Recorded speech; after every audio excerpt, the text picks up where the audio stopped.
Oops. I forgot that I should have finished doing maintenance for the stream first. We got 50 minutes to kill. Good, we're fucking off for 50 minutes of non-seriousness. That's a lot to move 130 gigabytes.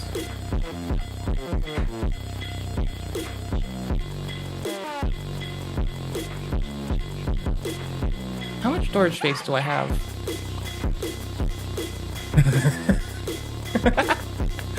Don't ask. It's like 5 gigabytes. Eat my asshole. Hold up. It's cool. I'm just gonna pull up and do dirty. Hold on. Yahoo! More gigabytes. Yes! Roll up, do dirt. Wake up, roll up, do dirt. Start stream, do dirt. Live, do dirt. Be, do dirt. What is dirt? Me. Me is dirt. Alright. The fucking usual ritual. Getting my shit together. Hold up.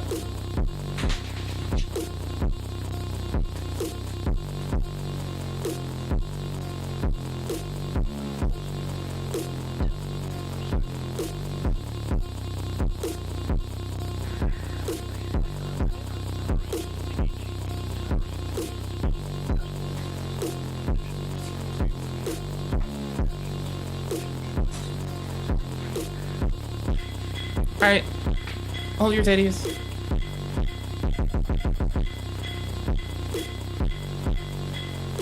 Hi. I hope you're well.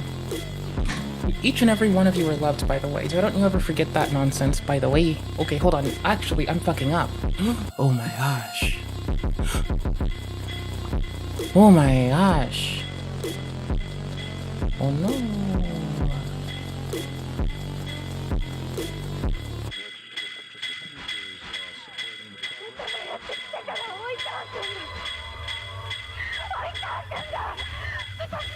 Okay. Hello, lovely YouTube people. Live chat, not top chat. Hello, lovely Twitch people. I don't know why you tolerate this. Y'all have been here for the longest. Y'all should respect yourself. Thank you for spending time with me. I appreciate all of you. Sorry, we're getting stuff ready for the stream still. Because I'm that person that doesn't even get ready before I start the stream. Because why would I? That would be silly. Why would I do such a thing? Just run. Just race. Be silly. Oof. Besides, we're silly. We're serious too fucking much anyway. That's why I keep calling it Serious Delirious Tiberius. It deserves nothing else. Okay. YouTube stuff is set. Thank the somethings. Thank the somethings or other. Yeah, I've still messed up the chat. Hold on. Oh my gosh. Hold on. Roar. There we go. There's a chat. Roar. Wait a minute. If I push escape, it's fine. Escape. Woo. Okay. Can we be... Can I reduce our quality, like, as people? Not for the stream, but, like, I want to do something. Can I make you come with me? It'll be kind of gross. I want to be gross together. Okay, good. What the fuck was I doing over here?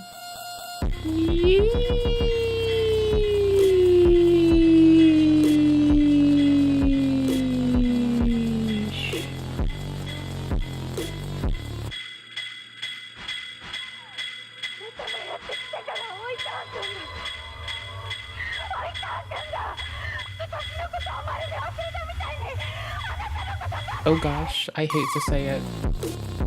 Can we be this person for the start of the day where I actually have stuff that I wanted to look at and get to, even though we're not going to record it? Because you can't make me do anything, because I don't want to do shit.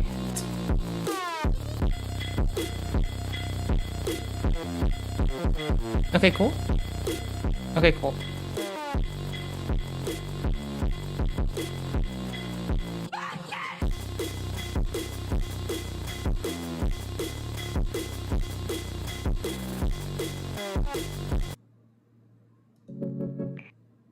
Yes. You probably wonder why we seem to be getting more stupid. You probably wonder why we seem to be getting more stupid. And it's true, we are. I mean, you ever look at former Green Senator, now Independent Fatima Payman. She perhaps made the most stupid speech in Parliament, at least in years and years. A speech borrowing gamer and African-American slang influenced by games in a movie about talking toilets in a pitch to people who I believe would be the youngest, the most ignorant or uneducated voters of all. To the Sigmas of Australia, I say that this goofy-air government have been capping, not just now but for a long time. They must have brain... To the Sigmas of Australia, I say that this goofy-air government have been capping, not just now but for a long time. They must have brain rot from watching too much Kai Cenat and forgot about their plans to ban social media for kids under 14. If that becomes law, you can forgo skull emoji all about watching Duke Dennis or catching a dub with the bros on Fort. Chat, is this Prime Minister serious? Though some of you cannot yet vote, I hope when you do, it will be in a more goated Australia for a government with more aura. Skibbity. Joining me is the panel, James McPherson from The Late Debate here on Sky News, and Evelyn Ray. If they have shit to say, they can shut their shit the fuck up. W rep. We love to see it. Farmer, former policeman, and Sky News. Farmville? When you say farmer, do you mean Farmville? That's the only farming I've done. Do you play Farmville? Is regular. James, what worries me about that speech is that this I can have robots get plants for me. That's fine. Do you play Farmville? senator wants people who talk like that to influence our politics. Yeah, Andrew, I must confess, I didn't know what brain rot was until I heard that speech, and now... Can you imagine being so brain rotted you don't know what brain rot means? Oh my gosh, can you imagine being so brain rotted you don't know what brain rot means? I said jokingly and joshingly. To the honorable whingy person. Oh, I know. If Senator Payman wanted to be edgy, she should stand up in the Senate and say Hamas is a terrorist organisation that must lay down its arms and release the hostages before any talk of ceasefire. But instead she comes up with this, which is really it's just a confession. I'm sorry, was that a fucking pivot so hard? Did you have to dig deep up your fucking crusty, musty, fucking dusty ass asshole to fucking pick up the one fucking slam you could fucking use? Cause that was like when people in the year 2024 are Cthulhu invoke other fucking mass atrocities from almost 80. I can't do math, hold on. Oh shit, 80 years ago. Goddamn. Yo, it's been 80 years. Don't forget. She's a former Labor senator, now finding herself as an independent who no one is interested in, and so she's trying to make headlines. I did not understand a word of that, so I sat down with my 19-year-old.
How the is this? I'm asking because I can't tell how old humans look with my eyes. I'm assuming this person is my age.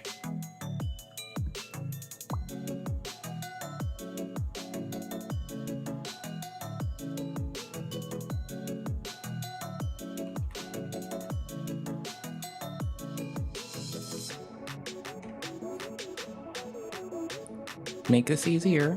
Make this easier.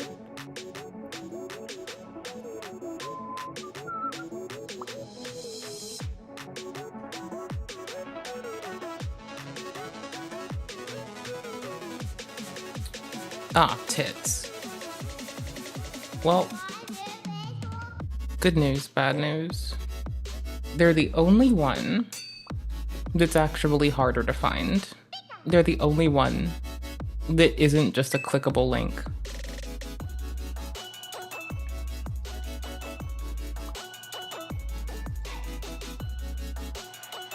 All right, so my point being, if motherfucker is within like 20 fiscal years of me, going on about what the fuck is a word, motherfucker, you could have, bro, you have fucking learning resources. I apologize to you. Are you aware that you can go like, edification is fucking free, bro. It's 2020 motherfucking 4. How in it, Kai Sinnott, do you have a fucking... Who no one is interested in, and so she's trying to make headlines. I did not understand a word of that, so I sat down with my 19-year-old son and I said, do you understand this? He said, yeah. I said, what's she saying? He said, she's saying politicians lie and they talk a lot. I said, is that it? He said, yes. I said, is she cool? He laughed. He said, Dad, it's so cringe. She's reading it from a laptop. The one thing young people do know is they... No, see, the part that's like... It's a bit of pageantry, but I'm gonna just say that pivot over to an atrocity and try to contrast a moment of dialogue with a fucking atrocity ain't good, right? That's like kind of a weak thing you do to galvanize the people who listen to you without actually getting anything of substance, I believe. Like, I could be fucking wrong. But like, let's say I wanted to do something shady, like slide some fucking bullshit bogus ass logic in. I might go for a galvanizing thing afterwards to try to like cover ass for my inability to hold a fucking meaningful discourse about what the fuck I just saw. For instance, you know? So not to like, you know, talk hella shit, but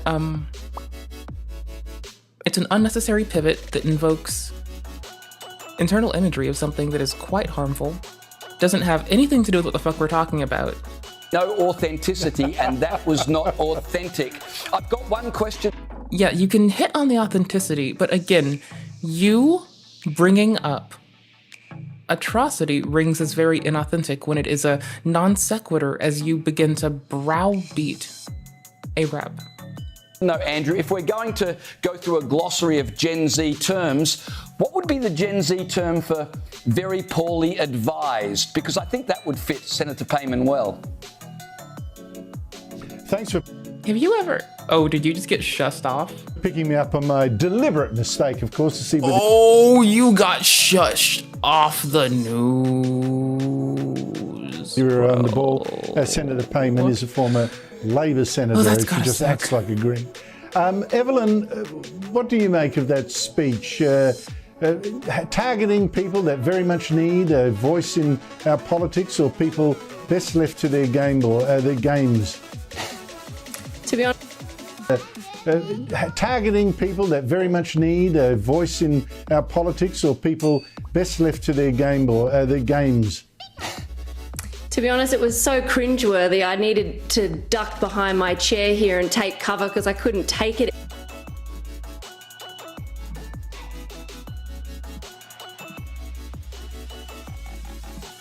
Oh, hold on. Oh yeah, no, hold on. This just became a thing. Hold your titties.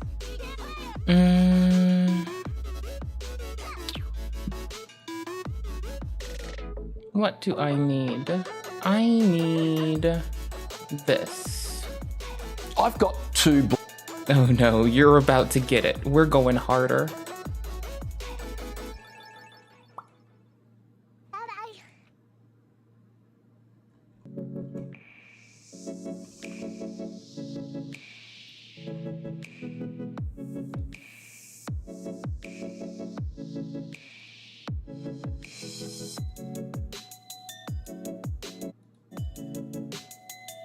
I didn't know what brain rot was until I heard that speech, and now I know.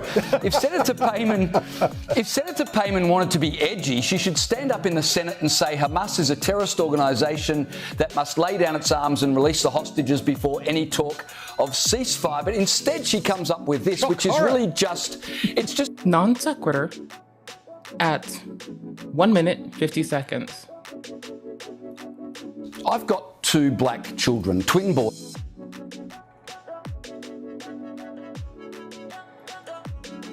You probably wonder why we seem to be getting more stupid. And it's true, we are. I mean, you ever look at former Green Senator, now Independent Fatima Payman. She perhaps made the most stupid speech in Parliament, at least in years and years. A speech borrowing gamer and African-American slang influenced by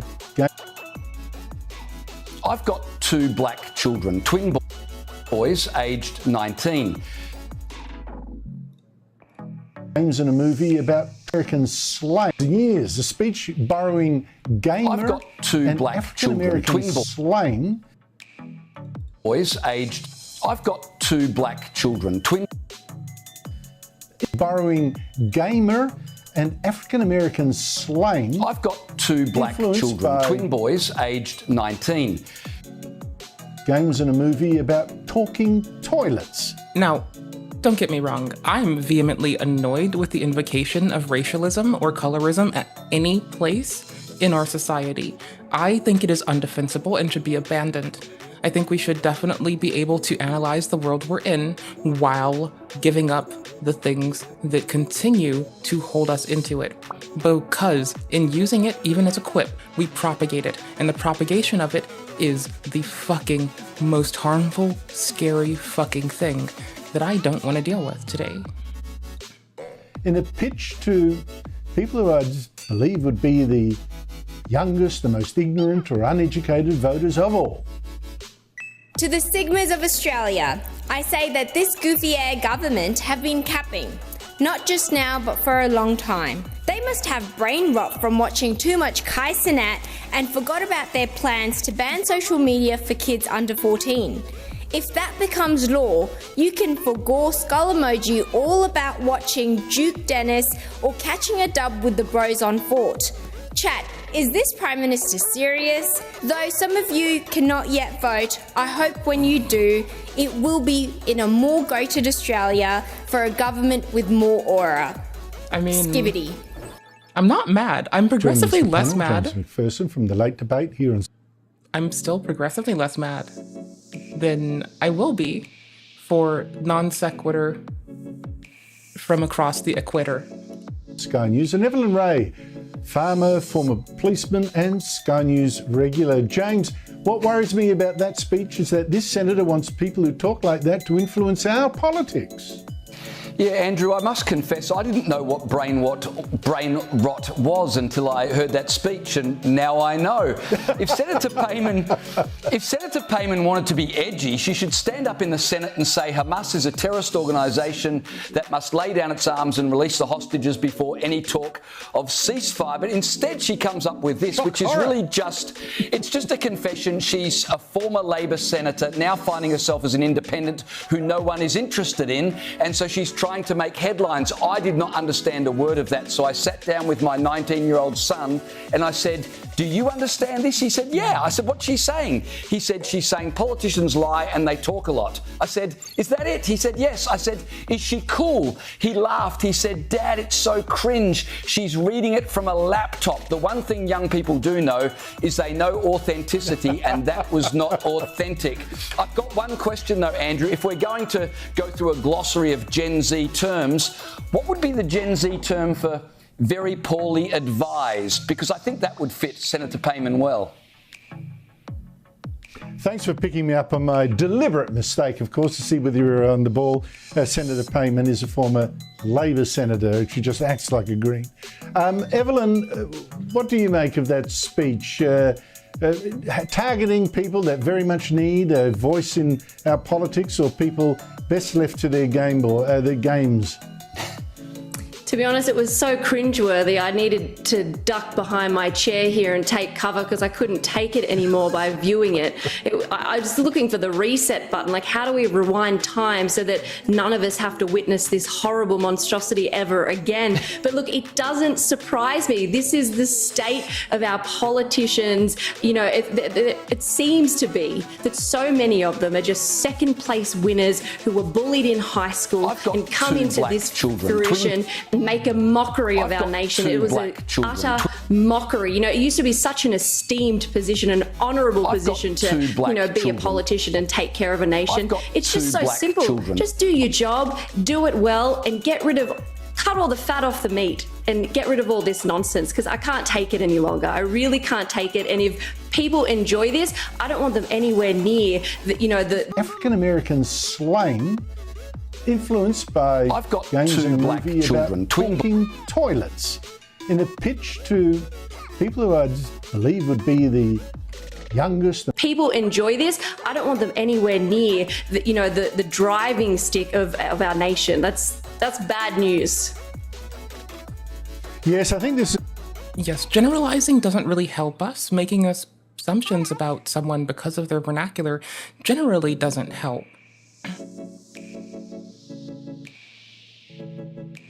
Oh well. The colloquialisms they choose to pick up. My apologies. Generalizing them because of their colloquialism usage, rather, doesn't really work out in a way that helps us as a whole grow.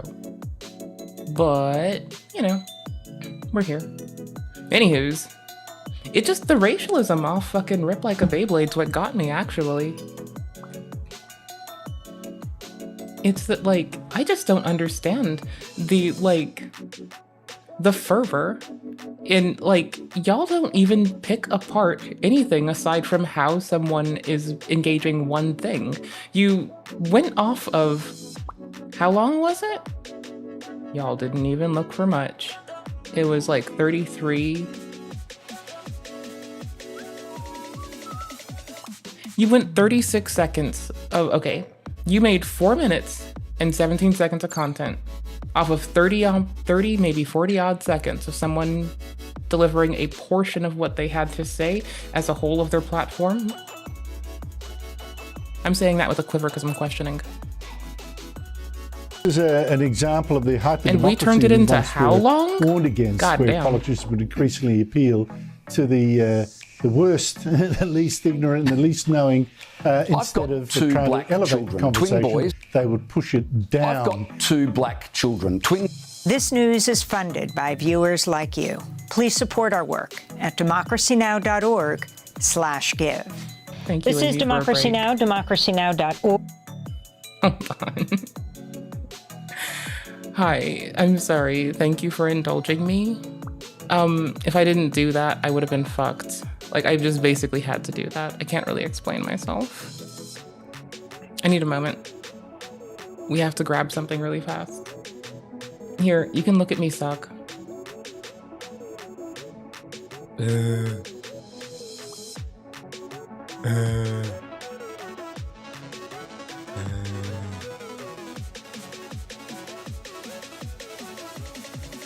Okay, can this be for later? Okay, cool. Vess, I'm pretty consistent with what I'm whingy about. Don't even, in quotes, ease up government me.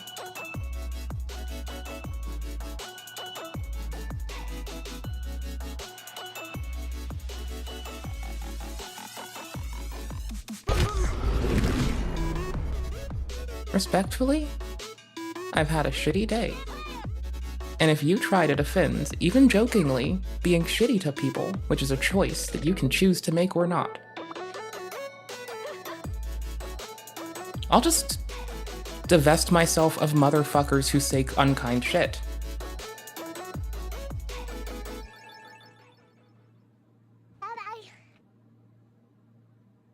I don't have to, people. That's all. You know? It's easier to not people and just ignore all the motherfuckers. Okay, we're gonna start BG again. Well, why? Oh, we already did. Okay, we are Lord Death 3000. We are officially Lord Death 3000 on a nautiloid. Okay, good. I know I don't have any fucking thing to say for myself. No, I don't. I really don't. If I did, I don't. I have no excuse. I thought this was a funny name because we're gonna start over, and I told Bum we're gonna start over because we are starting over.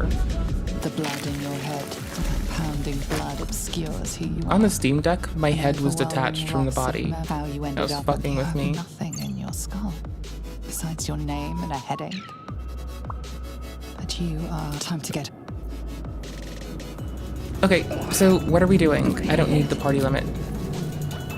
We are going fighter source and just doing shit. We're just gonna be dirty, okay? We're just gonna be dirty as fuck. We're not getting shit. We don't need shit. Early game, don't need shit. Let's go. Oh, we played it with, can we look at the difficulty stuff? Okay, so tactician, balanced, the powers, okay. The aggression is tactician. I wanted the damage to be Reggie, you know, but everything else, let's let them go hard. I don't know what proficiency bonus was gonna do, so 0. I was confused. I was on a Steam Deck, eat my asshole. We have the trade price at 1 because I don't give a shit. Otherwise, we'll be multi-classing. We have shit we want to do. Because I just want to go on a rage. Okay? Okay, cool. Good job. I have room for a friend. I have room for 2 friends. You'll see. I don't know if we get them later. Please. Before they return! The enemy. You know no creature like this. One that... Remove us from this body. From this case. Free us. We're gonna do a solo, by the way. We're not gonna have any of the other NPCs.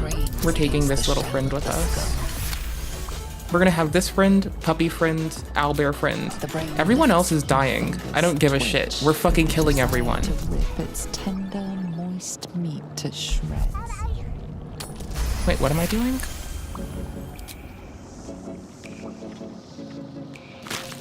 I didn't mean to do that. The creature seems unaware of your interference.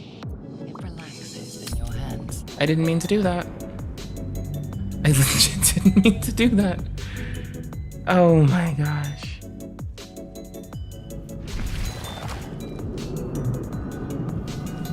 Moving ahead. I wasn't paying attention.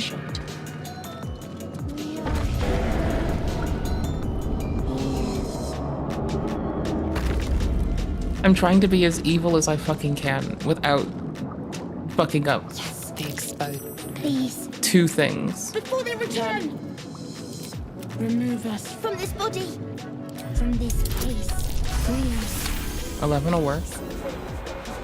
You notice edema, a swelling of the brain, causing pressure where it strains against the shell of the skull.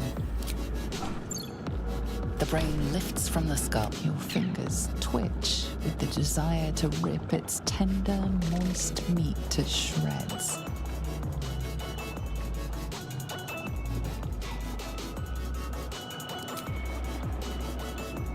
We won't Dark Urge this one.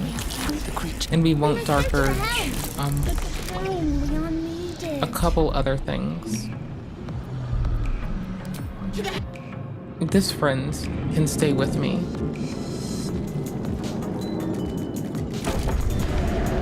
We want no one else. Anyone else we see, we kill. We Dark Urge, kill them all. Fuck them.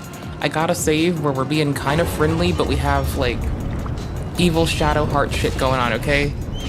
Chill. You are my thrall. Blackith blesses me that we can do nothing. First, as for that thing.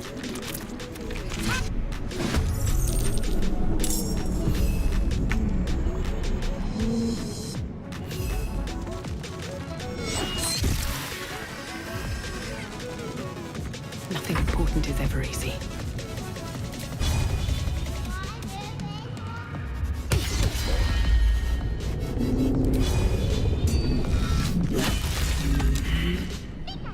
Swift and lethal.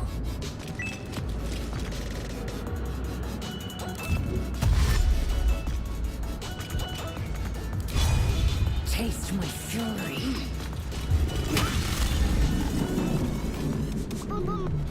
Hey there. Hi, Igloo. How are you?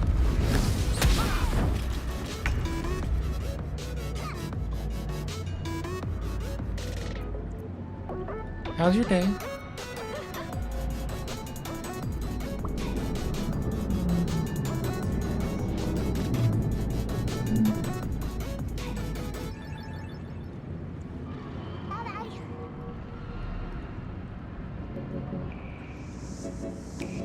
How are you? Goober. Sorry, I was like looking around too. I was like doing shit for the stream. Oh shit, like not paying attention. What now? Also that. Also that. Need to find a way forward.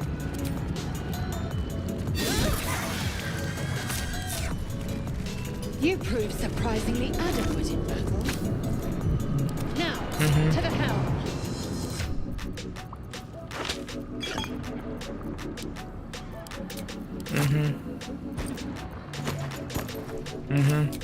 Yup, to the helm, bitch. Wasted. Bye. Alright, what now? These boots have seen everything. I'm having a terribly unfun day, but I'm making the best of it that I fucking can. You know? I had a meltdown on the couch crying with a big migraine day. Shit happens. You live. Here goes nothing.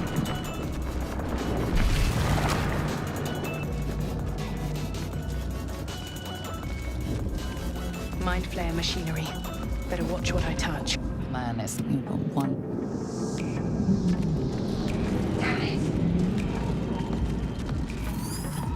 What are you waiting for? Get this blasted tube open!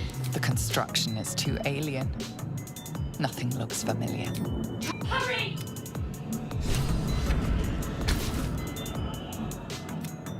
The console appears dormant. The mechanisms are completely unrecognized. Nothing. The console remains. And that socket must power this thing.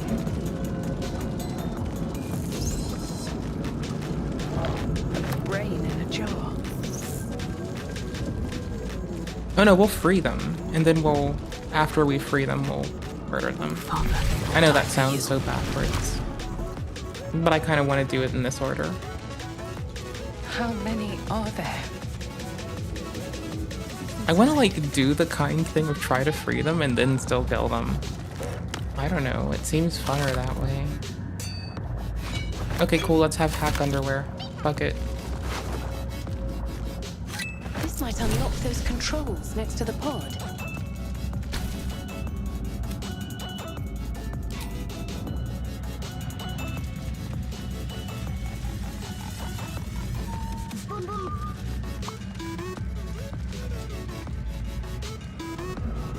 See, we're gonna let Shadowheart out and then murder Shadowheart. 1-2 step.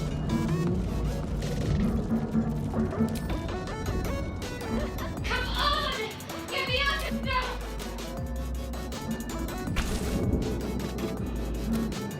The console hums to life.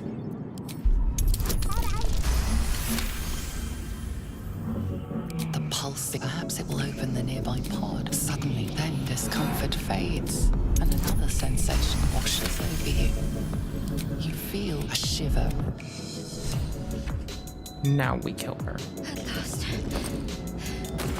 Thought I was done. Your mind.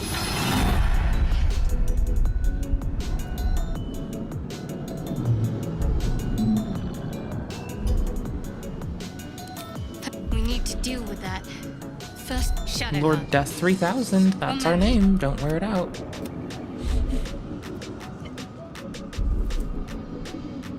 There's no time.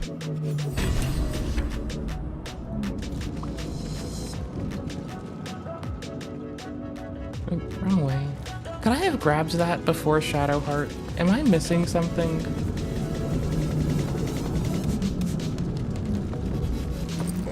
I don't think it was ever there in a place where I could get it without Shadow Fartsies. Well, how far back is your corpse? Yeah, whatever. I might need Shadow Butthole until we touch the ground, so I can take Shadow Butthole's shit. I don't know. I don't know. Seems simple. We're going back to Elden sooner or later. Or Sekiro. Probably Sekiro. Actually, no, probably Elden when I'm awake, because it's been a while and I tried too late last night and it didn't go very well, and yeah, I kind of just like laughed at myself a little bit. Ugh.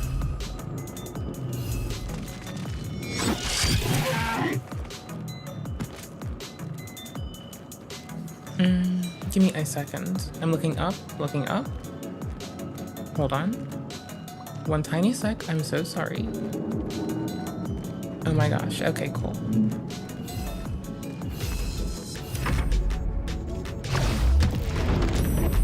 I am still looking away briefly.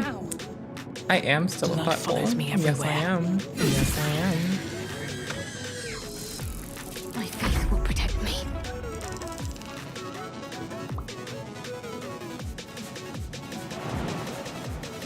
On the move.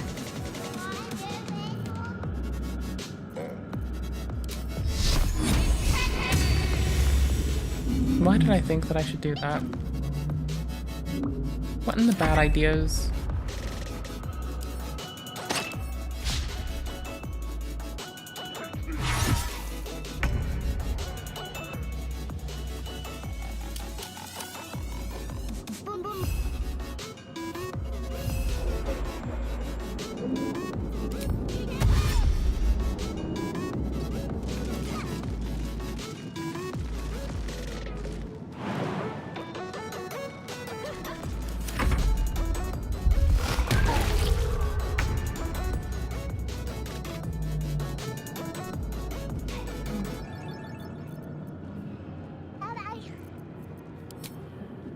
At the ready.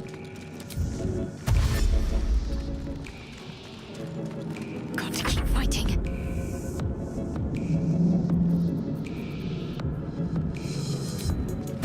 Moving.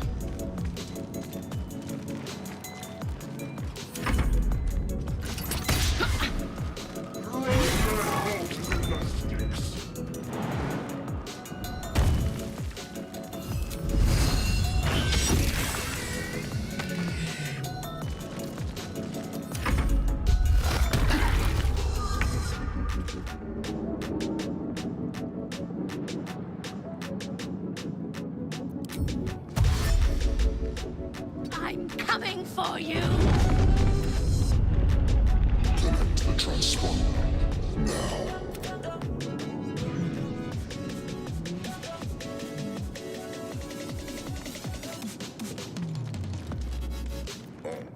Ready.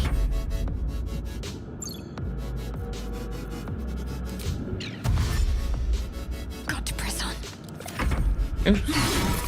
Your spine is mine.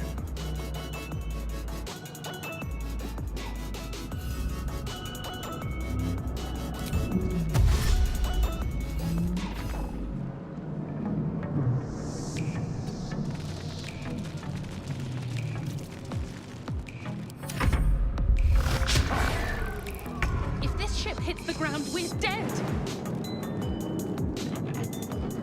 Damn these imps. I need to reach the transponder.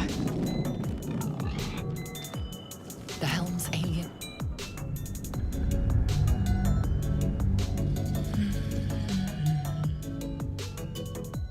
Boop. I'm moving about 150 gigabytes to network storage before I get up to some silly bullshit. I'm also killing Shadowheart immediately. Okay, quick save. Need to find a way forward. Quick save. Don't want to draw any attention. Carefully now. Not up for trading today, I'm afraid.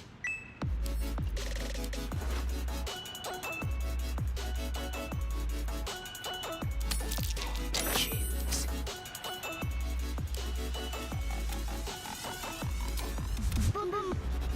What are you doing? I'm alive, yes. And speaking of, how are we alive? True. Seems like we're the lucky ones, judging by all the corpses strewn about. I remember the ship. I remember falling. No, I don't recognize this place. But anything's an improvement on where we just... First things first. We might have escaped, but we still have these little monsters in our heads. Wait! Charging off by yourself sounds like a fine way to get killed. We need each other, and we both know what's at stake. Can't think of better company. One, it would have been all too easy for you to run right past my pod. Lead the way.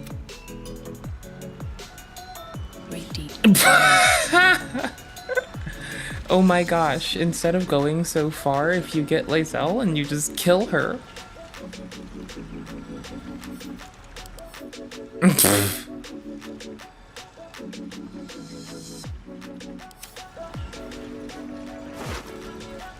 Can I carry the soul echo? Drink in the pungent cool. Since you're woke, you know nothing of why, but you find a half smile flittering across your face.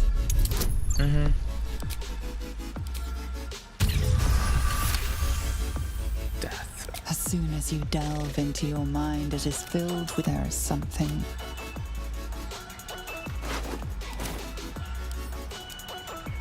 Something the matter. I understand why you ask, but...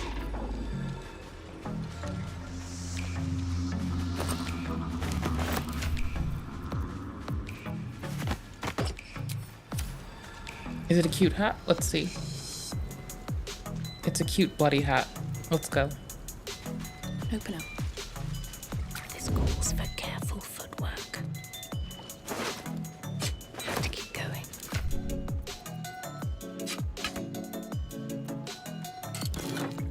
This is the magic undies bag. It doesn't make the most sense.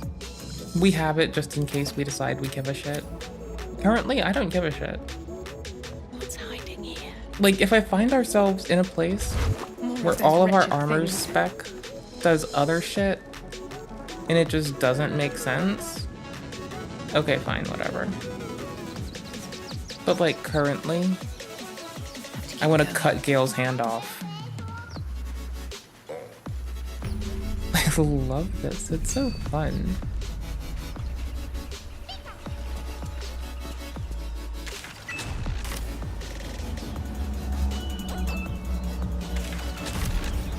Oh yeah, it's the one above us. Better not be cursed. Can I break this down instead of something else that I'd waste my time doing? Get that open easily. Maybe there's another entrance. Probably.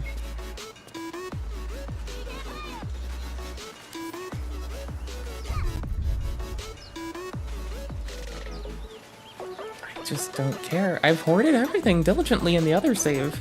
In this one, we're just murdering people. Like, I don't give a fuck. Everyone dies. By our hands tonight. I've got enough strength to jump. We're about to spec super fucking hard into, Might be useful. just doing bullshit immediately.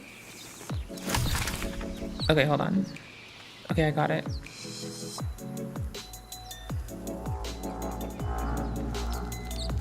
Okay, I got it.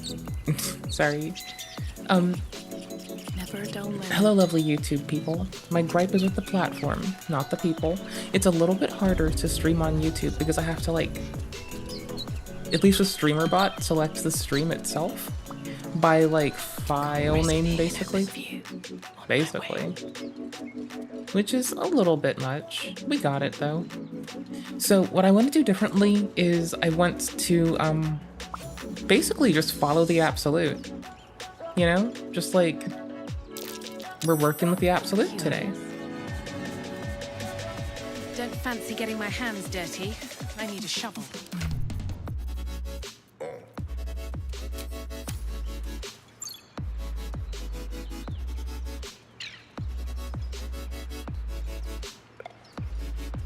Wish I had a bag of holding. Someone was telling me that, like, technically every bag is a bag of holding in this game.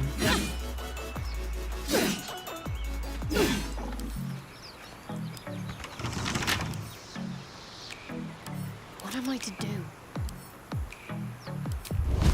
Burn it. God damn it.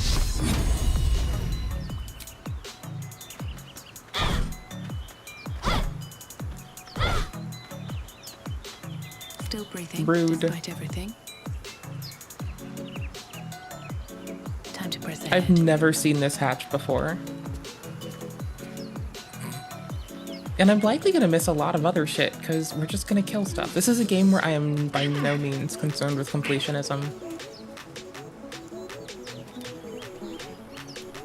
That's a friendly looking shadow. Breathe deep and move.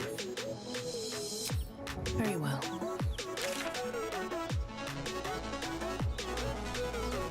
Boosh.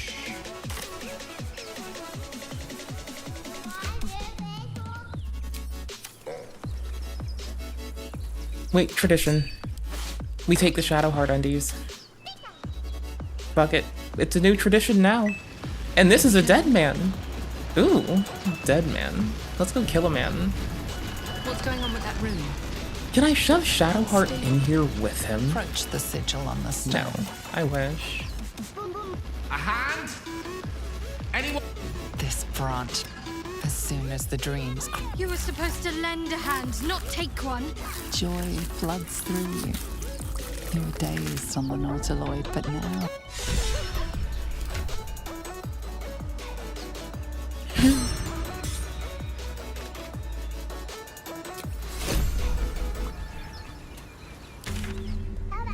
Dead goblins over there. Worth checking for supplies, maybe. Nah, dude, we're good.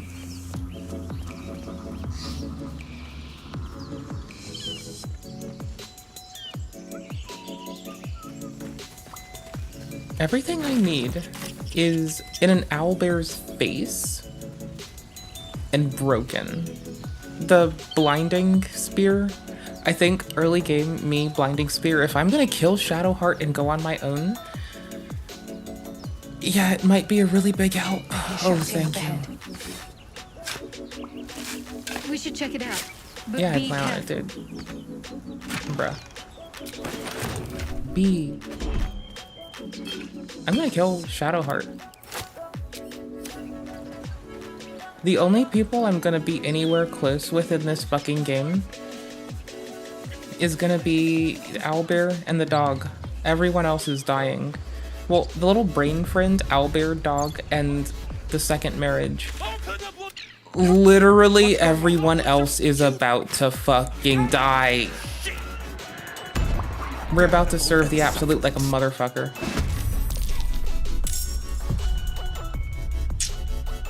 I don't know. Why are you so whingy?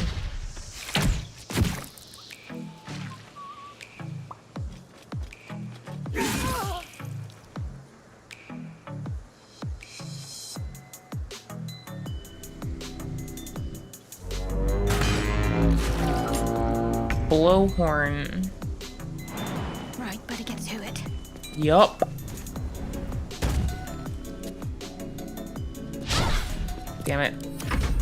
Oh, that was so predictable.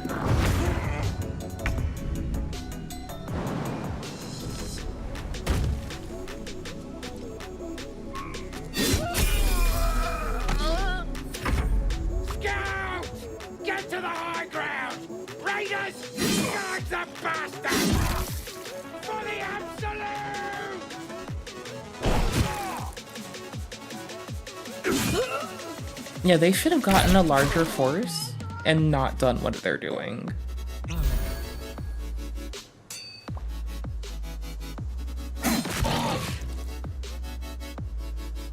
My sickle and sword! Knock them down!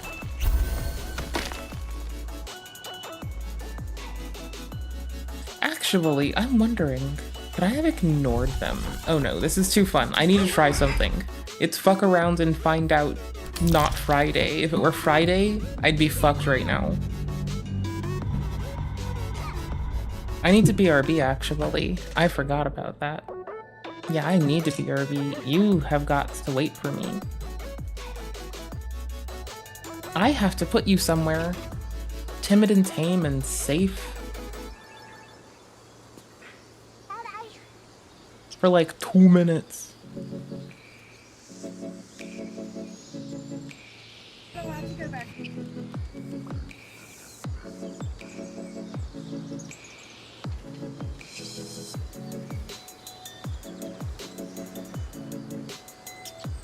Hold on. Hello everyone, welcome back to my second channel. I'm very excited to have you here today because today we're doing it. I'm going to be exposing the world's most evil babysitter. I just found this channel called Generation Hope. It's sort of like Darman, but if Darman's videos were even lower budget. Each video is sort of like a mini movie. They're scripted out, there's a moral at the end, very emotional, very intense. And this video I want to talk about today is called Evil Babysitter Drowns Kid in Pool, Leaves Him for Dead. Without a doubt, this has to be the world's most evil babysitter. Since I just stumbled upon this channel and I watched this entire video, I want you guys to watch it too. This video is really bad. The video is 10 minutes long and I think they probably spent like 11 minutes filming it. Let's go ahead and watch.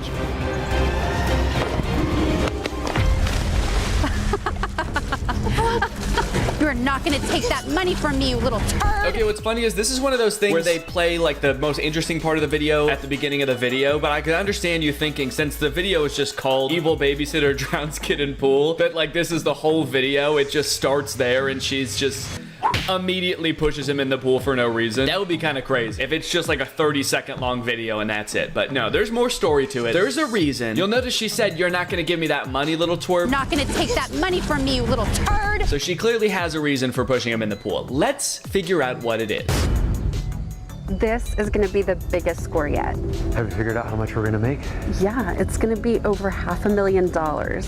Are you sure we won't get caught? What do you think the director told him right before he did this take? I feel like there has to be some kind of strange direction that made him say the line like that. Are you sure we won't get caught? Okay, so deliver this line like you're a bad guy, you're a burglar, you're gonna steal some money, but you also accidentally just took way too many Xanaxes. Deliver this line like you're a prototype humanoid robot. Deliver this line like it's your first time ever talking and you're just sort of dipping your toe in the water to see how it feels. All right then, I'll get everything figured out on my end. Just let me know when everything's set on yours. Okay, so this is important for the rest of the video. She's doing research. She's got a plan. She's going in to do this heist. The other guy says, "All right, I'll do everything I need to do on my end before we start." Okay, so they seem very organized. They have this whole thing planned out. So let's see how their plan unfolds. Mom, I don't understand why you have to hire a babysitter. It's kind of against the law to leave a kid your age home alone.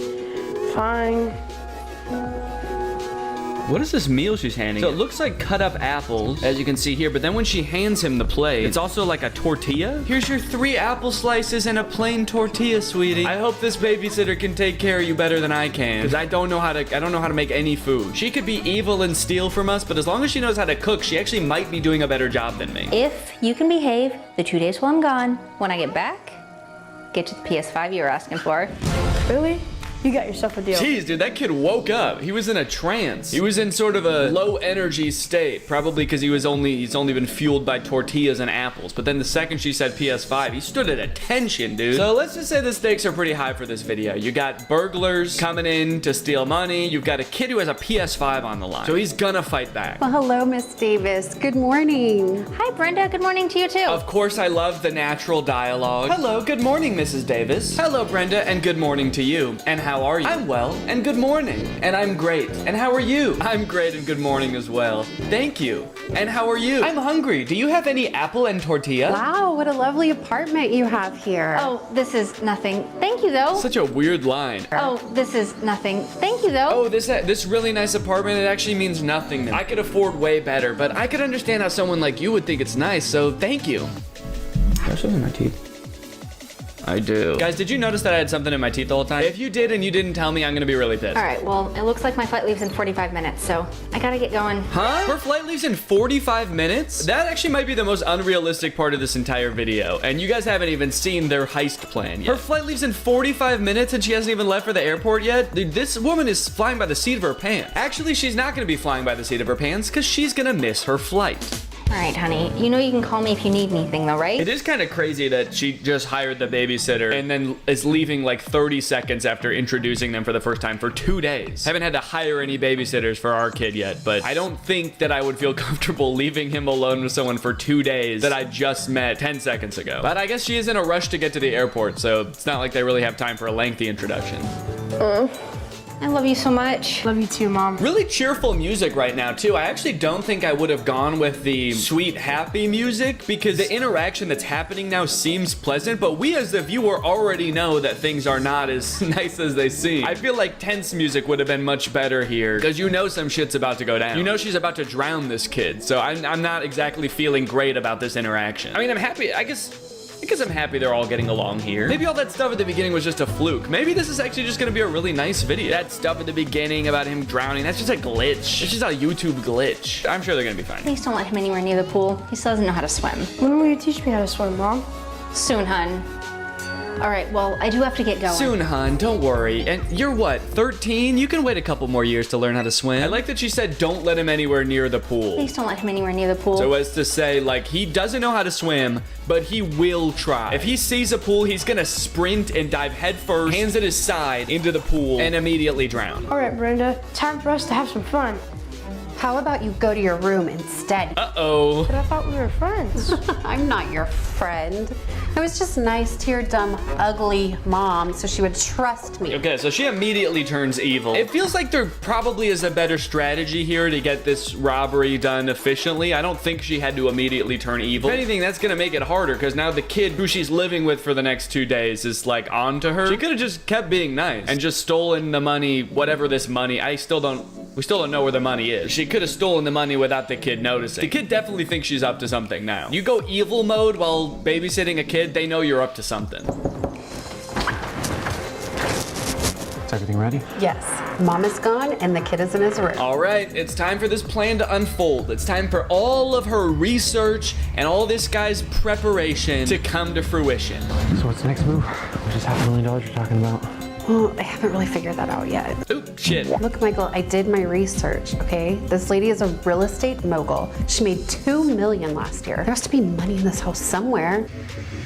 No, there doesn't. Most people keep their money in the bank. You think that because she made $2 million last year, that's just gonna be lying around somewhere in the house? That's not how money works anymore. Was this video written in 1930? That'd be crazy if they search this whole house and they only find like $20 in cash. I don't really keep very much cash on me, so like that's probably how much money you'd find in my house. And they still drown the kid for $20. Like, it's better than nothing. So long, dude. It's actually the perfect crime because, as we know, this kid will drown himself at a moment's notice anyway, so they can pretty much get away with it scot-free. All right, can you check the drawers? I'm gonna check the closet. So much paper in those drawers. She's also doing a really effective job at looking carefully. Could be in here. No, it's definitely not in there, though. Definitely not this, definitely not that, definitely not in there. It's like, could you look at the things you're pulling out a little bit? What if there's like a bank statement in one of those things? What if her bank username and password are written on one of those papers? She's just like, get all this shit out of the way. I'm looking for money. There's like a briefcase in there. She throws that out of there. Expensive jewelry and watches. She's like, get all this out of here. Yep, Ian Foot's channel is indeed deleted. It's wild, huh? Sorry, I was like AFK. I had to get groceries put up. And I brought raspberries. I'm not done. My one ex told me if I ever didn't have executive function points, or spoons, however you refer to them, to have extra shit in the house that can be like unfrozen. and I listens to this motherfucker, because apparently he's right about this one. Also, YouTube people, live chat, not top chat, hello, how are you? Looking for regular dollar bills. That's the only form of money I will accept. I needed berries. It was super important to me. Found it. And I'm bringing some rice in a minute. Oh, that's interesting. The captions are wrong. The baked-in captions that the editors added are wrong. I'm pretty sure he says, let's go open it up. He just says, let's go put it up. All right, now let's go put the safe up real high, and then we'll drop it. And then it'll break open and the money will come out. Let's go put it up. Where's the key? Key? Hey, Dave. I don't know where the key is. I thought you said you had this all planned out. Yeah, and I also thought you said you were gonna prepare. What were you doing? Were you practicing your looking skills? Were you hiding money from yourself around your apartment and then going to find it? What did either of you do to prepare? When I wash clothes, how did you decide upon this target? Did you just Google rich people? Like, if they live in a nice apartment building, couldn't it have been any person in this apartment building you could have robbed from? I don't really understand how they stumbled upon this woman and then decided she must have a ton of money in. Well, if you ever watched how we play Shadows of Doubt, or Elder Scrolls, or Baldur's Gate, you know how this goes. We roll everything first, we ask questions later. Step 1, open every door. Step 2, put everything in your inventory. Step 3, question mark, question mark, question mark. Step 4, well, there's no real profit because you paid money for a video game. We move. Cash in her apartment. Was there a rumor going around that this lady doesn't trust the banks? Is she well known for just walking around and money falling off of her? Like she just has so much excess money it's falling out of her pant legs? I got too many questions, man. I just want to see them drown this kid. I knew she was rich. I didn't know the money was going to be in a lockbox with a key. That's actually kind of best case scenario because it's either that or it's all in a bank. So you should probably be happy it's in a lockbox with a key. You want it loose?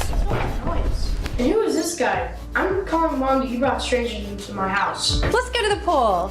The pool? Who's this strange man in my house? Also, you're evil, but hell yeah, strange. Mom that you brought strangers into. Hey, and who is this guy? I'm calling Mom that you brought strangers into my house. Let's go to the pool. The pool? Who's this strange man in my house? Also, you're evil, but also pool? Hell yeah, let's go to the pool. This kid sulks until.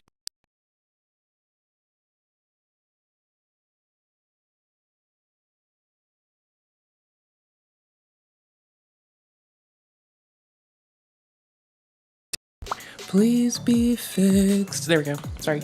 Okay, let's go to the pool. This kid sulks until he hears one word that he likes. This kid is goated. If I could become happy at the thought of a pool, I would win. And then he's like, okay, I'll do whatever you say. I don't want my mom to leave. PS5? Sure. I don't want to help you rob my mom. PS mine. Chuck E. Cheese. Oh my gosh, really? Wait. Why are things so nice all of a sudden? Oh, I was just having a bad day this morning. It's just that I was so frustrated this morning because I hadn't robbed your mom yet. But now that I am, I'm actually in a really good mood. Okay, so anyway, they go to the pool. Let's see what's going on here. All right, first lesson, you gotta practice doing your arms like this. How am I doing? Oh, great. Now remember, we're doing this so you can learn to be safe around a pool. Learn to be safe around a pool. Safe. Wait a minute. I know what that thing was. Oh, dude, she just activated like a sleeper cell. This kid has been trained by the CIA to keep that safe. This kid has 3 words that immediately change his entire mood and perspective. Like, this kid wakes up and is like, I'm gonna go get some W's for the boys, Mom. All right, Mom, go get some W's for the boys. Motherfucker rolls up, wakes up, does some bullshit, probably gets straight fucking A's, best on the sports team, king of the fucking spelling bee, just fucking killing it. And just got awoken by someone saying the wrong goddamn word. Holy shit. Pool, and save. The 2 make him happy. The 3rd sends him into a violent rage. The 3rd makes him hell-bent on protecting his mother's money. And also activates his advanced martial arts skills. That'd be crazy. Yes. But no, that's not what happens. Whew, that's cold. Well, you gotta learn to swim in any temperature. Now put your hands in.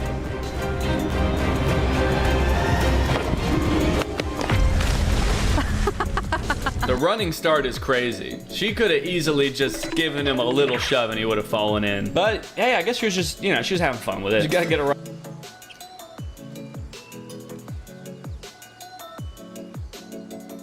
If I ever catch you pushing a child into a pool, I will fuck with you until my eyes go fucking gray with fucking age. Running start. Gotta make the job fun. Somehow, man. You're not gonna take that money from me, you little turd! I don't think he necessarily wants the money. It's not like you guys are both competing to steal from his mom. I think he wants to keep the money. Like, keep it for his family. I don't think he's trying to take it from you. It's not your money, you know? That's wild if she thinks that he's like, he's competition. Why is there so many people here trying to steal this money? This little kid who keeps calling that lady mom? He must be another undercover burglar. This person who keeps saying, in quotes, my money. Goobers. Burglar. I have to kill him. Where's the little kid? I took care of him. It also feels like they could have just taken this safe home. Like, the second they found it, they could have just left. And then the kid would have come out of his room and been like, where's my babysitter? Oh, right? Oh, no babysitter. I'm playing Xbox. Yo! Well, and then they could have just pried. I'ma eat the whole freezer of frozen food, get me every juice box and pouch under the sun, gonna get the iPad, gonna get mama's credit card and the iPad, because the cash doesn't fucking matter for the credit card, okay? Gonna get the iPad and go play me some fucking Roblox. It opened when they got home. Gonna do some quizzes for extra money to put it back in mom's account. Seems like a really roundabout way to rob someone, man. But, you know what? They're the professionals, and this is real. This did really happen, so who am I to poke holes in it? I did it. How much money is it? Okay, how much money do we estimate is in here? So there's stacks of 100. They're what, 1,000, 2, 3, 4,000, $4,000, 3 cards, 2 rings. 100. They're not really thick stacks. I mean, this is maybe like 10 100s. I mean, what do you think? So 1, 2, 3, 4, 5, 6. And if each stack is $1,000, that's $6,000. That's a pretty. I think don't they put them in jail for more than $6,000 when they get caught? Far cry from the $500,000 or the $2 million they mentioned earlier. They killed a kid for $6,000. Okay, wait, no, the stacks are thicker than I thought. Okay, it's hard to say. Leave your guesses in the comments below. How much do you think they killed this kid for?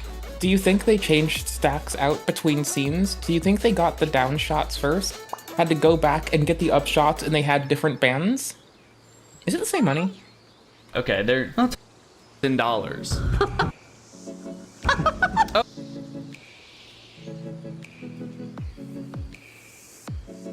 That is no more than 10 per band. Okay, wait, no, the stacks are thicker than I thought. That's okay, 10. No, that's 10. Leave your guesses in the comments below. How much do you think they killed this kid for? We are rich!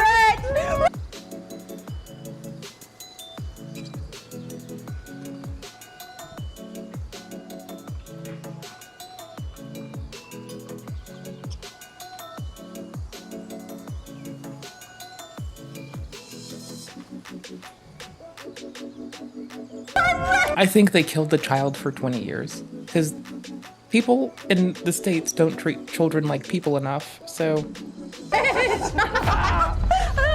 No, but what you are is under arrest. It's got to be the clunkiest line ever for a police officer to come. You know, I feel like in a moment like this, you want him to say something really clever, like, we're rich. We're rich? Not with those pretty bracelets you're about to get. And then he says like, yeah, you're rich in you're rich in prison time. You have a lot of that. I don't know. I feel like there's something more clever he could have said. Instead he said, 6 yeah, seconds. No, you're not. But what you are is you are going to jail. Which it sure is about just as clever as the one that I came up with. But I feel like they probably had more time to figure it out. I'm just doing this on the spot. What happened? Shut up. Now get on your knees. I am on the spot. Behind your back. Johnny on the spot. Wait for this to be yet another crime person. He got out quick, he dried off, and found a police officer all in the span of like 5 minutes. How did he get out of the pool? He can't swim. He just sort of floated out of the pool and dried off, and there happened to be a... How is his hair dry? I wasn't wrong, because they had to get that other shot. How did he get out of the pool? He can't swim. They got the money upshot way later with probably different bands. He just sort of floated out of the pool and dried off, and there happened to be a police officer right there, and he was like, hey, come help me catch these burglars. How did you get out? Well, I didn't quit. When you left me there drowning in the pool, I was fighting for my life. Well, I was there for a while, but then I...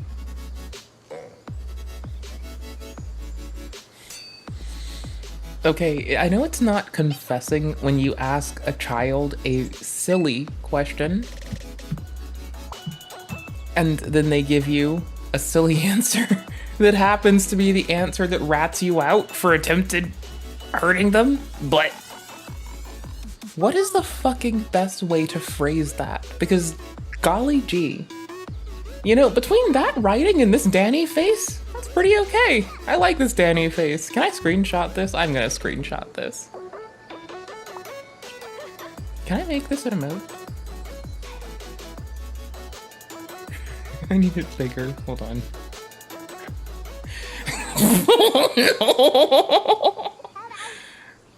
Okay, cool. Yeah, no, Danny's gonna be an emote. I'm heard sorry. someone say the word PS5 and my eyes started glowing. I levitated out of the pool, immediately dried off, and then there oh was my a gosh, what are the resolutions for Twitch emotes? police officer standing right damn there. it. Pretty convenient. Eventually, I was able to get out and find a police officer, and I told him. Also, you can clearly see in the background the pool is 3 feet, and I think this kid is taller than 3 feet, so I'm gonna say that he actually could have just stood up. Brenda and Michael were arrested and sentenced to jail for 20 years. It's very important that we are very careful about who we let watch over our children. Yeah, you're one to talk. It's gonna We be all lazy. are. It's just Danny It's becoming you that something. messed up. Just kidding. I know she's an actor. I know the whole thing was fake. Are you an the whole actor, time, Danny? So. Prove it. Joke's on you guys. All right, Joke's well, anyway, on thank you you, for watching bruh. this video. You're I think welcome. one thing is for sure, guys. That was one evil babysitter. If I had to... I'm actually here, but I need to get something to put in my face. Hello, everybody. I've wanted to watch this for like 3 days. It's been on our agenda of shit to get to for a hot minute. Algorithm pushed? Ooh. Cool, cool. You take care. You stay you. Thank you very much for saying hey. Bonnie, how are you doing this fine Tuesday? Hello, everybody. How are you doing this fine Tuesday? Okay, that was my favorite. Hello, everybody. How are you doing this fine Tuesday? I don't know how old you are and when you were Best intro. born or anything like that. I was born in 1990, so I'm smack dab right there in the middle of the millennials. There's no cusp. There's none of that. I was raised by Gen X. I got a sibling in the Gen Z. But when I was growing up, I graduated high school in 2008. When I was growing up, especially in high school, Twitch people, I'm making the Danny Gonzalez emote. I'm sorry. I'm so sorry. We need Danny for this, okay? It's important. I just trust me. Oh, yes. they had these shows on MTV and VH1 that basically made me feel like I was never going to be worth anything in life. And it was these Cribs style shows, the lifestyles of the rich and famous, MTV Cribs, which we ended up finding out that that was mostly a fabricated show. That was ridiculous. The Super Sweet 16. They were always putting people with a whole lot of money on TV. And then not only were they putting the people on TV, they were really hyping it up, how much money these people had. And it made us growing up feel like, you know, even if we came from like a regular middle class background, which I did not, I was from a working class background, to put it mildly, it made you feel real bad. It made you feel like, oh my God, there's literally nothing I could ever do in this world to make this much money. So I had like a hate relationship with these shows. I did not like them because I didn't like the feeling of like not having what the people on the TV had. It made me feel like I needed to have that or whatever. Well, oh my God, y'all. Last night I was on the internet minding my own business, reading conspiracy theories on Twitter, and I... Sorry. No, you know, at some point I gotta have nothing shy of respect for the,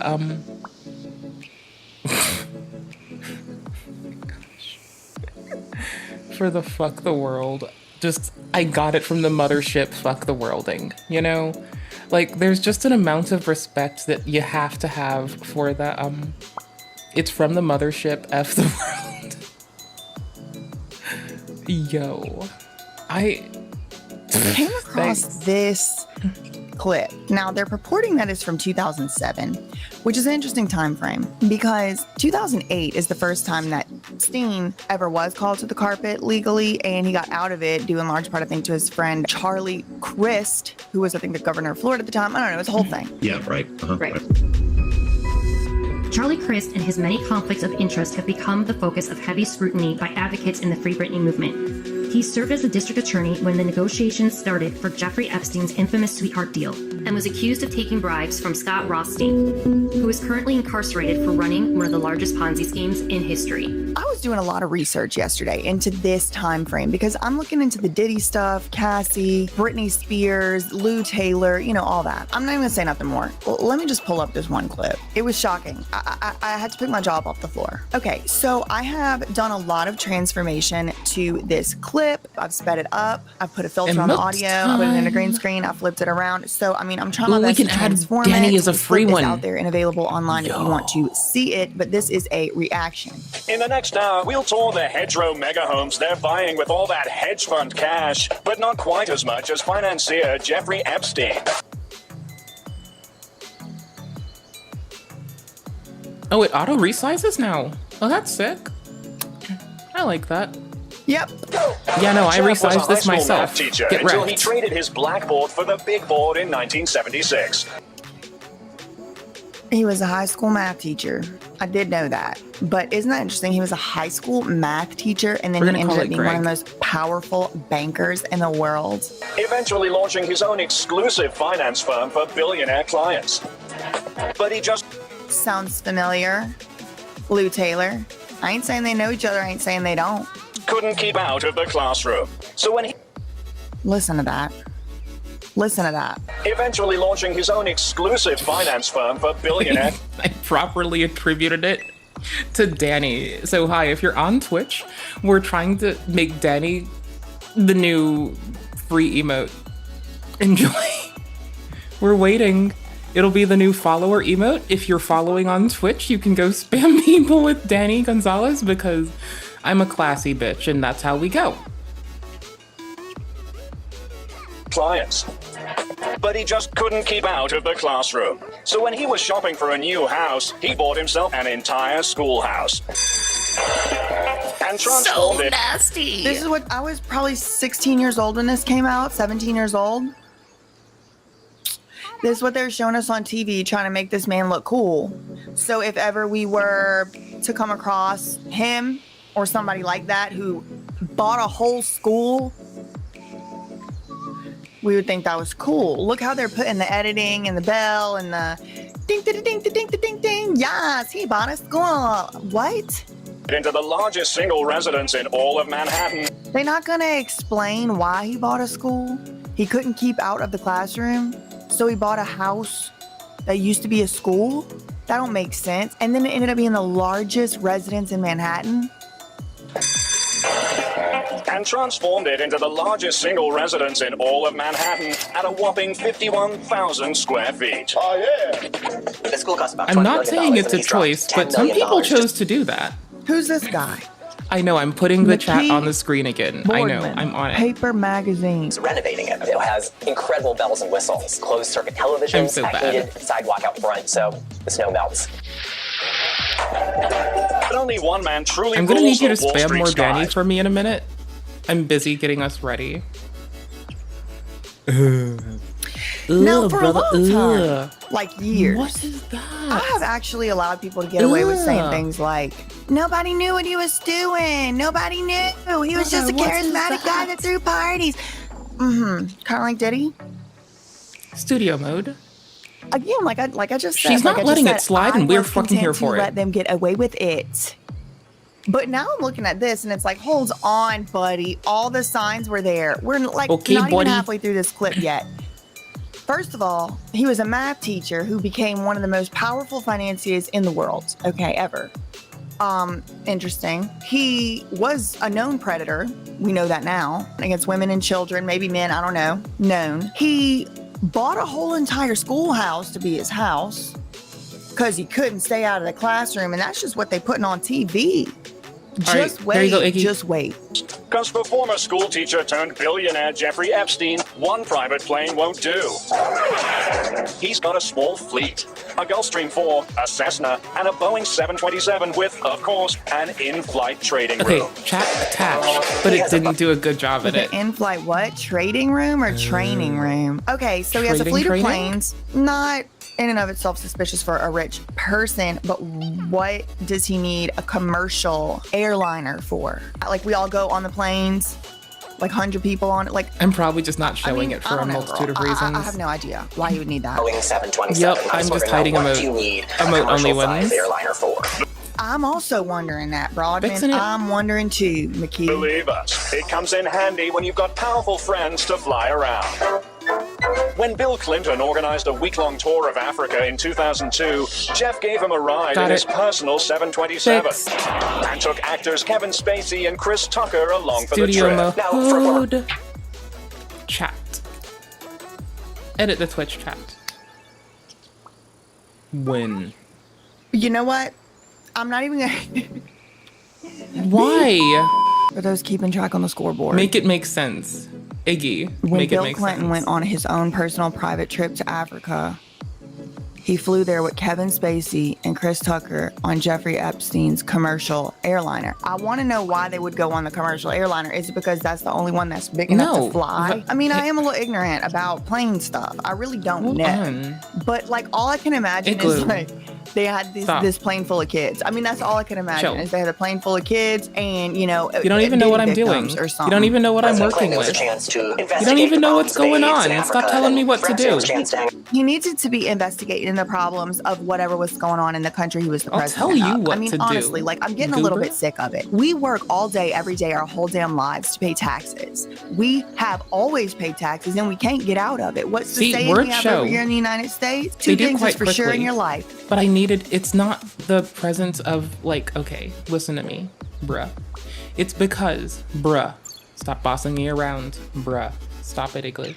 Bruh. It's because I'm fucking with Social Stream and I actually just had it disabled. I turned it off. Like, it wasn't working because it was explicitly turned off, you goober.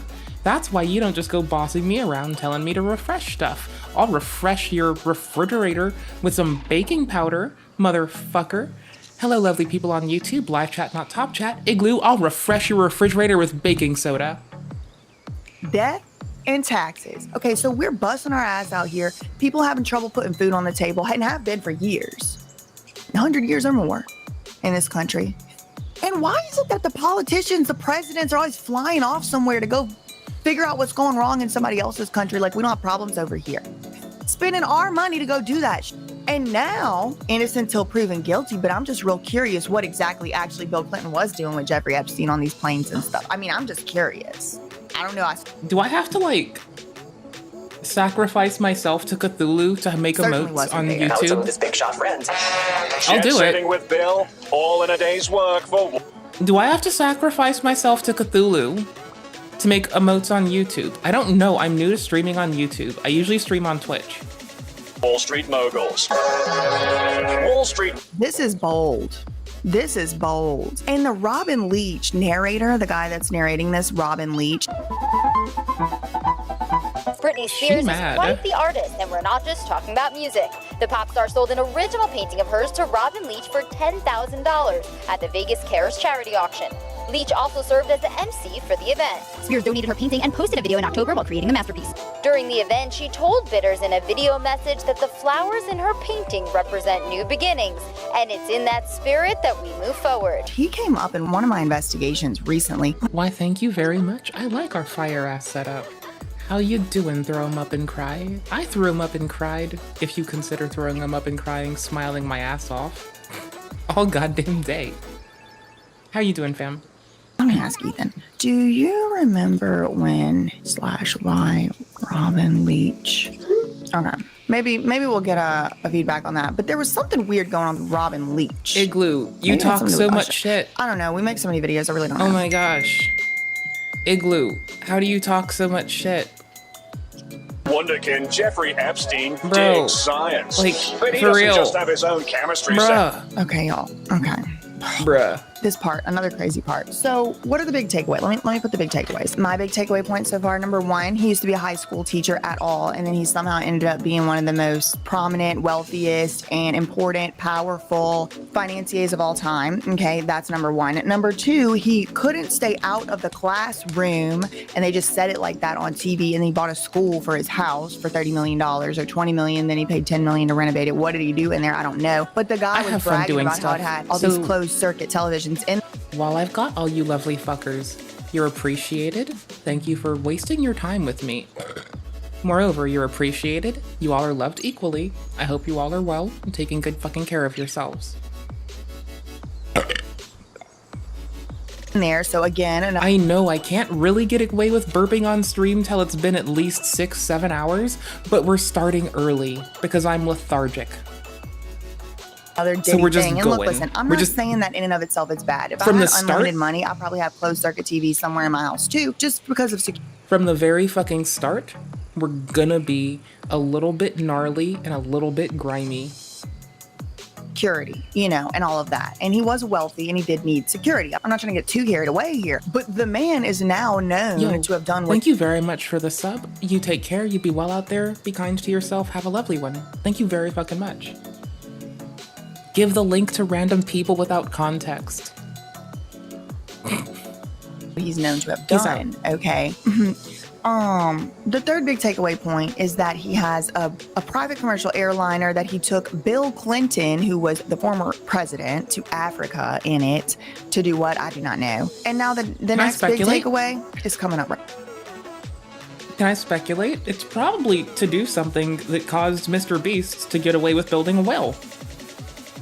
Right now, listen. Science. But he doesn't just have his— Now, this is just speculation from the mind of a silly person that likes saying silly things on the internet. I'm a silly goose. If I need to be taken seriously, I'll tell you in advance. own chemistry. So he's a big fan of science, but he doesn't just have his own chemistry set. Set in the basement. To satisfy his inner Einstein, Jeff's got his own staff of world-class scientists, and he gives them $20 million a year to do whatever experiments they want.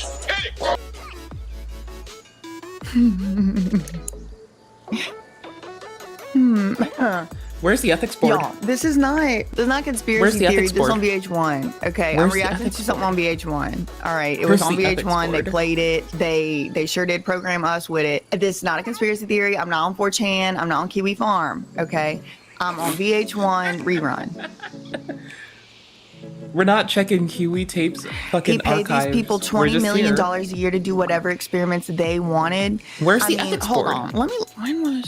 Where's the ethics board? Dolly the sheep clone? So at the time of the publication of this video, right, the one where 2007, the one we're watching, the clip, they had cloned a sheep successfully, for example. 10 years prior, a sheep, Dolly. Y'all might have heard of her. What on earth? Oh yeah, no. So cloning's remarkably, like, you get to see how unviable life even is. It's not that you're going to see a lot of death making clones.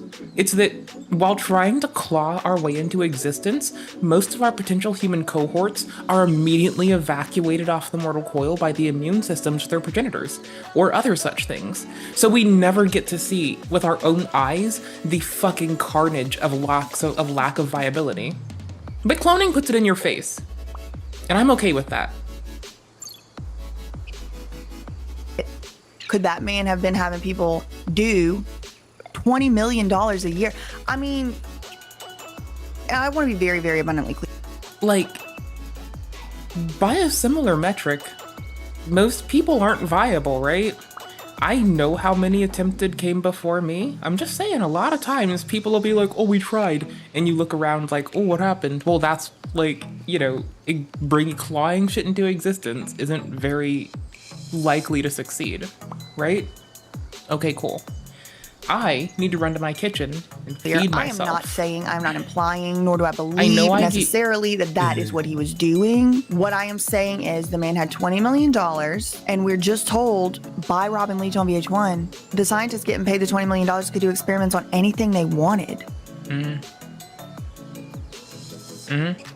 20 million. That's what you heard. We heard the same words. Jeffrey Epstein was actually once a math teacher, but he's so interested in math and science that he has a team of scientists that he funds. You know, they'll just say there's something that they want to study, and he just writes a check. The platoon of scientists that Epstein has aren't just guys off the street. He's got a Nobel Prize winner. They're not just people off the I'm sorry. I had way too much fun making a Danny emote for the day, and funnily enough, I attributed Danny Gonzalez, who also has a Twitch, for the thing. So unfortunately, and fortunately, Danny will know that we're using Danny's visage and what for. And I think I'm okay with this. The street. They're not just people off the street. I mean, attribution's attribution. Who are these experiments? Like, I have taken shit for attribution, and the thing is, as long as I can hold the context of being critical while I do my attribution, that's my minimum, and though I have fucked that up in the past, that's what I'm gonna do now, you know? Like, I will take the time to shit on things amply while I'm giving attribution. I'm a big fan of, in parentheses, defrocked YouTuber Ian Foot, or, you know, raging asshole and child kidnapper Mr. Asperger, or, you know, something like moderately based for his day baddie Babbage, who gave Lovelace a chance to do technology. Being run on. If you have ever been in an experiment for Jeffy, comment in the comments down below, because I just want to know what kind of forms you had to sign. Was there an ad in the paper? Did they fly you over to the island to do the experiments? Where was the lab? I mean, if I had to guess, you wouldn't have known, right? Like, if I had to guess, he's probably owned a bunch of companies that did these experiments. And like, experiments could be for anything, right? He could have been doing, can't even say what I want to say. He could have been doing, you know what, research for to prepare us for the 2019. I mean, who knows what he was doing in there? He could have been dropping 2 items from a high platform and seeing which one falls faster. I mean, people have done experiments for a long time, and I do know and I do believe that you have to do scientific inquiry and experiments to make progress as a society. I also appreciate people using their own private money to do some of this funding so our tax dollars can go a little farther. Something is not feeling right, though, about knowing now what we know now. And they're like, this isn't just people off the street. This is Nobel Prize winners, like the best people, smartest people in the world. A professor at Harvard. But bankrolling your own Bunsen burner patrol? The fantasy spending on... You notice they don't say one specific thing he was doing the research on, too. Like, I would love to have my curiosity satisfied on that, because it's, what are they flipping upside down in no gravity? $20 million a year? $20 million a year? That's a lot. Wall Street gets way, way more lavish than that. Not a chance. When Wall Streeters vacation in the Sunshine State, they don't settle for anything less than Palm Beach, the town where the average home sells for over $5 million. Diddy was in Florida. Lou Pearlman was in Florida around this time too, and Lou Taylor, she moved from Florida to Tennessee around the year 2000. So she seemingly would have been also in Palm Beach, Boca Raton, and all of that while Jeffy was there. Palm Beach is the Wall Street waterway for the fabulous and rich and famous. Money manager Jeffrey Epstein seems to think so. He unwinds in his $6.8 million Palm Beach villa. They're not gonna show us the island, or he didn't have the island yet in 2007. I think that's interesting. If you're gonna do a show called, what was it called? The Fabulous Life of Billion-Dollar Wall Street Ballers, I think you would feature the island. I mean, where's the island? These guys have something way more alluring than sex appeal. Dollar signs.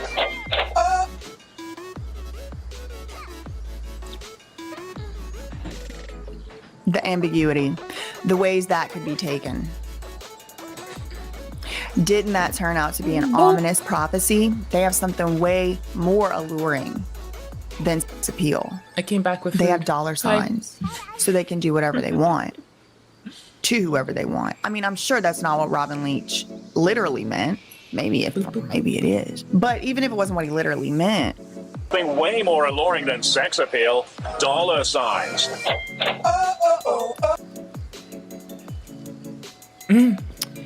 And that's all I really had on that one. Let me know in the comments down below. I was thinking about doing some reaction commentary videos on some of those old MTV Cribs style videos, specifically like Usher, Diddy, some of the people we've been talking about now, maybe Bam. I know he hurt himself a lot. One of the worst injuries Bam ever got as a professional skateboarder through all of the stunts and everything was something he did for MTV Cribs. So I was thinking about like re-watching some of these anyway. Leave it in the comments down below if y'all want me to do it here, because I might just do it on my own time if y'all don't want me to do reactions to it, but I'm gonna watch them anyway. Anyway, that's all I really had for today. In the meantime, facts ain't defamation, and neither is reacting to a little VH1 clip, girl, from 2007. Love you and goodbye. Welcome into my world. You're playing my game. Thought that you could come up in the fitting off of my knee. Talking out the side of your neck like you're insane. Cortisol levels to the roof. Inflame. Kids these days so shameless. Selling out real friends for a paycheck. Mama didn't teach them no home training. Wanna be me so bad, but they failing. Step to the plate though. I'll take a challenger. I ain't scared of no low life scavenger. Thanks for letting me have a snack. I've totally forgotten that food exists all day. My brain just broke. Hold up.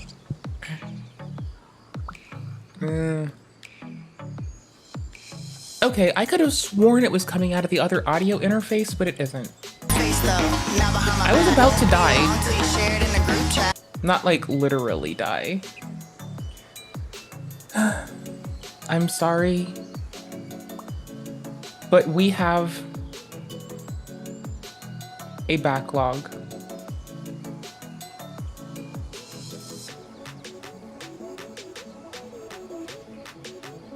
I'm curious. Hit me. I want to see the cascade of Oddco reacts. That's going to my watch later for later. How do I do this to you? I've decided that I'm going to be evil JK. Evil and mean. Withholding. And a complete and utter bitch. Kabi Lami's comment section has gotten pretty brutal. I'm gonna play more game is though. Crazy, your time is over, bro. Put the fries in the bag, all of which have appeared in just the last few months. Why has this pretty likable TikToker started? Put your bag in the fries, bro. It's cooked. Put that bag where the fries go. That shit's cooked. We need to take me away from the internet and like shut me the fuck up.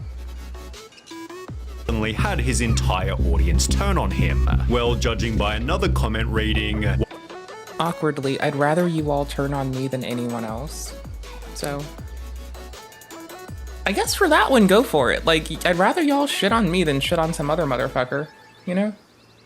why did we make him the most followed person on TikTok? People are starting to think that he doesn't really deserve it. He gained 162 million followers by repeating a pretty simple formula. Find ridiculous videos of people exerting too much effort on the most basic tasks, then show how to do it in a much easier way. Can't believe he got that big, just from reacting to humans being dumb. Even Kabi Lami himself stated, "My videos are simple and easy, but achieving a point of simplicity was actually very difficult." He gained just 9 views and only 2 followers during his first month on TikTok, which only grew to 4,300 after posting a crazy amount of volume. I was posting like 6 or 7 videos a day. His main type of content, widely relatable skits, but they were limited by a language barrier as Kabi Lami only spoke Italian. I don't understand what he's saying. Someone translate it, please. I love your videos, but can you please do them in English? Kabi therefore devised a simple solution. Only make videos where he didn't need to talk. He'd state the fact that it's not spoken makes it a universal language. Every kid, every person around the world can see the video and get a laugh simply by watching the images. Unfortunately, Kabi was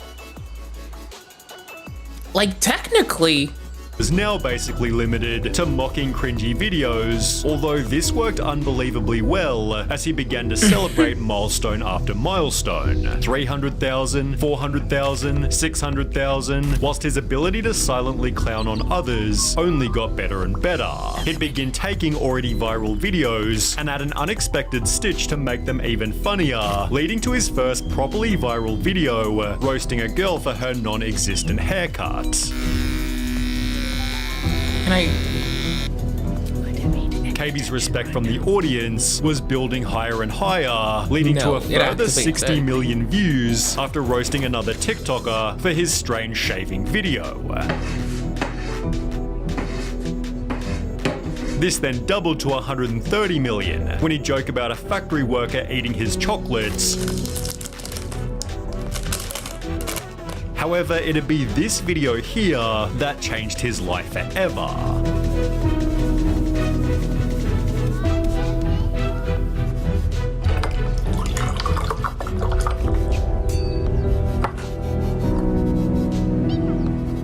Mocking the stupid life hack gained him 250 million views, repeated in another 4 videos, which followed a similar premise. Suddenly, every video was gaining at least 30 million views, whilst his moves were being copied by famous soccer players. Kabi was called the wisest man to ever live, as you say so much without saying anything.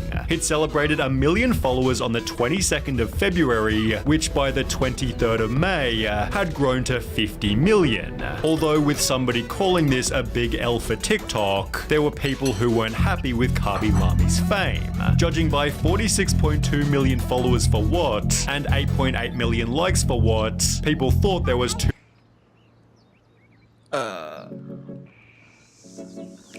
I don't know. For something that they or I can't or aren't doing, maybe?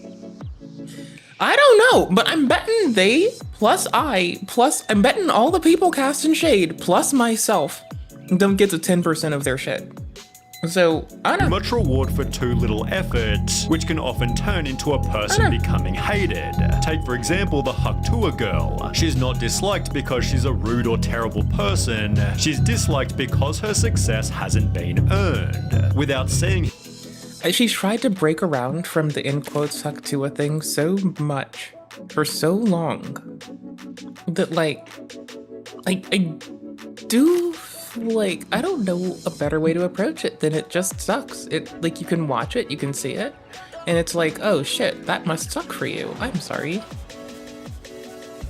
Is there a better way around these His history on the platform, viewers might perceive Kabi in a similar way, as a low-effort TikToker who makes 750,000 per post for holding out his hands in a 20-second video. The main joke is that Kabi gained over 100 million followers by doing nothing. On the unpopular opinion subreddit, one user wrote, Kabi Lami is boring, not funny, predictable, low-effort and famous just because he uses other people's content. 90% of his TikToks are low effort. He has a few quality vids, but that's it. He shouldn't deserve the recognition he's got right now. I really have nothing against the guy, just that there are some people who put real effort and can't get through, and I don't think that's fair. Others didn't like him simply because they thought he wasn't funny. It hurts me because these just aren't good, and he has so many likes. Honestly, I'm glad I'm not the only one who didn't find him that funny, but there's a much stranger reason that people began to hate him. Kabi posted a simple Instagram story, Say No to Racism, posted with a separate video in which he'd help a white person pull a sword out of the ground. It was captioned, in a racist society, it's not enough to be non-racist. We must be anti-racist. But after this, Kabi made a brand new story. I'm seeing a lot of comments where people says, I unfollowed you because you did this video. I don't mind, guys. We are almost in 2022 and people still use racism because they have nothing to do in their life. You can also unfollow me. I don't care about the numbers, I care about your hearts. This was followed by another post reading, instead of wasting your time writing negative comments criticizing, try to help people, although this controversy only ended after being overshadowed by a brand new scandal. Comments began to appear on his videos. I hope this man beats Charlie. Kabi's more talented than Charlie. I have a feeling that he might pass Charlie. Charlie D'Amelio was TikTok's most followed person, although Kabi was right behind her with only 4 million less. Charlie losing her title therefore became a possibility, resulting in a war between the two creators. People began devising strategies to make Kabi the most followed. If you want to help, start commenting Kabi to number #1 on every video that you see on your FYP. Charlie's fans fought back, writing, "There's no way people actually support Kabi Lami. He's literally racist and sexist. He body shames people. We all know damn well that if Charlie did one of these things, her career would be over." A different video added, "So basically Kabi did something so bad. He body shamed a girl, but what were these TikToks even talking about?" Well, an account named Canceling Kabi Lami re-uploaded one of his videos with the caption, "Why is this man obsessed with body shaming girls?" It showed 3 examples of Kabi reacting to women poorly, which was paired with another video of him joking about a dude's obesity. People then discovered Kabi telling women to wash the dishes, resulting in mainstream news articles and some pretty heavy backlash. Body shaming is so disgusting. Ew. That's so rude. I can't believe he'd do that. As a result, Kabi lost 400,000 followers before the day was over, although people then recognized what was going on. They're canceling Kabi because he's gonna pass Charlie. Kabi therefore regained 1.5 million followers the very next day, ironically helping him become the most followed TikToker. Although Kabi Lami's reputation has been trending downwards ever since that day. Bro disappeared from my FYP after he became the most followed on TikTok. Ever since he passed Charlie, he's not been on my FYP, also being noticed by Noah Glenn Carter. Because he's basically done nothing since becoming #1. Like, he never even made a video celebrating or acknowledging that he was now the #1 most followed TikToker. And since becoming #1, he's posted once, maybe twice a week. As mentioned, Kabi went from making 6 or 7 videos per day to basically never posting. He instead began to state, "I want to make films. This is my main objective. I've wanted to make movies since I was a child," almost implying he was better than his TikTok audience. When he did post a video, it was often just an ad. Kabi did promotions for Airbnb, Hugo Boss, even Facebook, and by disrespecting his audience with loads of different ads, the audience would also lose respect for him. He used to be so famous. How did bro get forgotten? People started posting TikToks such as, "Maturing is realizing that Kabi Lami was never funny, and that whole race for him to Charlie was lame," as well as, "Bro, can we all agree that Kabi Lami wasn't even funny? We just wanted him to pass Charlie D'Amelio in followers," which on its own gained almost 1 million likes. I mean, sometimes he was low-key funny, but it got old real quick, hinting at Kabi's next problem. As far back as 2021, people were already stating, "It's the same thing every single time. I know exactly what's gonna happen in each goddamn video." Honestly, Kabi's videos were funny at first, but the joke got old after a while. He was really funny at the start, but his joke is getting old. He never does anything else but these kind of videos. Well, now it's 3 years later, and the joke still hasn't changed. His lack of changing content becomes a lack of growth, for which the audience trashes him in comment after comment. But it's been especially bad recently. On the 14th of August, this person commented, "Kabi always knows how to keep it simple and hilarious," but only 2 weeks later, the same person's now stating, "Just put the fries in the bag, bro." In the past, Kabi Lami stated, "Of course, the people, they will always found something bad to you. I think it's just part of the life." And turning his back on TikTok has definitely had some benefits. He'd appear in the recent Bad Boys movie, is now a judge on Italy's Got Talent, and most notably, he's about to release his own feature film called Double O Kabi. Hello everyone, welcome back to my second channel. I'm very excited to have you here today because today I'm going Oh my gosh, no Danny reruns. Hey everyone, my name is Kevin. I'm just looking for things that aren't very, very, very, very long. Kmart has a low price on Duracell alkaline battery. Everything I'm buying for Christmas needs batteries. The video game needs batteries. We're killing Shadowheart anyway, I don't care. Forget, I need batteries. His batteries don't seem run down. Let's get this 3-pack of Fuji film. They give you 12 bonus shots. Why 12? Okay, I have low health for now. One for each day of Christmas. Well, if there are 12 days of Christmas, how come we get 1 day off from work? Kmart lets you get into the joy of giving, not to mention the joy of saving. What in the world happened to Kmart? Depending on how old you are. You may remember there was a time where Kmarts were all over the place. You couldn't go into a neighboring town without seeing, well, that town's own Kmart. For a couple of decades, particularly the 70s and 80s, they were the equivalent to the modern-day Walmart, which is in every shopping complex nowadays. But, why did Kmart die? what happened. The same way Sears Roebuck died. Well, if you ask most people, they'll say Walmart killed them, but that's not really Sears correct. Roebuck didn't get killed. For one thing, in their market, there's plenty of room for Walmart competitors. Target coexists with them and competes with them. Why couldn't Kmart do that? Well, the truth is that Walmart didn't so much kill Kmart. Rather, Kmart gave Walmart and Target knives and told them to stab them in the gut repeatedly. And then took those knives back and stabbed themselves in the gut repeatedly. Really, Kmart's downfall is their own fault, and no one else's. It's embarrassing. Let's talk about it, though, because it is pretty interesting and quite in-depth. It's also a part of the economic market I have yet to discuss, which is, of course, general retail. The brand and store, known as Kmart, actually dates all the way back to 1899. But back then they weren't called Kmart, obviously. That's a very modern name. They were known as Kresge, founded by a man named S.S. Kresge. But to be honest, their early days are a little irrelevant to their actual fall. I thought about going into detail about Kresge and that chain of stores that resulted, but the truth is that it has little to do with Kmart. So let's just skip ahead, shall we? The first store that was named Kmart opened on January 25th, 1962, in San Fernando, California. But this first outing wasn't built from the ground up to be a Kmart. That was decided very late in the process. Originally, it was going to be another Kresge. Okay, maybe I should suck less. Hold on. We're just gonna chill for a minute. Do we want to do this for 45 minutes? Let's see. Store. And the first Kmart opened just 6 months before the first Walmart opened. The first Kmart that was built from the ground up to be a Kmart, with 80,000 square feet, opened on March 1st, 1962, in Garden City, Michigan. And this process was spearheaded by a man named Harry B. Cunningham. Both he, as well as Sam Walton, founder of Walmart, were inspired by a different chain of stores entirely, known as Ann and Hope. It was a Rhode Island-based retailer that pioneered practices that are common in what are known as big box stores. Now, what the heck is a big box store?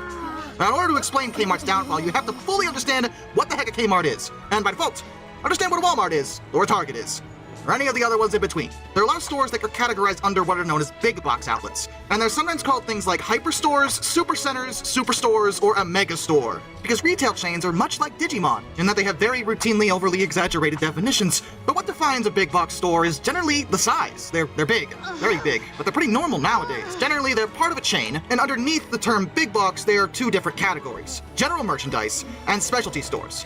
Specialty stores include things like Home Depot, or Lowe's, or IKEA, or Best Buy, which they're large and have a lot of different items, but they specialize in a very specific niche part of the market. Home Depot is like, well, home supplies and renovation equipment, whereas something like Best Buy is electronics. General merch, however, is, well, I freed up 150 gigabytes, which means I finished editing what I was going to. It's uploaded, it's queued.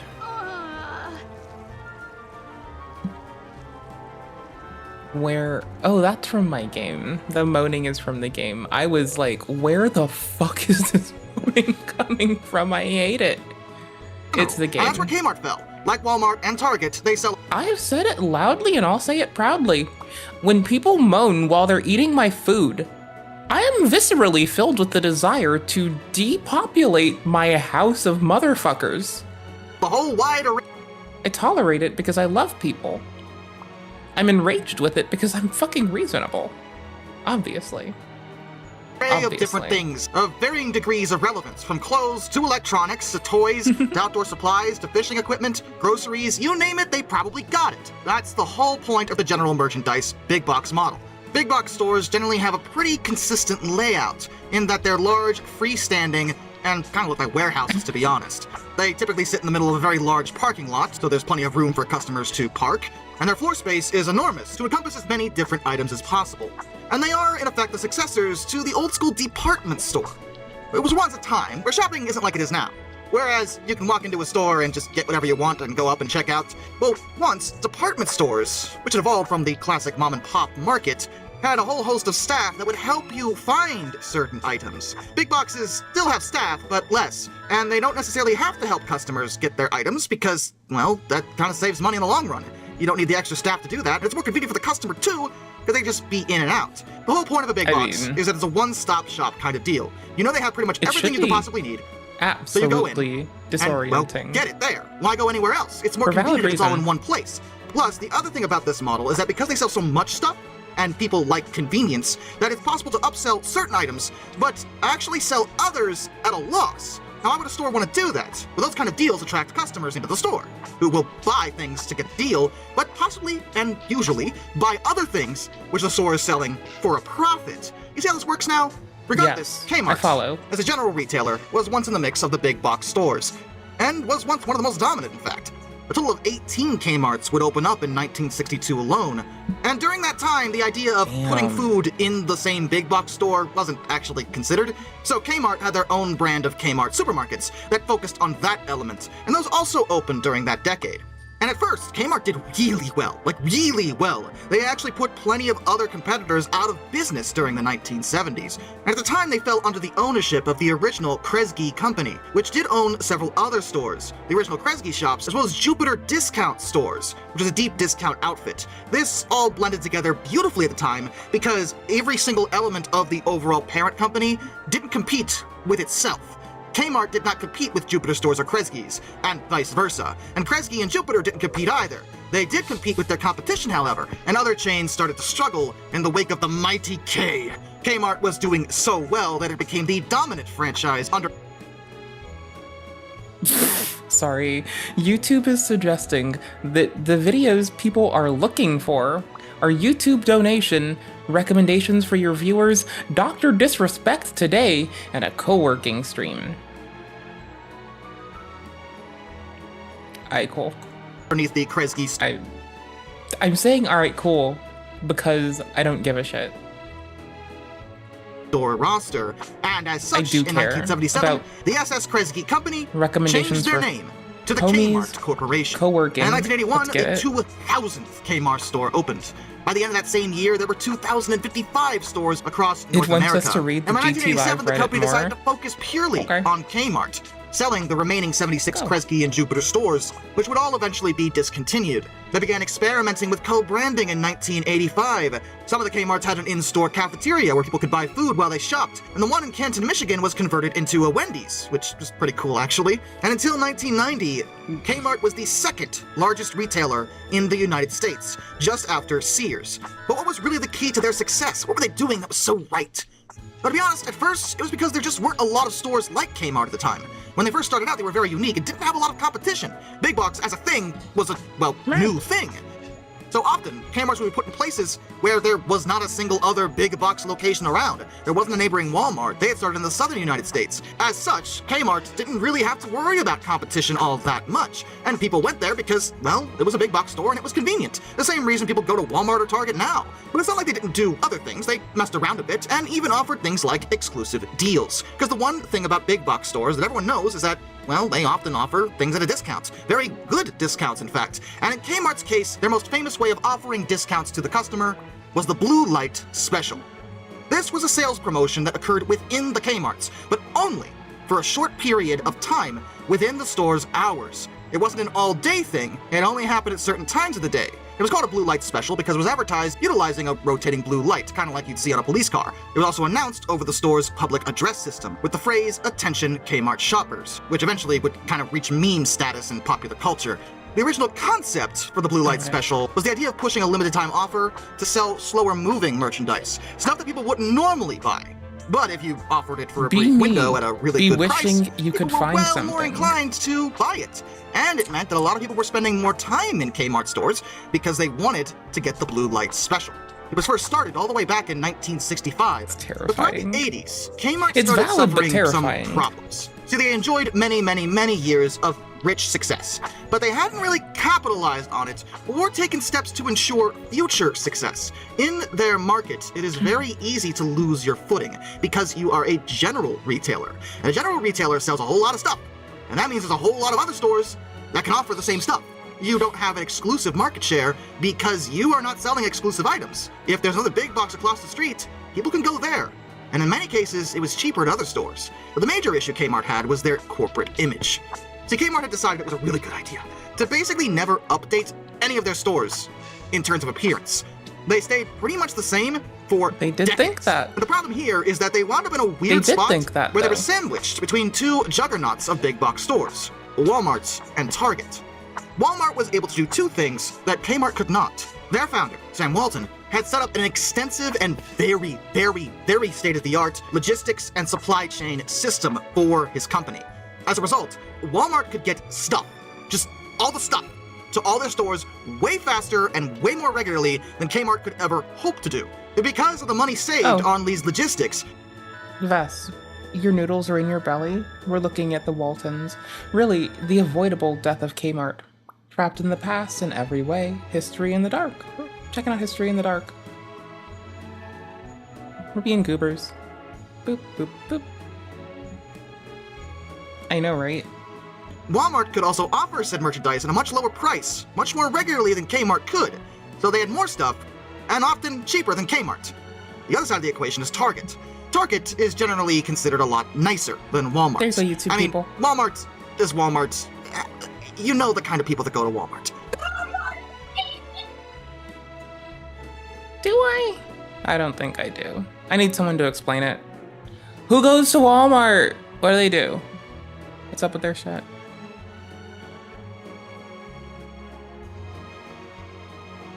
People still go to Walmart because it's cheap. However, Target, targeted the other side of the equation here by focusing on the upscale market. For one thing, Targets are more reminiscent of the old school department stores. They're very nice inside with helpful and polite staff, and they often sell more expensive things, but high quality stuff. And people will pay extra to not have to go to Walmart generally, if they can afford. Vess, I don't get dressed up fancy to go fucking anywhere though, homie.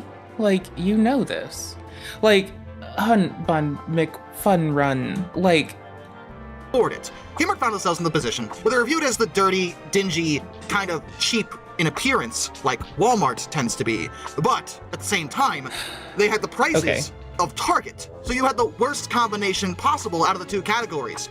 I basically roll up out of the bed wearing athleisure because I'm either running, doing yoga or strength every goddamn day of my fucking breathing fucking life. And then also, one mustn't forget, I'm basically, which means I'm in PJs 24/7.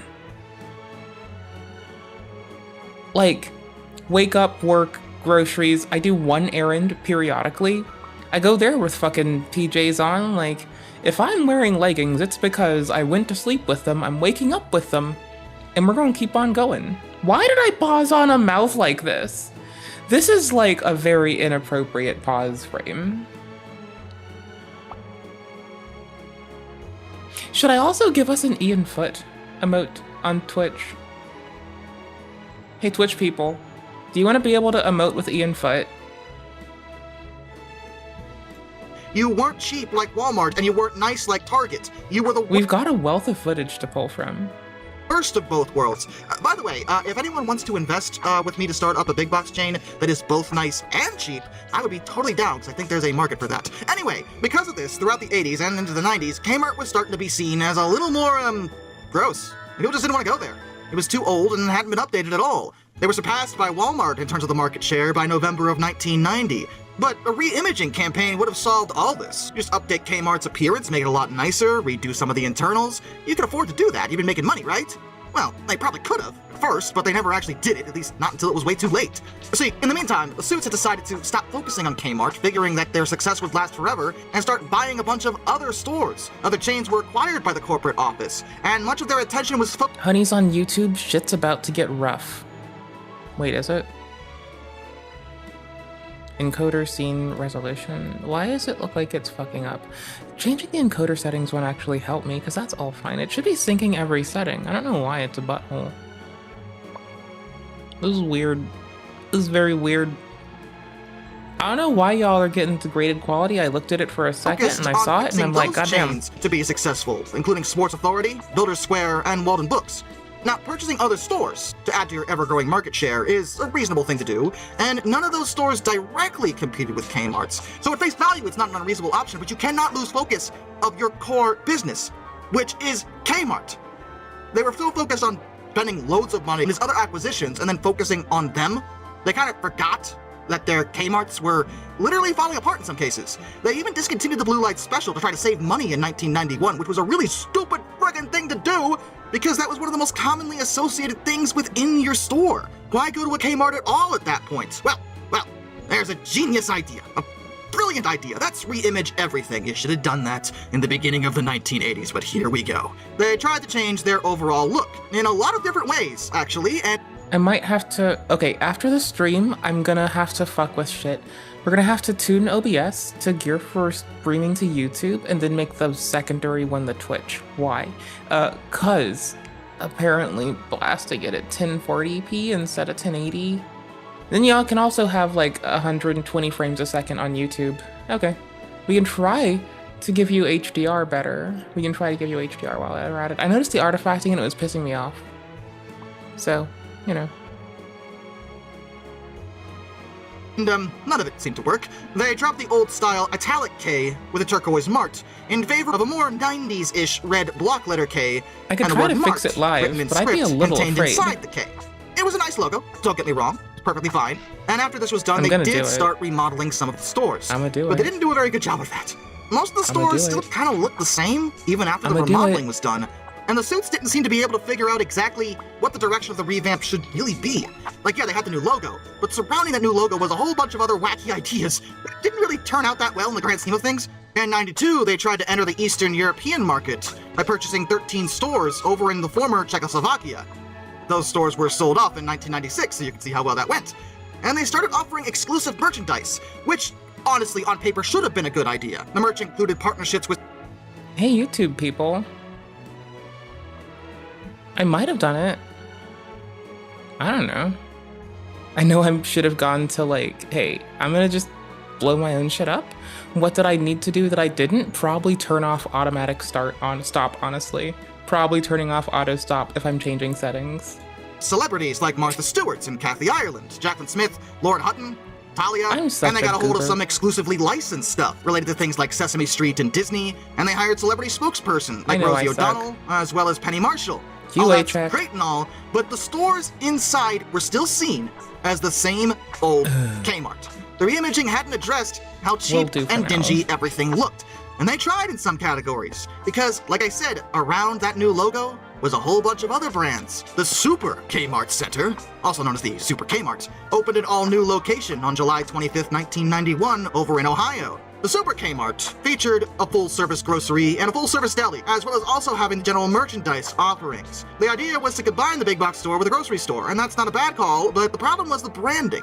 I think the issue is that people were kind of confused as to what the Super Center really constituted, and they also had things like Big Kmart. What's the difference here? Well, not really much of one, outside of the food offerings, to be honest. Some stores were rebranded as Big Kmart. In fact, as a kid, I remember my Kmart in my hometown was rebranded that way. But the inside was still pretty... Yeah, here's the thing. They all became super ultra mega bullshit.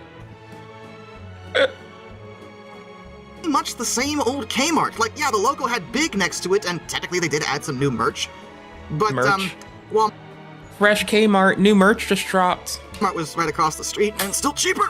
Granted, it helped them at first, because the reimaging did kind of make people curious as to what all the hubbub was about, and their sales numbers had grown by 10% in 1997, which was good, but this seeming return to success wouldn't last very long.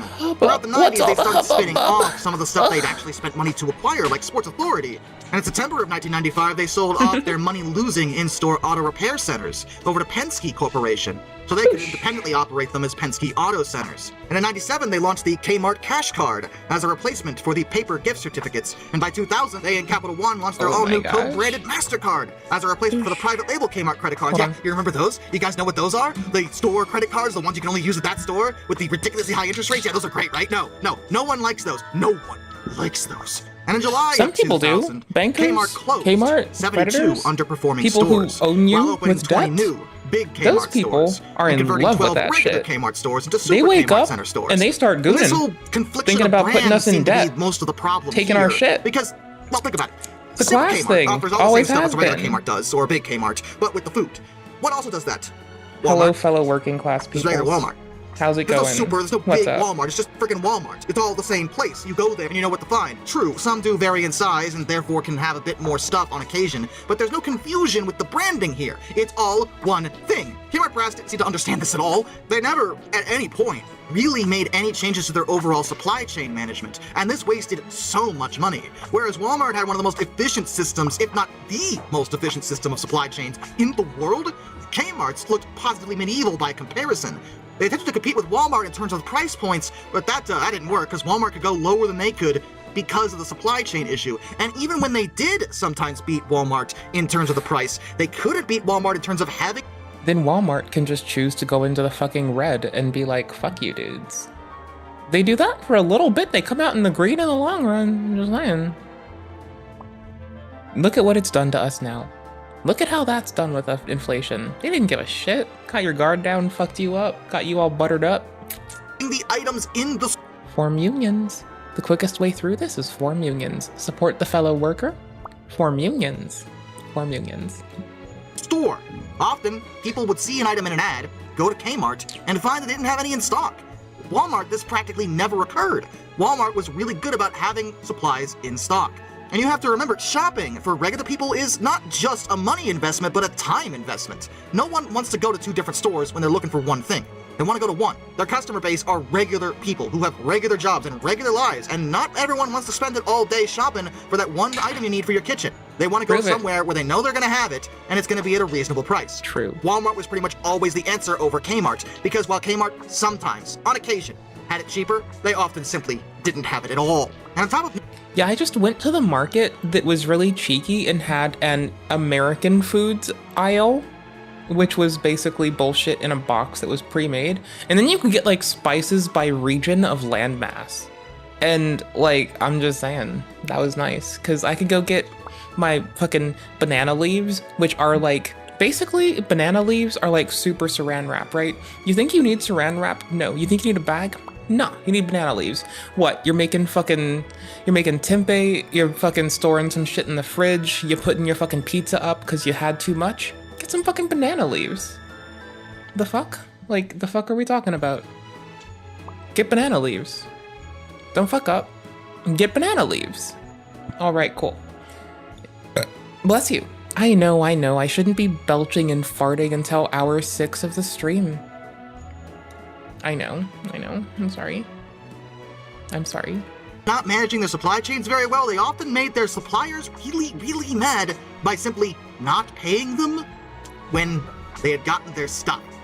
For example, in 2001, Sega would actually sue them. Sega had come out with their last ever home video game console, the Dreamcast. Kmart acquired a lot of those for $25.9 million directly from Sega so they could then sell them for their retail price and make money. That's great and all, but they never paid Sega the full amount. They had shorted them $2.2 million and didn't give them the rest.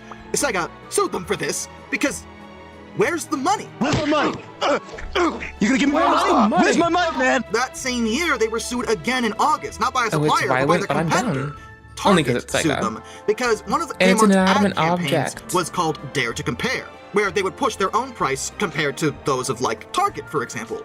But often these ads show Target's price inaccurately. While it is technically legal to advertise a competitor's prices and compare it to their own, it is not legal to lie about the competitor's prices when compared to your own. Kmart often overinflated what Target's prices actually were.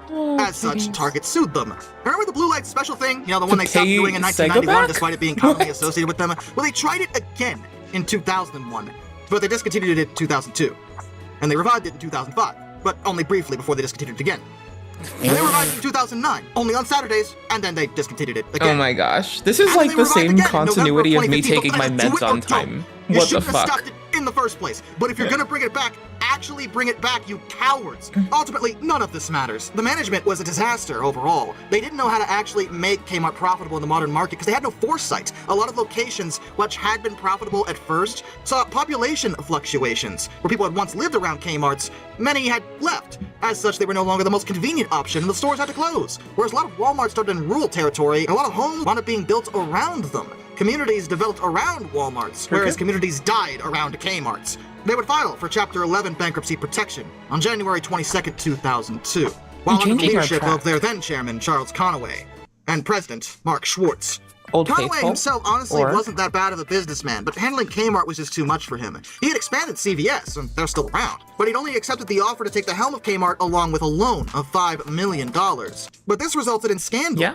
Conway and Schwartz were accused of misleading shareholders and other company officials about the company's financial situation prior to the bankruptcy, while they themselves pocketed millions of dollars. They were also accused of spending Kmart's last remaining cash on things like airplanes, houses, boats, and other luxuries for themselves. Ah, yes, good old corporate corruption. For reference, Conway would wind up being sued by the United States Securities and Exchange Commission, or SEC.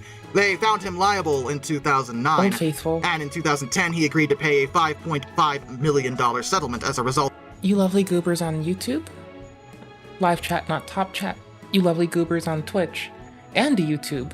Please make sure you're taking care of your fucking well-being and your bodies.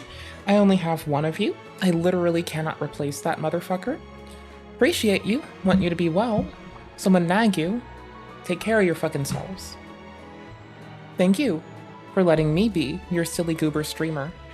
I am gonna keep bitching that I'm lethargic, in hopes that when it hits me out of the blue, nobody acts fucking surprised. Why would I toss a caffeine drink on top of that? Bad life choices. Wasn't thinking. We're sipping it slowly. We're doing the best we can. You know, bite my asshole. Of this fiasco. But unless you're playing Magic the Goddamn Gathering with me, you can shut the fuck up. I jest. In terms of how this affected Kmart, well, a lot of their money was actually just gone, because some people had decided to just spend it all on themselves, when they could have used that money to actually fix their problems. He did accept full blame for the financial losses that Kmart suffered. The company was already in a precarious position before he did that, and he only made it worse. He was forced to step down as Kmart emerged out of bankruptcy because, yes, they did last a little longer than their initial one. Their initial bankruptcy did not result in the entire company shutting down. While Conway was forced to pay back all the loans he had taken, Kmart's new management opted to close more than 300 stores in the United States, including all of the ones that were in Alaska. They also laid off 34,000 people as part of their restructuring process. They then introduced 5 new stores with a prototype logo, as well as a new layout and a weird lime green and gray color scheme. This wouldn't last very long, because they realized that while they did have a branding issue, people did recognize the big red K. This green and gray thing, while it might be more modern, just, well, no one really knew that was. Like, they could see Kmart, they could see that, but why was it green? Like, why? That wasn't... You're not helping! But the new layout was appreciated. They had wider aisles and improved selection and lighting. The stores did look more modern inside, which is something they've been struggling with for years. The problem here was their financial situation. They simply could no longer afford a full-scale rollout of the new scheme. A new scheme that likely would have saved them had it been done 10 years prior to now. And the prototype logo was abandoned for the Kmart Orange concept, which is pretty much just the red still with the K. It's more recognizable. On January 13th, 2003, they closed 326 stores due to lack of profitability of those locations. On May 6, 2003, they actually did emerge from bankruptcy protection as a subsidiary of the new Kmart Holding Corporation. They began trading back on the stock market again, but they were a shell of what they once were. They had lost a lot of ground having to close all those locations, and they were much smaller than both Target and Walmart. Companies that, mind you, were part of the reason they were in bankruptcy in the first place. But their new chief executive, Edward Lampert, was at first rather positive. They still didn't He was do good it. with numbers. Sorry, I'm whinging. Okay, so Twitch never fixed the fucking fundraiser integration with Rise Above the Disorder, which, speaking of, hey YouTube people, you're newer to me, so you can eat my writhing, scraggly ass. Just kidding. I adore you all, and this is why I'm taking a second to bitch. I don't know if the bot spammed it. We usually try to. Oh, it looks like the bot has. We usually spam these in our motherfuckers who might be in the States because they might have access to resources. If you're not in the States, you also might have access to resources. We know that Rad currently has a waiting list, but moreover, anywho's, this is cute. I'm like not done with this, okay? We're gonna watch this later. Know this too. And he set about correcting their balance sheet, reducing We're inventory that simply wasn't selling, cutting costs where he could, as well as closing the underperforming locations. And at first, this actually seemed to work. But by the fourth quarter of 2003, you're loved and you matter. Take care of yourselves. Also, fundraising for the one thing I wanted to for sure chip into, because I don't know what other motherfuckers do entirely, and they are still letting Autism Speaks be a fucking target for fundraising, and Autism Speaks we do not approve of. Not when you try to fund therapy that is considered harmful to autistic people, not when you try to harm my fucking cohorts, not when you try to fucking use fucking bullshit pageantry as a company and deceitful fucking statements to qualify to try to steep your ability to speak in the presence of the, in quotes, number of autistic people you have in your fucking organization, while you still go about perpetuating negative stuff. I mean, honey, it's not like any group of people is impervious to doing unsafe shit. Prejudice pricks, that's what they are. They're a bunch of prejudice fucking pricks. They do some bullshit. Alright, are we done shitting on Autism Speaks because they came up for 2 seconds? Oh yeah, fuck Autism Speaks. Divest yourself of your Autism Speaks. Don't help them and tell them to go fuck themselves. If you are someone that works with them, get rid of it. Start something else. Do something else. Do anything else. Help me find somewhere else to put my time and efforts. Not people that have had a history of repeatedly being told off for funding torture. They posted their first profitable quarter in 3 years. In 2004, they unveiled the new logo, and by that, I mean a big red K. I told you, they know what they are. Just accept it. You are a red K. You are a red special K. Deal with it. And they started back on that trend of having exclusive deals and exclusive promotions. 2004, they worked with E! Entertainment Television for a new clothing brand called Attention. It would only be sold in Kmart's. Oh no, if we bring them up, we'll take a minute. Twitch added a charity section, and they have Autism Speaks as one of the charities to donate to. Do they not care how evil they are? Yeah, no, they're really fucked up. Don't trust these people. In this case, I doubt it. They review every charity and their standards. Yeah, they don't even review that the charities are fucking applicable anymore. Like, because some of them, their fucking PayPal doesn't work, right? So they don't actually give a shit to audit it unless you tell them. Because I told them about Rise Above the Disorder being in there, and also not working, though that place we do wish to put our time into. It's Twitch, dude. The thing is owned by Bezos. Just a friendly reminder that the delivery drivers don't have time to take a piss while they're working on the warehouse workers and living through hell. The charity section is already hypocritical. Also, that warehouse workers, though they are contracted, some of them were forced to stay inside a warehouse during a tornado warning. There were many warehouses this happened to. One of the warehouses did not have anywhere close to a positive fucking outcome. People perished and we'll never get them back. Even prior to that, they had a similar deal with the WB Okay, cool, we brought them up for network. 2 seconds and we will derail the whole fucking stream to shit on those motherfuckers. Every step of the way. To have the cast of 5 of their shows only wear Kmart-branded clothing, which is an interesting idea, but it never really panned out that well. In 2004, they launched their Kmart Rewards credit card. Oh, goody, another one of those. I'm so thrilled. Nobody likes these. Stop doing that. And that same year, they decided to make what I personally view as a mistake. Kmart's management felt they couldn't survive on their own, even though they were starting to make money. It was theoretically possible for them to maybe not wind up as big as Walmart or Target, but have a profitable niche corner of the sector. They had finally reimaged themselves properly, and people, especially older generations, still remembered Kmart and still enjoyed them. They were trying to bring back blue light specials, though it was off and on. They were starting to do things that were smart. And then they announced their intention to purchase Sears for $11 billion. I guess that's where Sears went, huh? Sears Roebuck Company. Huh. Still being bitches. Let's go. You fools. I don't know why Kmart management thought this was a good idea. I don't know who authorized this. I don't know if it was more than one person. Maybe it was only Lambert's idea. I don't know. What I do know is that this was a mistake. Sears was once the #1 retail chain in America, so you might think this was a good idea, but by the early 2000s they were on a steep, heavy, agonizingly... I'm so fucking dead right now. Mr. Beast isn't even smiling in the Lunchly promo pic. Didn't help. At all.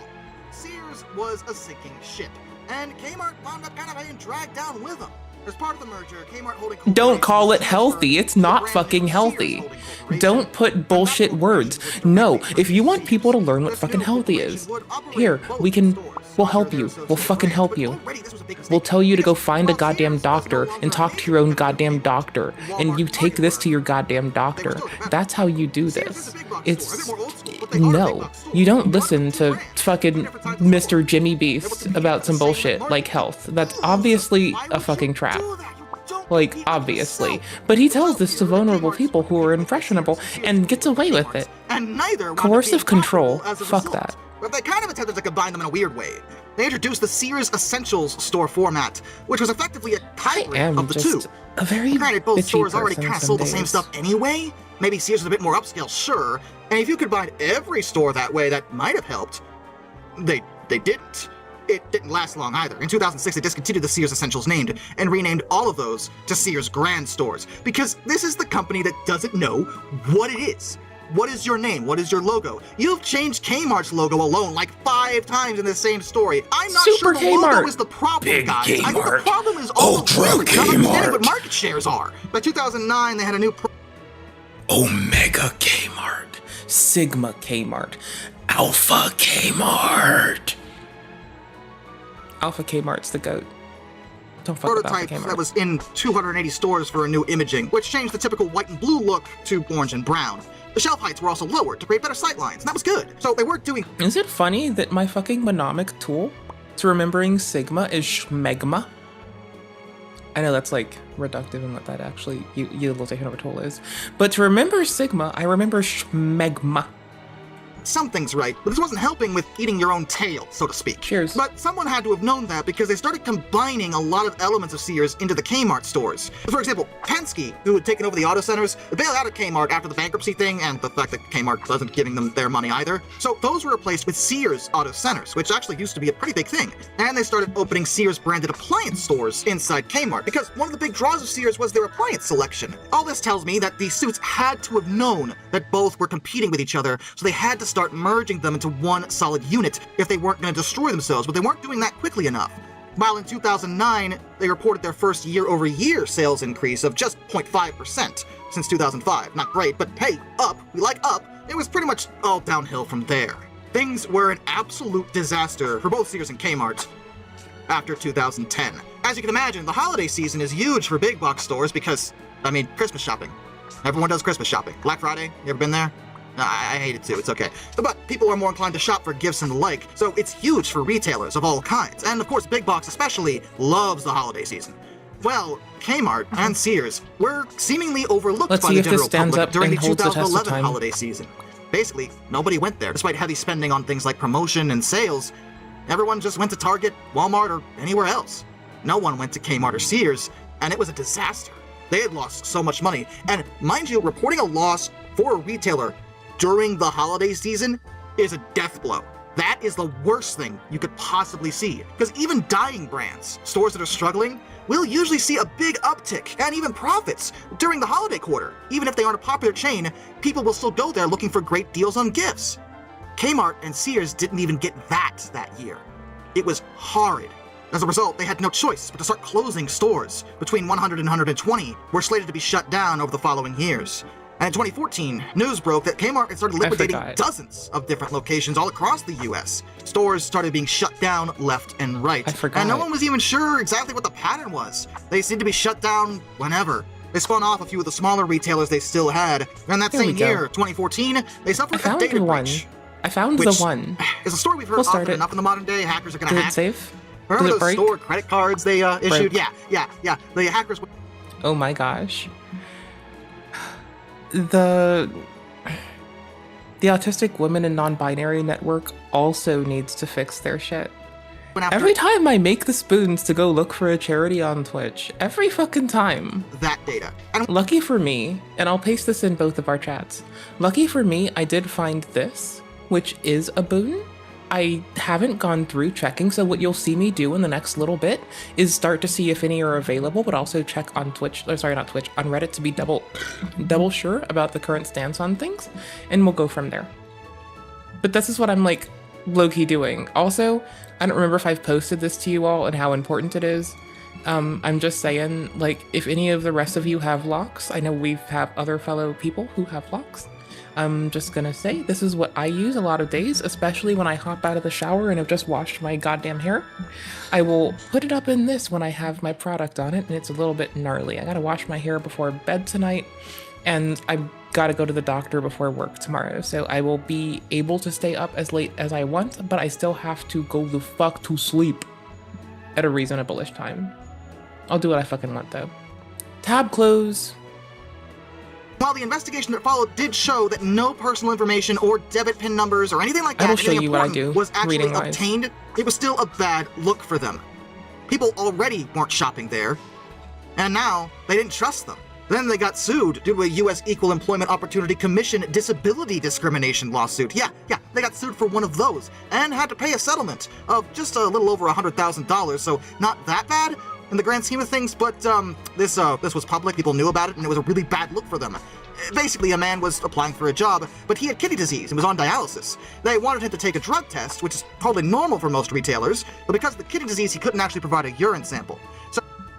So he requested reasonable accommodation, like a blood test or another related drug test. There are other ways to do it besides a urine sample. Kmart refused.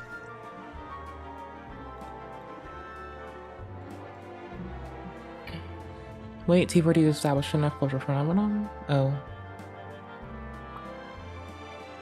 Never mind.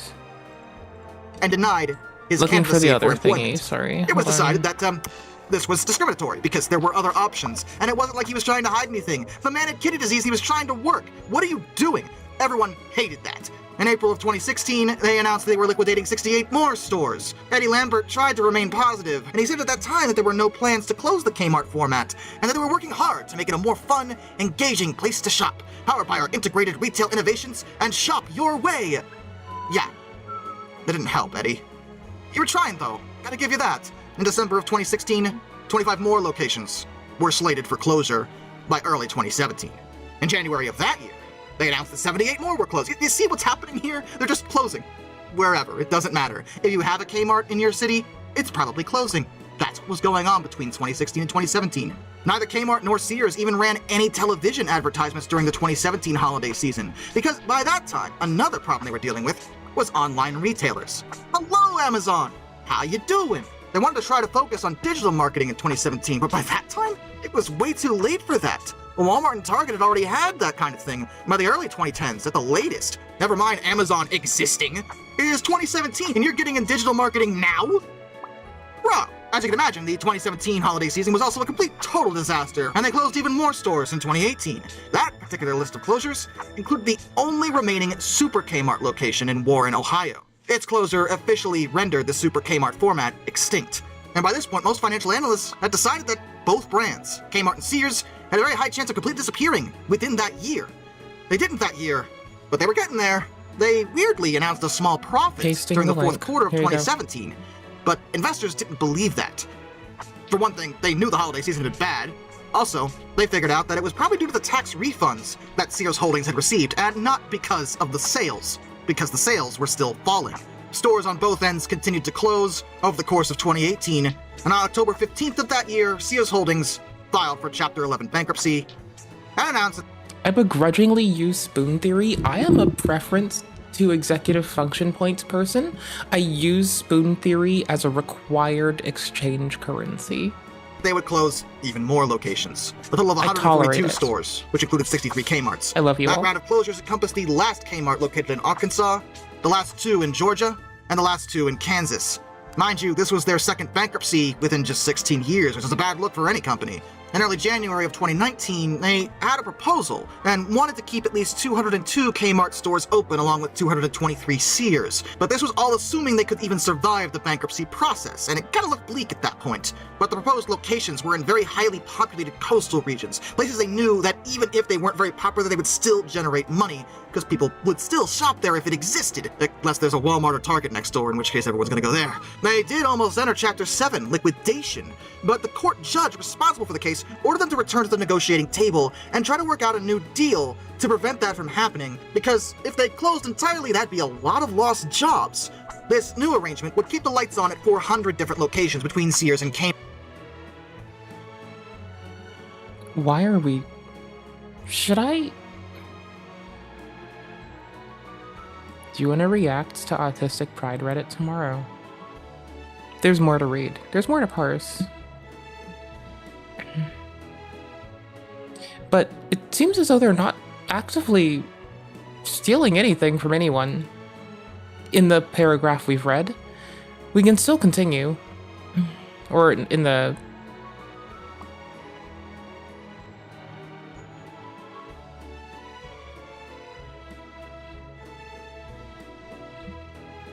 Right, like keeping a similar format. Like, I'm curious if the attested plagiarism is on par with someone utilizing MLA format, or if it's on par with someone saying that they did something else in terms of structuring it. Because what I mean by structure is, you can have an introduction that covers how you as a parent would encounter something, and then a second paragraph that encounters how you as a person experiencing something does something, and I wouldn't call that plagiarism so much as being derivative. Like, I wouldn't call you a sketcher, I'd call you a person who's, like, willing to put the effort in to write your own shit, give it your own voice, but follow a certain form, because you possibly think that the certain form holds, like, a weight, and you can... So, the person who was alleging as a... Or, sorry, we're gonna say a laggard, because we're still memeing on the internet. Everyone says alleged right now, right? And it's getting frustrating. So we're gonna say a laggard to be an asshole and imply that they do logger. Lots of logger. So we're probably gonna read this tomorrow for more active, reactive-y time.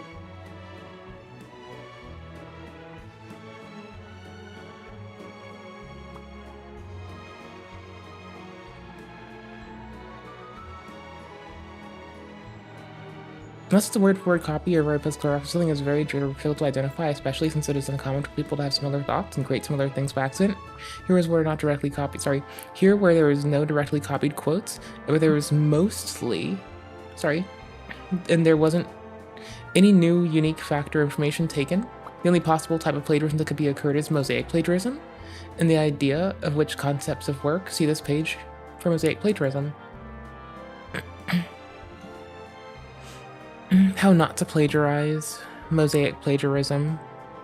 Language closely based on a source but with few words to change around. It's plagiarism. Either use exact quote with quotation marks or citation, or to express the point in your own words and to cite an idea. Either use an exact quote or express the points in your own words. I feel like this is a more tight thing, but can we get an example?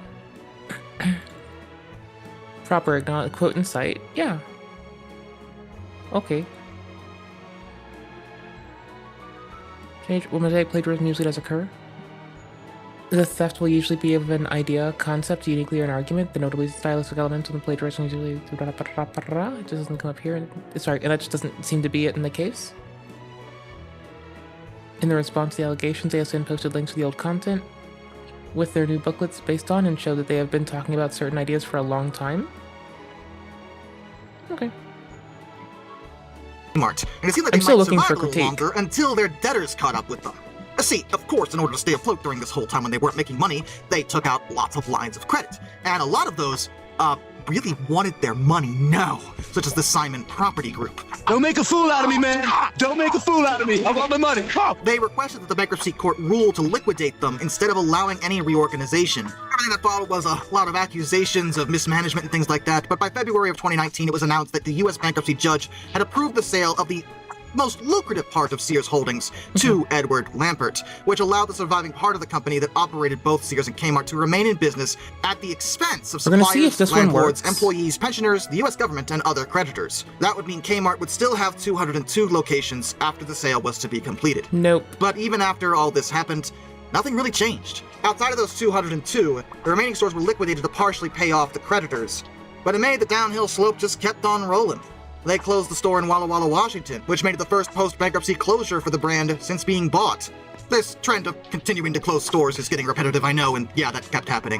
To catch you up, by April of 2022, there are only 3 Kmarts left within the continental United States. One is in Miami, Florida, one is in Westwood, New Jersey, and one is in Bridgehampton, New York. And by that I mean, there's only 2. The Westwood location closed in late 2023.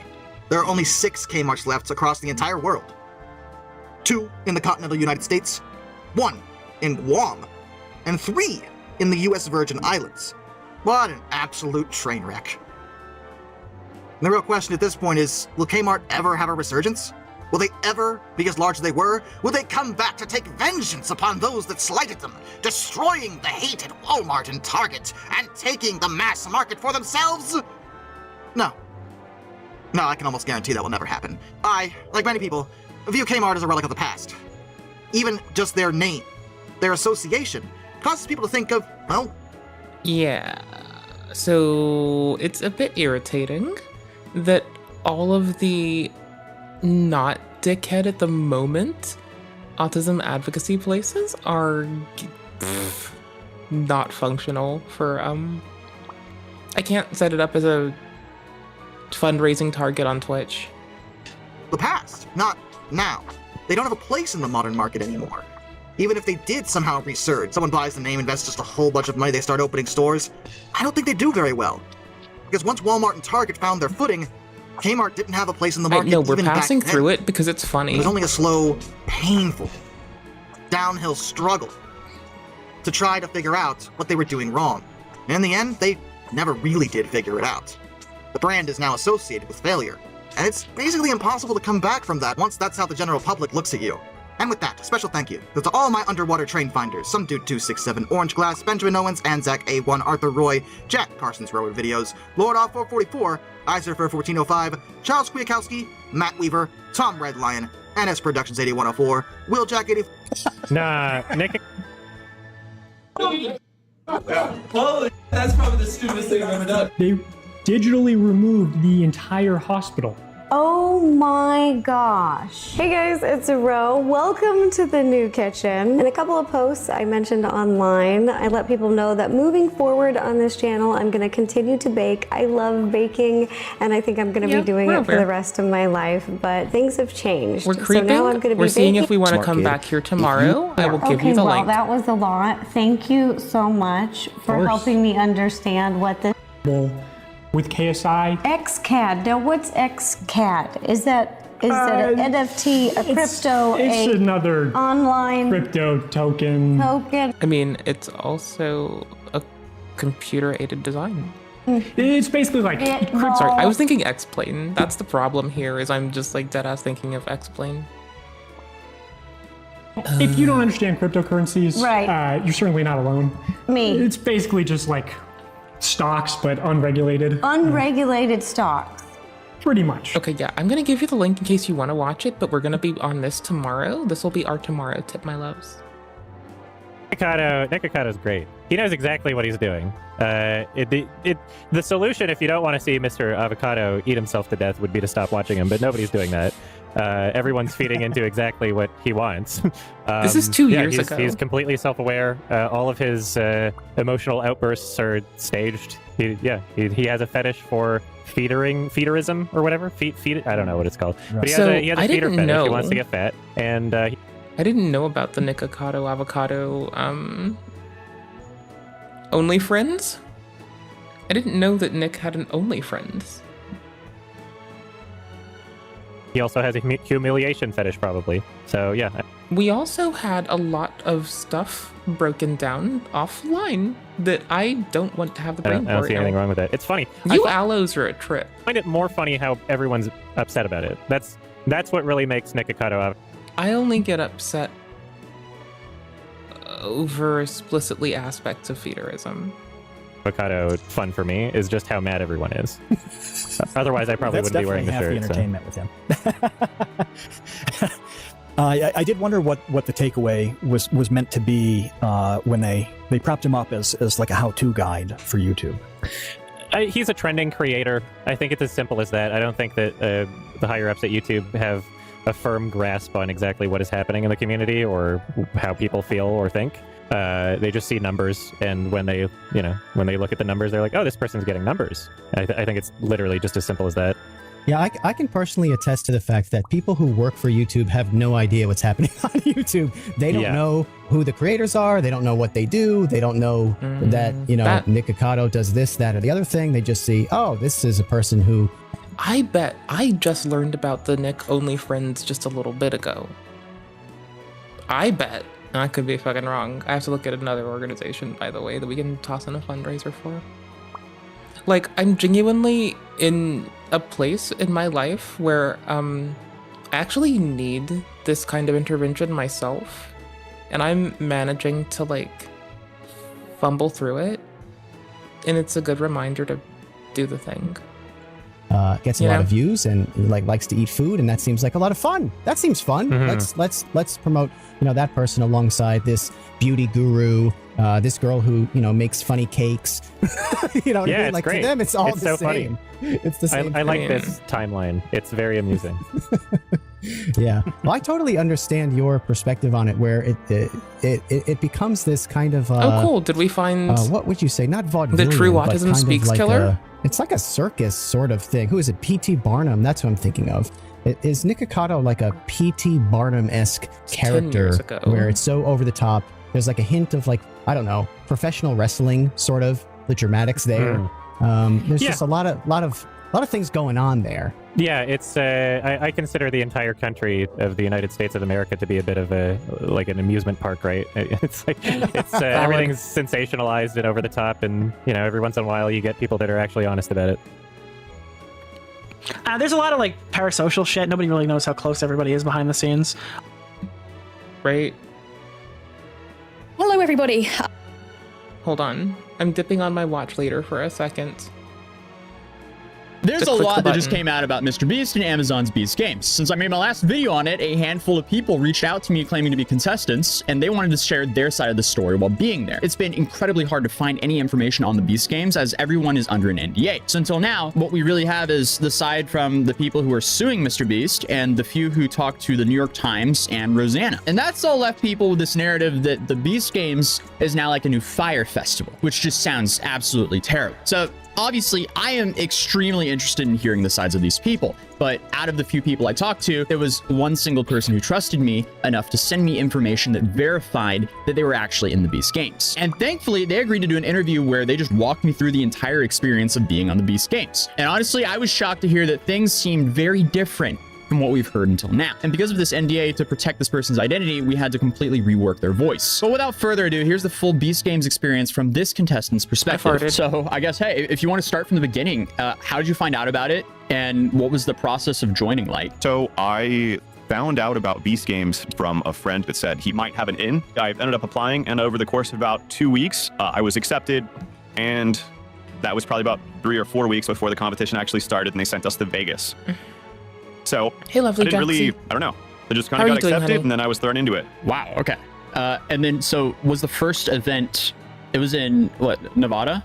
Or? Yeah, so they sent all 2,000 people to Las Vegas, and just imagine, so much of the trouble in all of what's come out is behind the logistics of Vegas. So you have 2,000 people that you flew to Vegas, you then have to handle hotels for all the flights, and then you have to feed them when they're there, so we all got like meal vouchers and stuff in the hotels. And I would say... God damn it. Does the Autism Research Institute, oh my gosh, I need sources. I need sources. I need sources. Please don't tell me that they're actually without more context. Please don't tell me. Please make it make sense. Please make it, why are they doing this? What is the context of them doing this? Why are they doing this? Team for mercury and lead poisoning? Yeah. One sec. I'm having a fucking fit. And what's gone on and what people are mad about is... I'm okay. We're looking for an autism advocacy organization to make our fundraiser target. Since Rise Against the Disorder and Open Path currently don't function, and the Autism Advocacy Network doesn't work, and the other one doesn't work, we're trying one more before I take a givey-uppies on it. Hold on. We're trying to find a fundraising target on Twitch again. So far, I'm running down shit from this. So they don't exist on Twitch as a fundraising target. They don't work on Twitch as a fundraising target. I forgot. I think we're looking at them right now, actually. I'm running their shit down. They also don't exist as a fundraiser on Reddit, on Twitch, sorry. These motherfuckers who we dislike, Autism Speaks, fuck these people.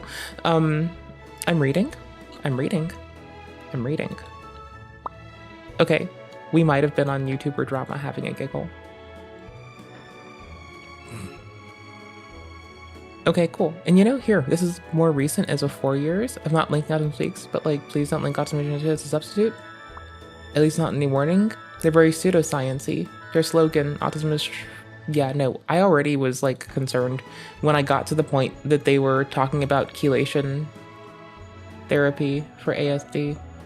That just sounds, oh my gosh, I almost said a very bad word. That sounds ignorant as fucking like the kind of bullshit that you don't need to get into. Boosh. Like, what? No, I'm not helping this. I don't give a shit. I stand on principle, goddammit. Fuck with me. Due to like lack of communication kidding? within not even Beast Team, but the company they hired to handle the production. Like, even if they can come at me with some, oh, it's consensual at least, unlike Autism Speaks, I'll be like, bitch, it's consensual for me to fucking shove my foot up your ass. So you have like random people that you pull off the street that are like, you know, they don't know the intricate details of the operation. So when somebody asks them a question like, hey, can I go get food, or can I go to the bathroom out here? They are like, they only know what they've been told, so they're going off their best judgment, but that might not be what the person wants to hear. I'll keep shoving the link on you. So it's just like a bunch of people playing telephone. So that's a large reason why people didn't get the things they wanted or the things they needed. And if you really need something bad enough, like, go get it. What are they going to tell you? No? And so wait, so it all started off, so you went to Vegas and you guys were in hotels there, and there was two things that I understood. So from the New York Times article, they were saying there was like an intake process. Oh my gosh, I'm sorry. Hold up. No, I'm looking at the Autism Research Institute. They are not listed here. I was looking at other shit not on the list. I'm sorry. ASAN also does not work on Twitch currently, I believe. That's the reason we couldn't do them. Bless you. The Autistics Women and Non-Binary Network also doesn't work on this.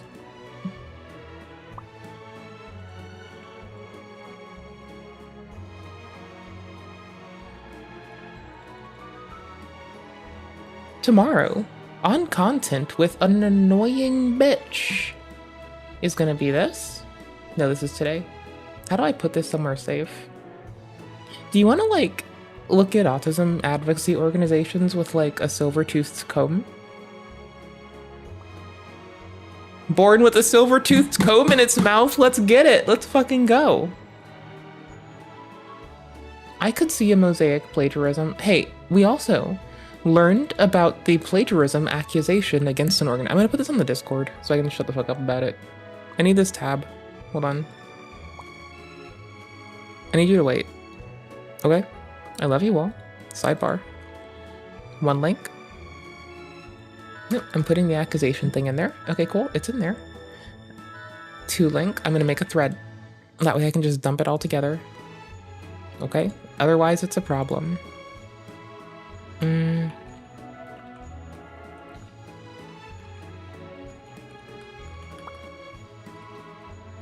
I misspelled advocacy, I bet. I don't care.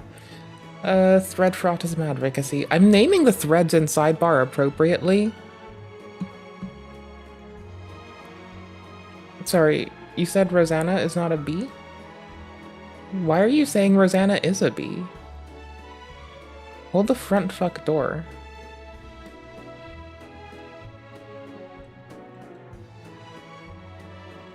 Okay, hold on. Because this is, like, actually useful for me. I need this resource. Yeah, this resource is here. Igloo, prove it.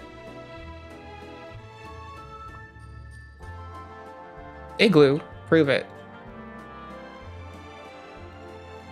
Okay, this link. Thank you. I need to close my tabs. Also, this one at the top. Sick. Because we like them, and I won't forget. We'll do something more practical.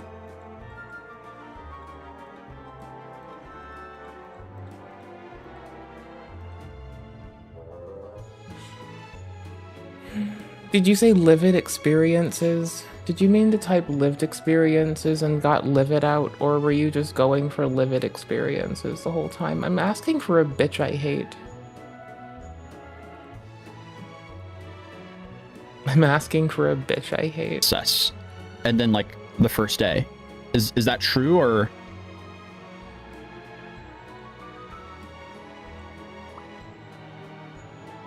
Igloo? You better not be driving. Yeah, there was, so we got there one day, and some people got there like 2 or 3 days in advance, just for planning purposes. But you stuck in a number of hotels. They YouTube people, live chat, not top chat, Twitch people, y'all are fucking on one today. Y'all need to uninstall Twitter, like delete your Twitter, divest yourself of Twitter, clean your shit up. Split all 2,000 people between, say, like 3 or 4 hotels. But the intake process happened at Rio Hotel in like the big grand rooms. So eventually, throughout your 3 or 4 days, probably on the day that you got there, mine wasn't until like the 2nd or 3rd day, but they took you into the room, you signed all the paperwork, new NDAs, all sorts of stuff. And then you basically got like your jersey, and then you went back to your hotel room and then waited until they called you down like the morning of to come down in your jersey. Because you were wrong. And poor planning on their part, we could have just worn like our normal civilian clothing, but they put us all in trash bags. I guess like that was a last minute decision, which didn't help because then people were like, why are there 1,000 people in a hotel in trash bags? That like raised some controversy right there. The trash bags were hot. You know, you could just rip bigger armholes or like suck it up. Yeah, that wasn't like a good decision on anyone's part. I don't know who that was, but it probably wasn't Mr. Beast directly. And then, so you were put in trash bags, and then what happened once you were put into trash bags? Once we were put into trash bags, well, they fed us breakfast. You had the opportunity to go get your own breakfast before the trash situation. Then it was like 3 or 4 hours of waiting until we got to the Rio Hotel. And they put us in the big grand rooms with, say, like 500 people in each room. Okay. And they would sporadically bring out food. They offered water. You could go to the bathroom. And yeah, so like we stood in those halls for another like 6 hours until we finally were bused to Allegiant Stadium, where we spent another 2 hours sitting on the bus and then going in through the in-dock process where they explain where the exits are, the safety of the stadium, like where we're going to be. But we were all just split up into 4 groups between 2,000 people. And like, okay, wait, so Igloo, aren't you supposed to be giving me examples of racist people being racist? Aren't you supposed to, for my own edification's sake, be giving me samples of racist people being racist? Igloo, you're supposed to be giving me racist people being racist so I can stare into their eyes and their minds and tear it apart viscerally in my own cognition for no other reason than I am fucking curious and I woke up today. You guys were put into trash bags and you just waited around in a hotel like conference room for 6 hours? We put on the trash bags. We waited for like 2 hours to go on a bus to go to the Rio. And then once we were at the Rio, we were in the big grand halls where we had trash bags on. We probably waited for another hour in the trash bags before they said, oh, you guys can take them off, but keep your trash bags so that you have it like when we walk out of here to the buses to go to Allegiant Stadium again. Okay. And then what were you guys doing at the Rio in trash bags? So at the Rio in trash bags, they collected our phones once we got on the buses. And then when we were in the Rio, we were just sitting at tables. I think some of the halls actually didn't have tables. We just sat around for 6 hours. And like, I had a great group of friends that I was able to play games with and stuff at our table. We had like... I've got an outstanding cadre of cohorts called you motherfuckers. Thank you all for spending time with me. I know you could do a billion goddamn things. Thank you for wasting your time with me. 7 or 8 people at our table, getting to know people. The coolest thing about the whole experience is getting adults together and taking away all distractions so they have nothing to do but get to know each other. That was the coolest thing. So you guys waited around there for 6 hours, and then they bussed you to where the event happened? Yeah, so everything took place in Allegiant Stadium throughout those 4 days. And what was the Allegiant? I'm not familiar. Is that just the Las Vegas Stadium? Yeah, so it's like the nicest, biggest, newest football stadium that exists. Everything's super high-tech. It was actually really cool. Like the stadium was super sick. And I think we got some like behind-the-scenes looks that not a lot of people do. But yeah, like the only place in Las Vegas that can accommodate any sort of thing like that is Allegiant Stadium. Okay, so take me like through the whole thing so you got onto the bus from Rio, you went to the stadium. When we got off the stadium, we walked inside and there were people waiting by TV screens. There was the main producer. There were a couple of the Mr. Beast team waiting around, and after everyone had filed in, after like another 30 minutes to an hour, all of this was just like waiting around, which like is totally fine as long as you can handle waiting around. That's a big issue people had. But like, if you have 2,000 people, your production's not going to move very quickly from thing to thing. So they basically just told us where the exits were. They had on TV screens displaying like, you know, the safety precautions of the stadium if something were to happen, who to call, who you're going to contact, like whatever. And then shortly after that, they end up sitting us down for like an actual meal. So by then, maybe it was like 10 to 12 hours before we ate like a full like established lunch or dinner or whatever. And it might be like 10 p.m. at night by that point. Yeah, the hours were totally off while we were in the stadium because I think they figured out that they wanted to film everything at night. So then during the day, everything was just a waiting game with like nothing to do except like sit on the field or eat meals and hang out with people. Okay, so when did the lack of like medical supplies and stuff like that come up? So when you went into the Rio, you kind of like handed off your medical supplies for the Beast Games and they were going to handle the logistics of it. The production company was supposed to like quickly hand out medications, or they had like a medical bay set up, especially once we got down into the stadium and like on the floor of the stadium. There was like a medical area where you could go to and get your medications, but Igloo. Igloo. Igloo. Igloo. Igloo. Igloo. Igloo. Igloo. Igloo. Igloo. My ability to decode and support sarcasm is at an all-time low with my ability to endure the world, as today has been a fucking piece of shit. Shut your tough. I love you. Yeah, everything kind of weighed on when we were doing challenges and stuff, and like a big because I read it seriously every time, and I'm sitting here on the cusp of a panic attack each time. And I'm the one that has to sit inside my head and negotiate myself down from it. You're not. That's what happens when you don't use a goddamn tone indicator.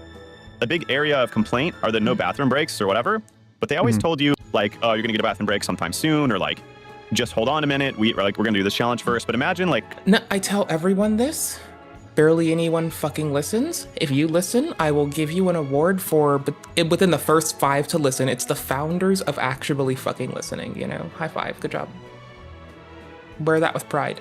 Trying to coordinate 2,000 people's bathroom breaks, and I think they could have relieved or alleviated the issue by just... Because otherwise, the sarcasm won't stop, and I will just turn the stream off and not be on for like 4 or 5 days. Fuck you. Telling us when we would have bathroom breaks, but they didn't know how long filming was going to take, how long challenges were going to take. So everyone just had to like go when they could, and then they would wait for back, and like filming delays would happen just because people like didn't know when to go to the bathroom.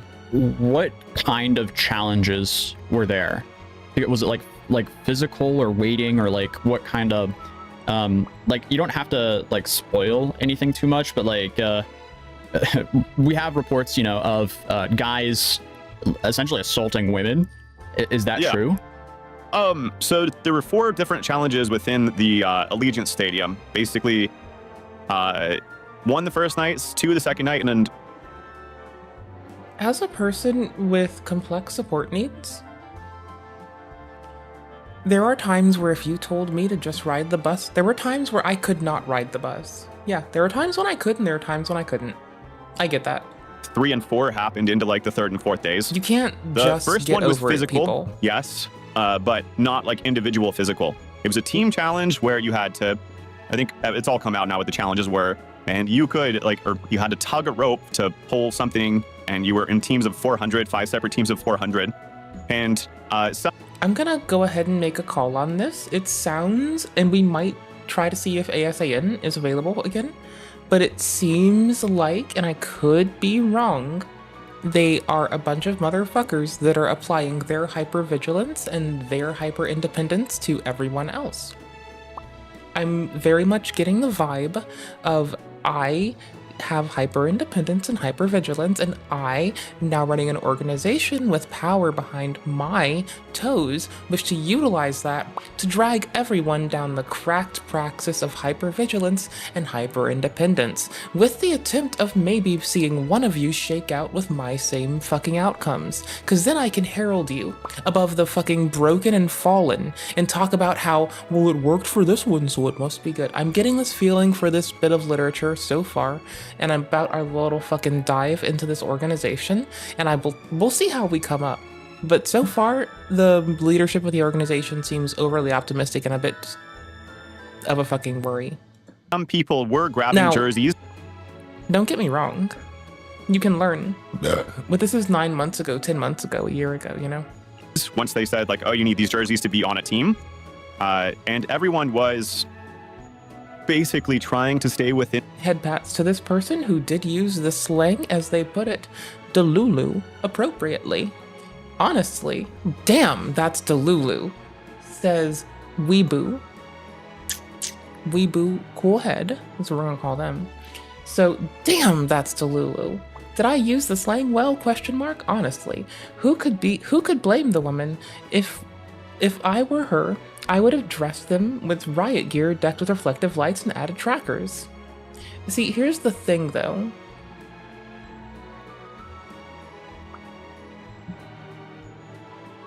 At no point did anyone speak to the people who were gonna have trackers put on them.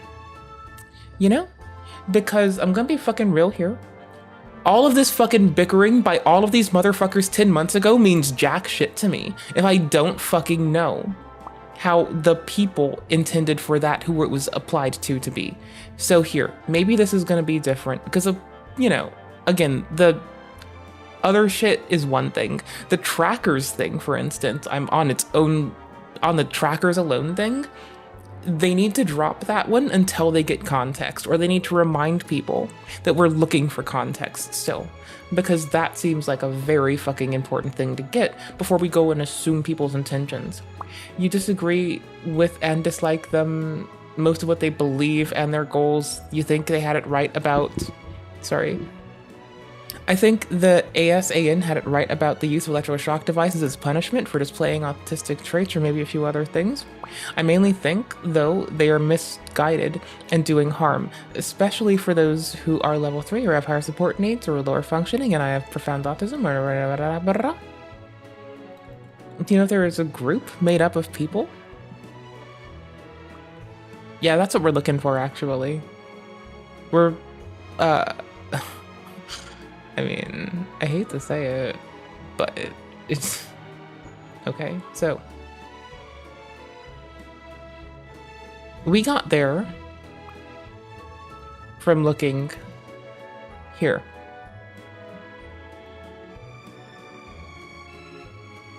We also like hearing what people say, and we listen to people when they open their mouth and run things at their gums at us, you know?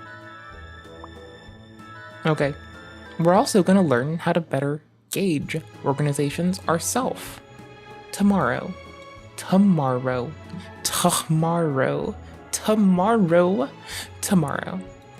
In their 4 teams that they had originally split us up into, because we walked in. Thank you for tolerating me. I know I don't deserve it. I appreciate you. The stadium, we were in 4 groups of 500. So everyone had made groups within those 4 groups of 500 and wanted to stay with their team. So when they announced we have 400 jerseys for each team, some of the big guys ran up and like grabbed the jerseys and started handing their team jerseys to other big guys they could find to like recruit people. And then some people not necessarily got forced physically, but like if you didn't know to run to the front to grab a jersey and you were kind of waiting on them to like hand them out or whatever, or you didn't have large friends, or there's a possibility you just got shoved to whatever the 5th team was, which was like no one had allegiance to or anything, and that team ended up losing like right away. The actual challenge was supposed to last anywhere from like 5 to 10 minutes, but the game testers they had test it didn't account for $5 million being on the line and like an actual like 2,000 people playing this game, because we finished the challenge in like a minute, like under a minute, and then that 5th team didn't even get like close to finishing. Oh wow. So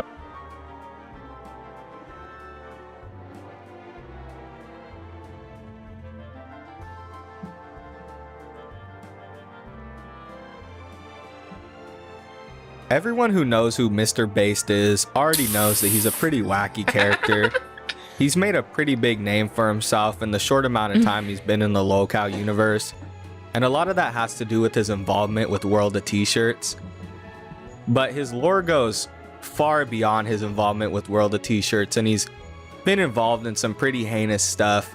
You know, it's not only money laundering, it's also prostitution and a murder case he was a suspect in. This guy wasn't around the best people. I hear it. And now instead of exploiting girls, he's just exploiting Joshua every day in front of a camera on live stream. It's pretty crazy. But in today's video, we're not really going to be focusing on Joshua and Mr. Bass relationship as much as we're going to be focusing on the murder case involving Mr. Bass. Yes, Mr. Bass was the suspect in a murder I need case. to ask a question. If you want to know more about Joshua and Mr. Bass relationship, or even Mr. Bass past, I'll have a couple of videos linked in the description, as well as in a card during this part of the video if I remember to do so. So make sure you go check out those videos so you can learn more about Mr. Bass.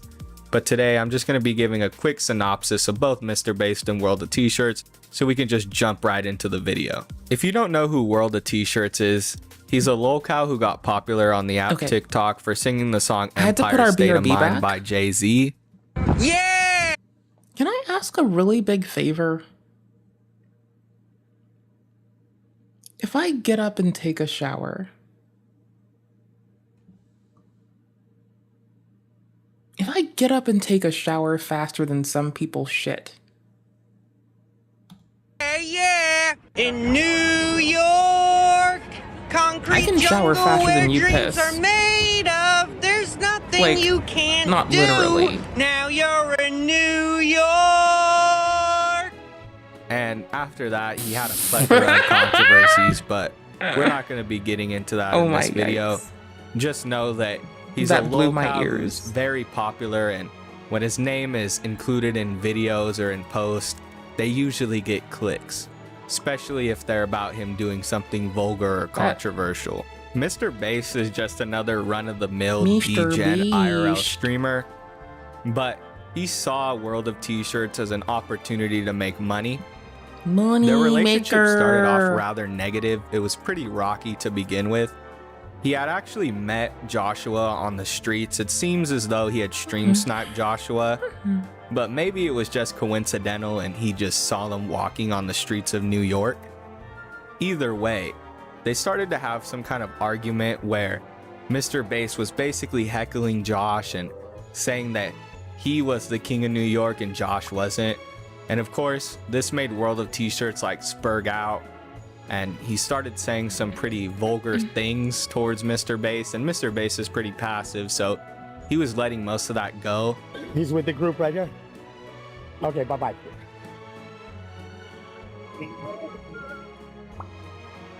Hey, my name is Mr. Bass. I'm the world's greatest streamer. Why is this group walking past me? Go. Who are you guys? Who are you guys? Scram. Who are you? Scram. Who are you? I'll sue your ass. Scram. No, who are you? Who are you? I just want to know who you guys are. I'm the #1 streamer in New York City. I'm based on YouTube. Go. You scram! You scram!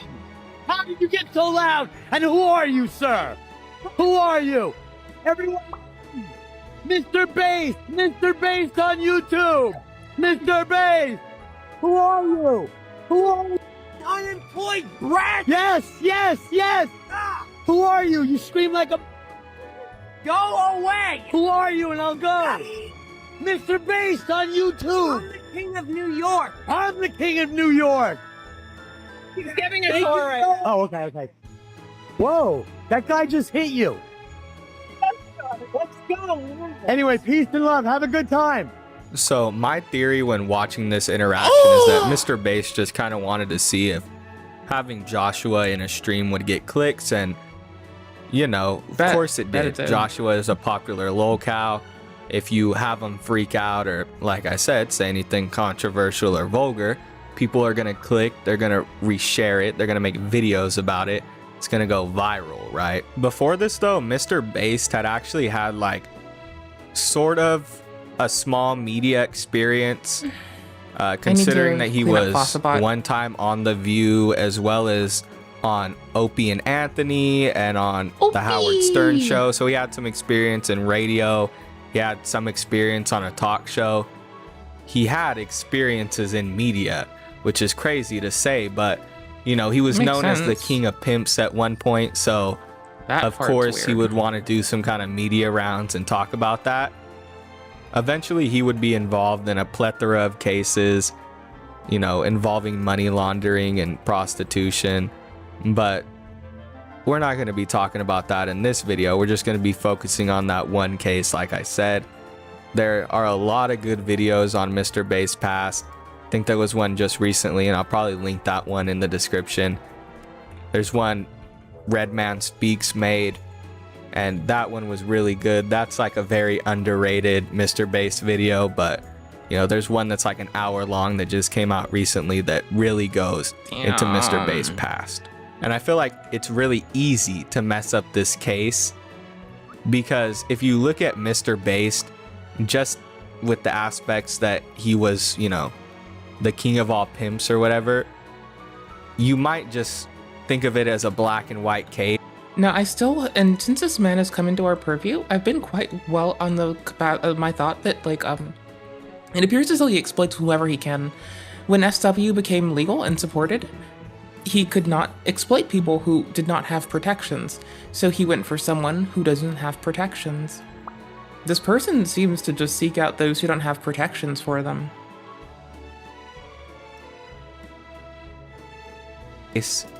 Because that's the mistake I made. You know, you see that Mr. Based was an ex-pimp, you see that he was exploiting women, and then your mind kind of goes to, okay, this has to do with whatever the case was. But if you actually look at it and, you know, you take the time to sift through everything, it actually had little to do with the fact that Mr. Base was a pimp, and more to do with the fact that he was just a horrible person in general. Like, you know, not just exploiting women, but also the people that he was around and the things that he was doing outside of his profession. He was just an all-around scumbag. This case took place in March of 2010 and had involved Mr. Based and his roommate named Zoltan. His roommate was a photographer, and the woman involved was named Julia, and she was an aspiring model. She was only 21 years old. So basically, the situation was that Julia was going to go to get, you know, her pictures taken. She was going to meet a photographer. She was an aspiring model. She wasn't doing anything illegal or unethical. She was simply just going to get her pictures taken. And even if she was doing something illegal or unethical, nobody deserves to pass away like that. And it sucks that really nothing came out of this case, because in my opinion, I feel like Mr. Based and his roommate Zoltan should have gotten charged for this murder. And it's just crazy that Mr. Base was able to wiggle his way out of this. So what happened was Zoltan and Julia were supposed to meet at a nightclub. And they ended up meeting at the nightclub. Text messages were exchanged, and, you know, it happened, right? Everyone knows that. That's a fact, that they met at that nightclub. Later that night, she also met up with another photographer, and then she ended up passing away from ingestion of GHB. Now, to clear up any confusion, GHB is a date drug. It isn't something that people take recreationally. It's something that usually people take and then are R-worded. You know what I mean? It's not just like something people just pop and then have fun and party. It's to knock people out and then make them incapacitated so that they can become victims. Mr. Based had also admitted to taking that drug. So I don't understand why that would happen. It is very weird, and it does confuse everything involving the case. I don't understand why Mr. Base would take the drug. Maybe he took it after this woman had passed away just to kind of throw the trail off or something. If that's the case, it worked, because he ended up basically getting away and then was later charged with money laundering, prostitution. He was basically charged with a plethora of things, you know what I mean? And he did quite a while in jail, and this is something that Mr. Base talks about often, saying that it was like one of the worst experiences in his life. He's pretty much a baby about it, and he makes it quite obvious that he never wants to go back to jail because of the experience he had in there. Then you went to jail. Did you actually have to serve any time in prison for that offense? Why did it take my ears like 4 seconds to key in? And I swear to fuck, I looked up and I'm like, This man has to be getting interviewed on H3 because I thought I heard Ian interviewing this man for a minute. And it's like... Yeah, of course. Okay, so you got convicted. It took my ears a second. All of the human beings are at best a blur, even with the right glasses on.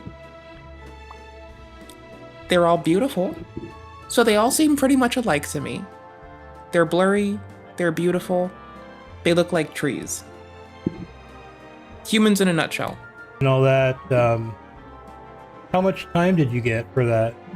Well, like, it's a complicated story. We don't have time for it, but like, I pretended, like, when a person who can't imagine themselves going to jail or prison first goes to jail or prison, I think they have a tendency of acting like their health is failing. So I did that act like my health was failing, and they sent me to like crazy person place, like a jail that's also more like a hospital. Like, it's really not nearly as bad as a jail. Like, I didn't even get the prison experience yet. I got sent to one of those like loony bin hospitals, and then they determined at the loony bin hospital after a month that I was faking it.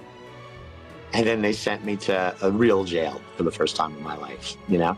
So a lot of people that fake being crazy not to go to real jail, because, you know, fear of the unknown, like if you've never been in jail, you could be scared out of your mind of what that's like. Right. No, not jail for 1 night or 2 nights, like going to jail. Like, I'll tell you, like, there were people in there that faked it successfully. Like, there was a guy in there who stuck toothpicks in his, literally in his, to let them think that he was too crazy to go to prison, and that worked. Oh, good night, Vess. You take care. Sorry, I was still getting the Fossabot shit done. I appreciate you. Good night. Be well. It's like, oh God, did I see some crazy shit? And like, if you have a weird sense of humor, kind of funny. But to put into perspective, I am a how weird many sense of humor. charges he was facing, he pleaded not guilty to 11 felonies at one point. And obviously, I tidied up our informational shit on Fossabot. There's still more to do. he went to jail for all that shit. I want to get it done. For the prostitution, for the money laundering, all that, man. He got charged for that shit. It's basically believed that he had some kind of connection, allegedly, to this case. And, you know, I'll just say connection and leave it at that, but, you know, I'm pointing y'all in a pretty obvious direction that homie had some evidence stacked against him. The odds weren't in his favor, especially considering that he had also consumed that GHB somehow. And, you know, this woman had died of GHB poisoning. Dollars, Mr. Bass, please address the murder allegations. You just ignored it. I had a roommate named Zoltan who was with this chick for like days. She was visiting him. It sounds like Moltar. I never even met her. And he came upstairs to the apartment at midnight one night. I was sleeping in my bed. He knocks on my door. Jason, I want to introduce you to someone. He shows off a hot chick to me. We hang out for a while. He goes, you want some GHB? I'm like, yeah. And I'm like, rah, tastes like shit. And then he goes and pretends to sip some because I know him. He gives it to the girl. She sniffs it. She goes, ah. And that was it. And then I got really sick from the GHB a couple minutes later, 10 minutes later. I don't know how long. And I'm like, I gotta go to bed. I was embarrassed. I was gonna throw up in front of them. And that was it. Then I don't remember anything. And I woke up on the floor with vomit all over me, with Zoltan telling me that the girl was dead. And what's he gonna do? What's he gonna do? That's all. Call do I know police? for a fact Zoltan killed this chick? Immediately. No, if he didn't kill her, who did? Of course he did. Call the fucking police. in my It's their opinion. job.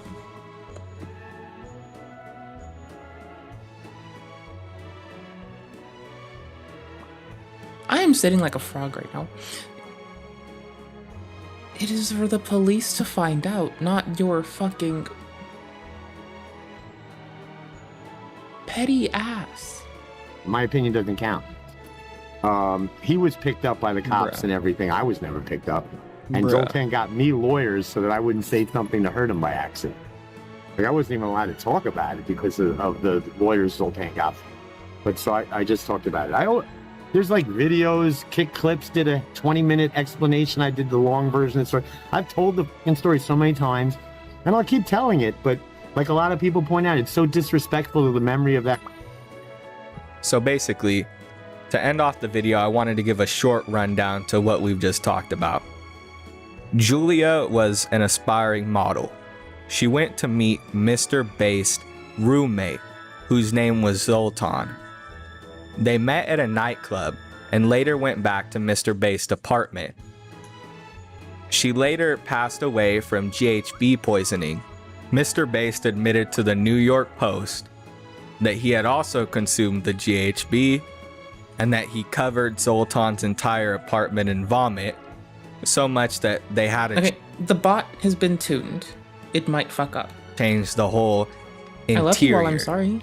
So he did a lot to that apartment. At the end of the day, it's not for me to make a definitive answer on whether or not Mr. Base did anything in this case. Yeah, no, that's it. I'm not a judge, It's not much I'm not that a I did. lawyer, and I have no idea of how laws work, really, to be honest with you. Same. I'm just giving you the facts of what I've read, and so far it seems to point to the fact that Mr. Base had... Like, I'll read them with you, but that doesn't mean we understand shit. It just means we like to read together. some kind of obvious involvement in this case. And at the end of the day, he shouldn't have been involved in this case at all. Neither of them should have been involved in this case, and nobody should have passed away. It's obvious that it was due to somebody's negligence, whether that be Zoltan, Mr. Based, or both. But at the end of the day, Julia lost her life, and that's tragic. So I just wanted to bring attention to this case and point out why Mr. Based is such a bad person. I know he can come off as sort of just a wacky character, but at the end of the day, he's not only just exploiting Josh, he's also been involved in some pretty heinous things. So think about that the next time you're in his chat or donating to him just to bug Josh. I don't donate to this man. I don't go to his chat. I have sympathy and empathy for the station of Josh. That's about it. You're actively supporting this horrible Do you want person. Lemur's VOD? And I that's think you do. just a fact.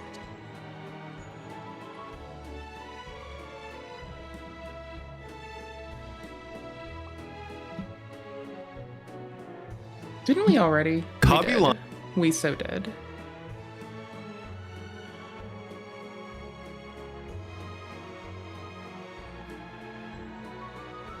That might be an offline thing. We're also gonna slam more History in the Dark into our thing. I'm probably gonna watch this offline and see how it goes. Because I'm practicing identifying certain behaviors in fucking fellow humans. You know? We also hit this, we just did it a lot shorter. I read it out as deeply as I could. I had fun reading it, honestly. I had a lot of work internally to not immediately shit on cheaters, like, out the gate. They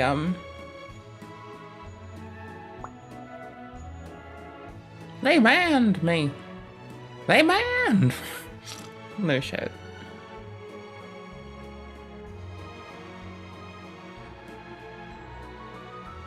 Let's say you're scrolling on. Dangerous scams.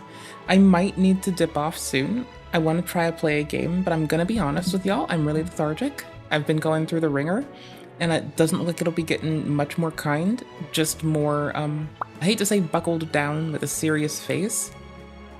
But since the world won't let up and kindness can't find me, it appears as though I have to do some bitch-ass shit where I'm gonna have to throw hands because a bunch of motherfuckers went and tried to be motherfuckers. And you know what? Fuck it. Respectfully, I'm gonna try my hardest. TikTok, and suddenly you stumble upon this live stream of a hand ruffling through some balls. So you send over a donation. All right, Dan the Pencil Man, let's see what you get. Each ball has a note with an item you can win. So they pick one of them up and, ooh, an AliExpress gun. Now that is a very good scoop. You are very lucky. And then you wait a few months and who knows, maybe you even get this thing that you paid for. Probably not, because these things are often a scam. Recently, TikTok decided to ban all mystery scoop live streams. This happened in response to them essentially finding out that their website side has kind of turned to a sort of online casino. In 2023, TikTok has announced a ban on all gamification and gambling actions for TikTok users, especially those with the TikTok shop, essentially attempting to stop all gambling actions that happen on their app using their donation services. And I'll be honest, I'm not a huge fan of this ban. I don't think they should have just gone for the live stream mystery scoops. What about the pre-recorded ones? You know, the ones who often lie about their business, sell you products that can cause you serious harm, maybe even kill you. Because after opening today's mystery scoop, there's no going back, baby. This rabbit hole goes deep. There's like an actual crime syndicate involved in this at some point. But I guess we'll get into that later. The first thing... Oh no, this is too fun. It's 2024. People say alleged too much. Alloggedly.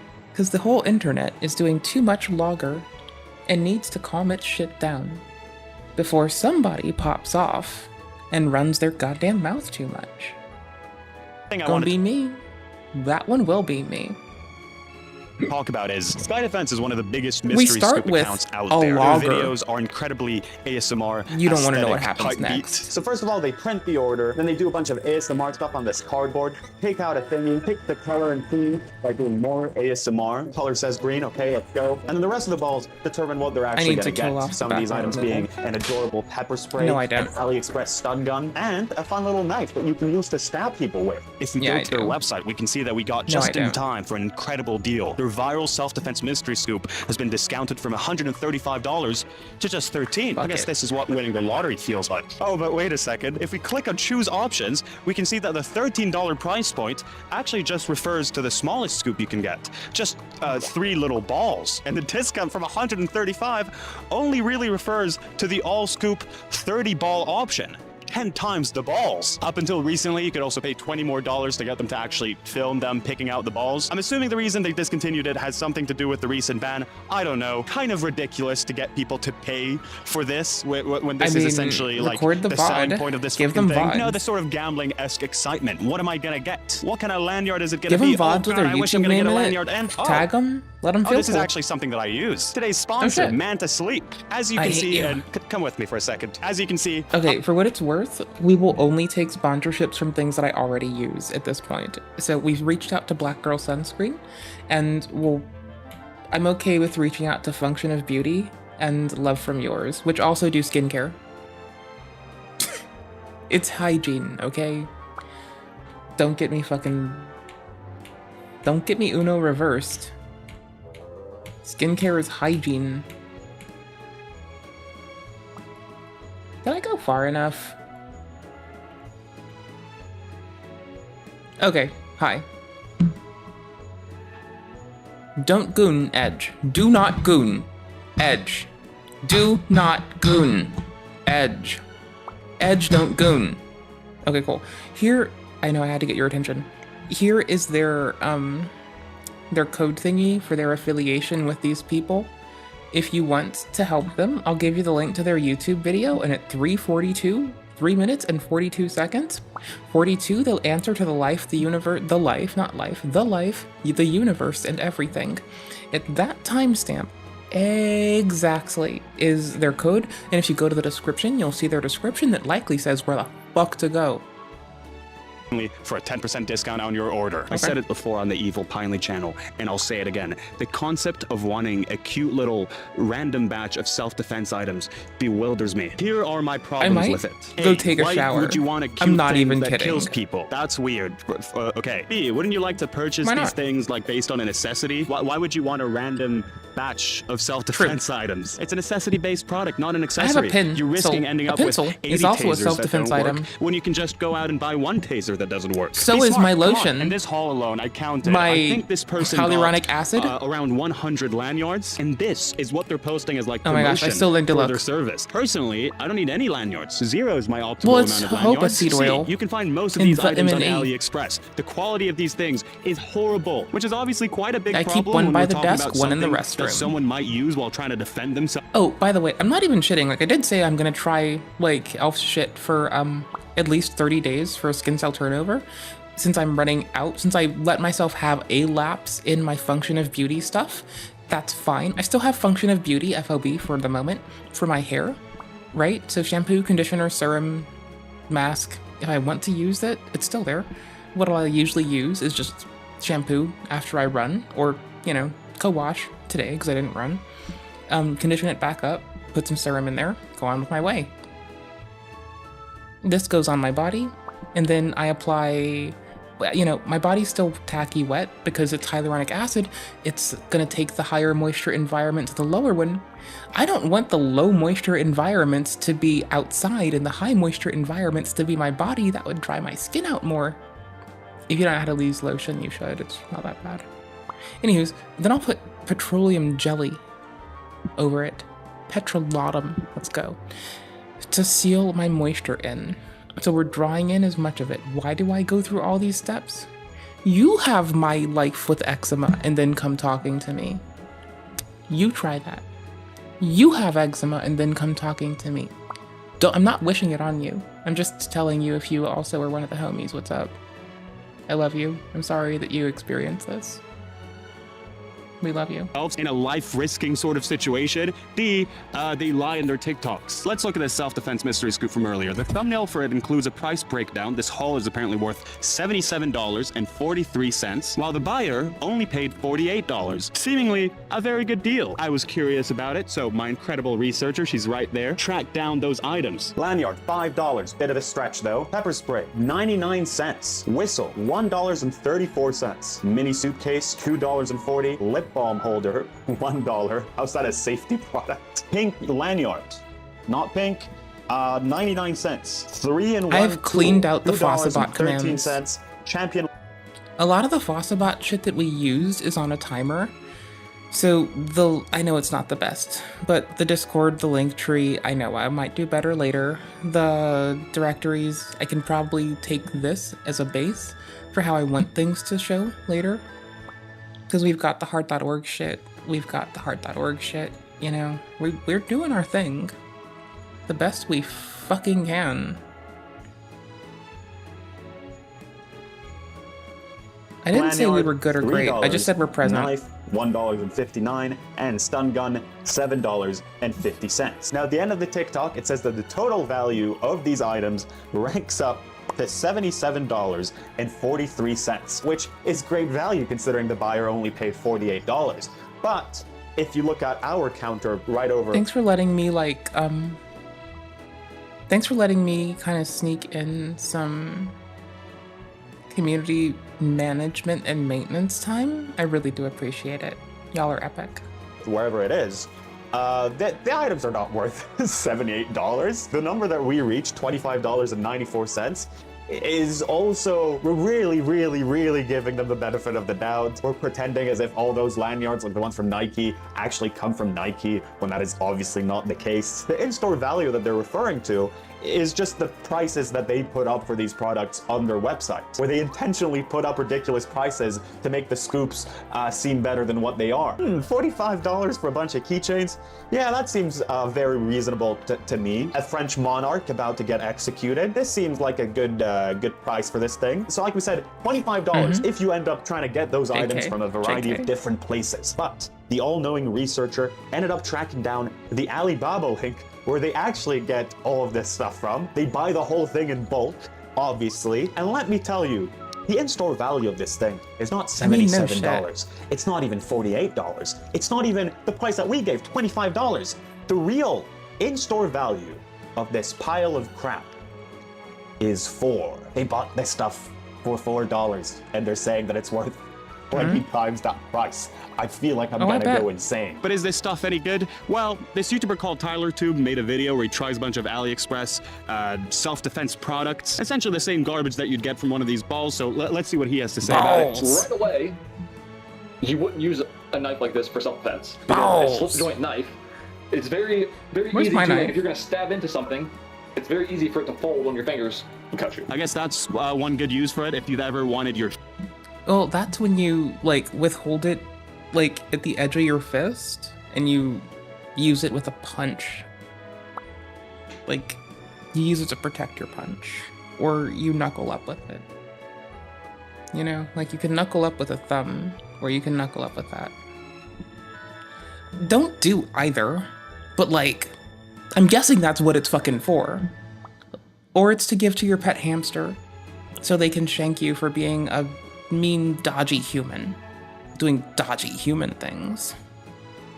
Finger to be shorter, yeah, go ahead and buy a mystery scoop. Just kidding, because Sky Defense makes sure that even these people, these proud people who wanna have their fingers to be a little shorter, Sky Defense makes sure that even they're dissatisfied. When we go to their Better Business Bureau page, we can see that they have an impressive score of 1 out of 5 stars. This is what the public is giving them, 1 out of 5 stars. The BBB gave them a rating of F. Ouch. Yeah. Let's read what they have to say. In complaints filed at your BBB for SRD Cosmetics, that's the same company.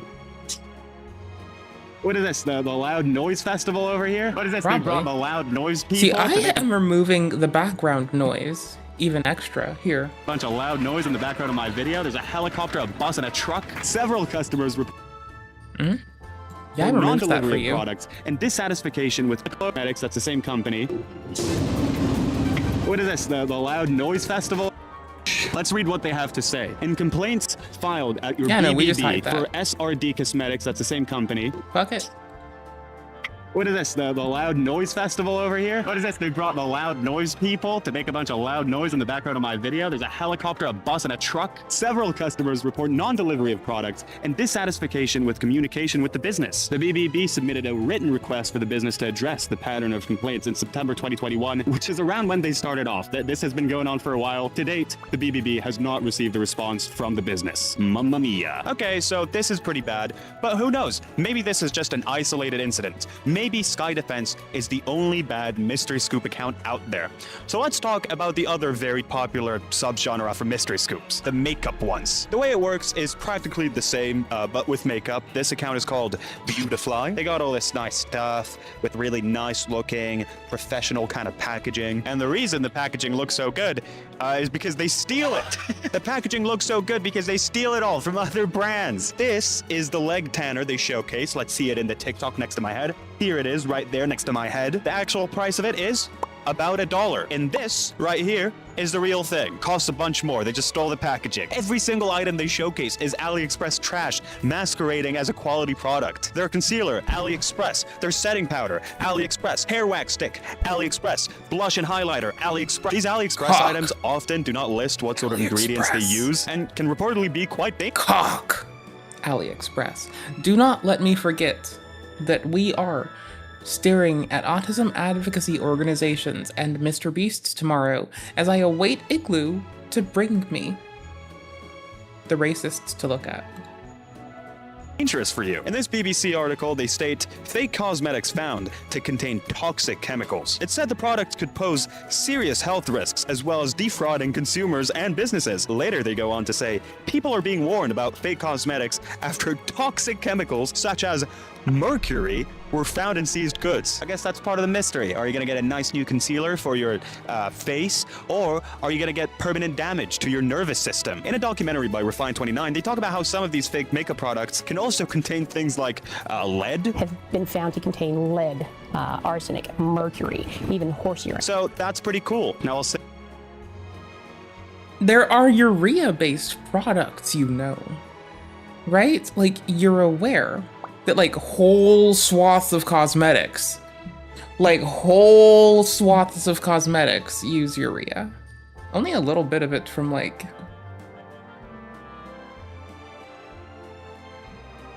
God damn it. God damn it. Hold on.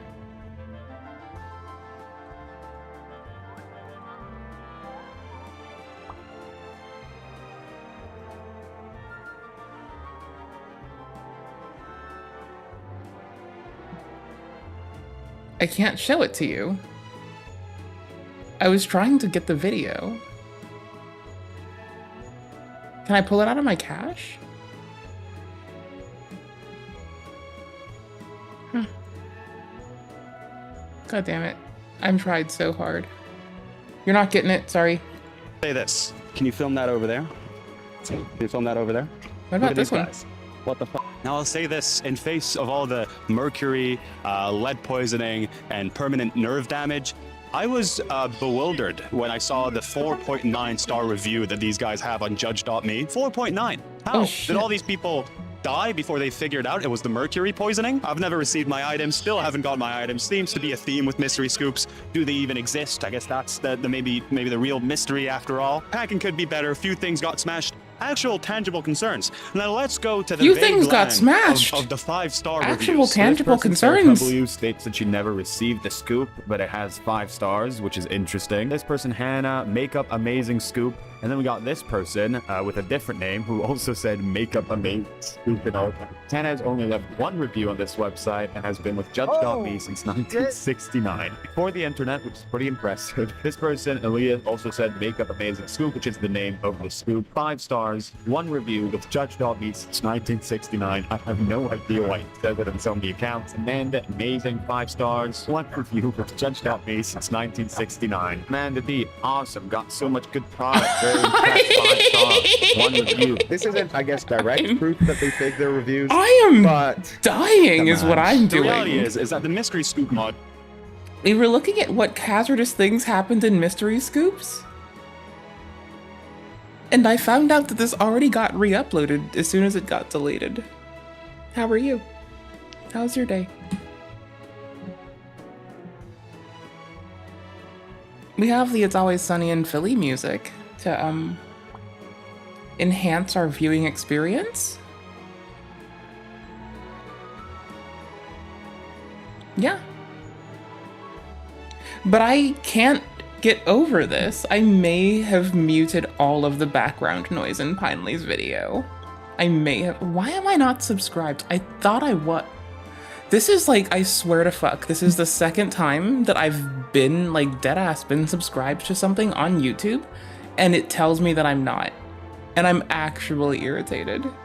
Well, because the other one was Based Canada Man, which actually, again, really obnoxious, because they're like a kind person to the fucking show. They're always super sweet to us, and like, it just blew my mind. Is very much created to be misleading. Here we have Pro Makeup UK. They don't do mystery scoops, but rather mystery boxes, which seems to be a lamer version of mystery scoops. They just pick what they want. They just and put it in a box. That's kind of lame. That sucks. You know? The what am I gonna get in the ball thing, that was the main thing I approved of in this business model that they have. When you go to their website, removing the the background audio is a little guys aggressive. Like to use the word luxury a lot. Hot sell, luxury handmade press on Oh no, nails, this is luxury teamwork. This is us handmade. both New doing arrival, a Pro job make to it. luxury. And the second thing you might notice is that they often showcase their products as well, theirs. The name Pro Make is slapped onto absolutely everything. Let's pause this right here. You see this product? It has the name Pro Make and everything. If we go into the dark web and do some hacking, aka use the reverse image search that Google has, we'll stumble upon this series of links. Look at all these pictures right here. Look at them with your eyes. It's literally the exact same thing. Essentially the opposite of what Beautifly did.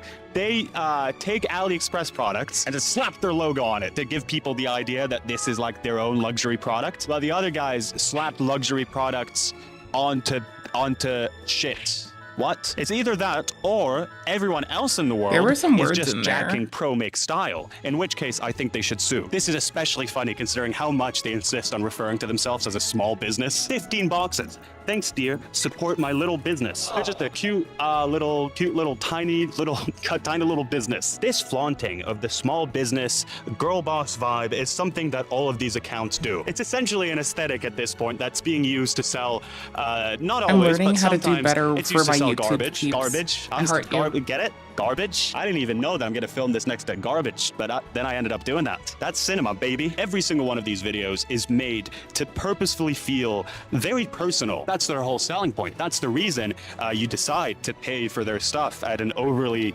priced value instead of just paying $5 to get this stuff on Alibaba. No one actually needs this crap. All these goddamn lanyards. Who needs that? No one. You're paying for the experience. We see the person packaging their product from their own point of view. All the little taps that they do with their nails on everything are meant to make us feel like these are almost little quirks that this person has, as well as doing ASMR vibes. They say shit like, oh my god, the 7th orders. Honey girl, thanks a lot. Love you. Honey girl, thanks a lot. Love you? You can't call me that. Only your mom can call me that.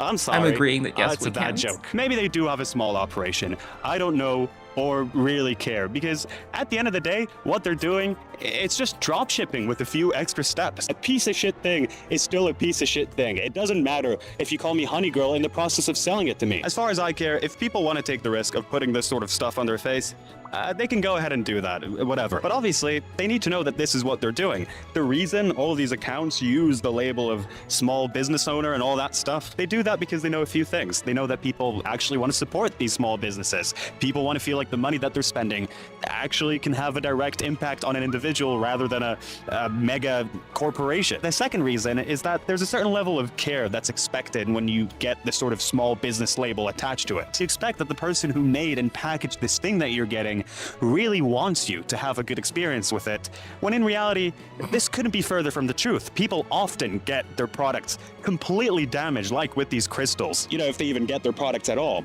But what if I told you that this actually gets a whole lot crazier? Hey, remember that whole scam syndicate thing I mentioned at the beginning of this video? Well, let's talk about it. The last player that we're going to talk about is called Extenify. What's Extenify? It's another brand that makes those self-defense mystery scoops. Pretty similar to the first one that we looked at, Sky Defense. Oh my gosh. So, hi. Do you want to see my favorite self-defense implement? Why not? Why not in the park? Do you want to see my favorite self-defense thing? Let me show you. It's really fast. I'll be right back. It doesn't take long. Let me show it to you. Actually, there's two of them. Let me get both. Really similar. Actually, really similar. I've spent too much time and worry trying to figure out if these two are the same company. And that's why I need another set of eyes. So hopefully you, Delilah from Michigan, can help me out with this. I hope I freaked someone out just now. This is a TikTok from Extenify. Let's keep track of what's going on here. So first of all, we got the printing, then they touch the cardboard, then they open the balls in front of the plastic drawers, and then they open the plastic drawer to pick out a bunch of trash, a bunch of garbage that these people paid for some reason. They take that out and they send it over to them because people love trash. This trash is the same trash that Sky Defense sells, but as we've already established, that's not really that big of a deal because all these people get their stuff from Alibaba, so whatever. But let's look at Sky Defense's TikTok from earlier, the one that we've seen at earlier. Look, we have the same printing, looks like the same goddamn printer. They do the whole thing where they touch the cardboard, ball action next to the plastic drawers, and then opening the drawers to pick up a bunch of junk that no one will ever use in their lives. Now I'll admit a few things. Sky Defense does use a bowl to ruffle through the balls, while Extenify uses this thing. I'll admit that Extenify's printer, while being the same printer as Sky Defense's, it has a bunch of glitter on it. I can see that with my eyes. But if we go to a more recent TikTok, we can see that now Sky Defense also has a glittery printer. It's glittery in a different way. Mr. Editor, if you can put the two glittery printers on the screen right now for comparison, they are glittery in a different way, which begs the question, what the f is going on here? There's an implication here. Two things that disturb me. One, both of these accounts are just operated from different corners of the same room. Two, they're not the same people. I brought 3 of them. And they just copy each other to a crazy degree. Okay, I brought to the 5 point of of them. copying the glitteriness Brought a lot of them. printer, for Christ's sake. Now this gets even more complicated when we find out that Sky Defense's business is registered in Ohio, according to the Better Business Bureau, while My Extenify's self-defense business hall. is registered in Cyprus. If you listen to the sponsor, that's pretty fire damn close to the extinguisher. journey that I did yesterday. You know and what? I can tell you, these two places are pretty far away. You can't but find your we pepper must remember, spray. Shell companies. That's are okay, a thing. because I have my A pepper thing spray that attached to a Extenify seatbelt is no cutter and a stranger to. flashlight. According to the same contact page, the company Just name in that they're case. listed under is actually called Charlemagne. What's that So, exactly? there's well, pepper spray, the all-knowing right? researcher has located these If two I'm outside, articles about if I'm Charlemagne, home. one of them being by malware. This thing is heavy. It's titled Charlemagne Ltd Scam Stores, a network, a fake I website, just lost the law. small business, my dick and balls. The other one is by Dick and James Greening, balls. posted on fake website. Dick and It just fell balls. off a bike. The other one is by James Greening, posted on fake website buster.com. That's a promising name. While researching shopping scams, Dick I've and come across balls. numerous scam networks of fake websites. 100% Essentially, a scam dick. network is a collection of 100% independent websites created by a single entity with 100% an explicit purpose of fresh. scamming consumers. Dick Scam and networks can operate many different kinds of Dick and Balls, brought to you by Ayn Rand. Dick and Balls, what are you eating for breakfast?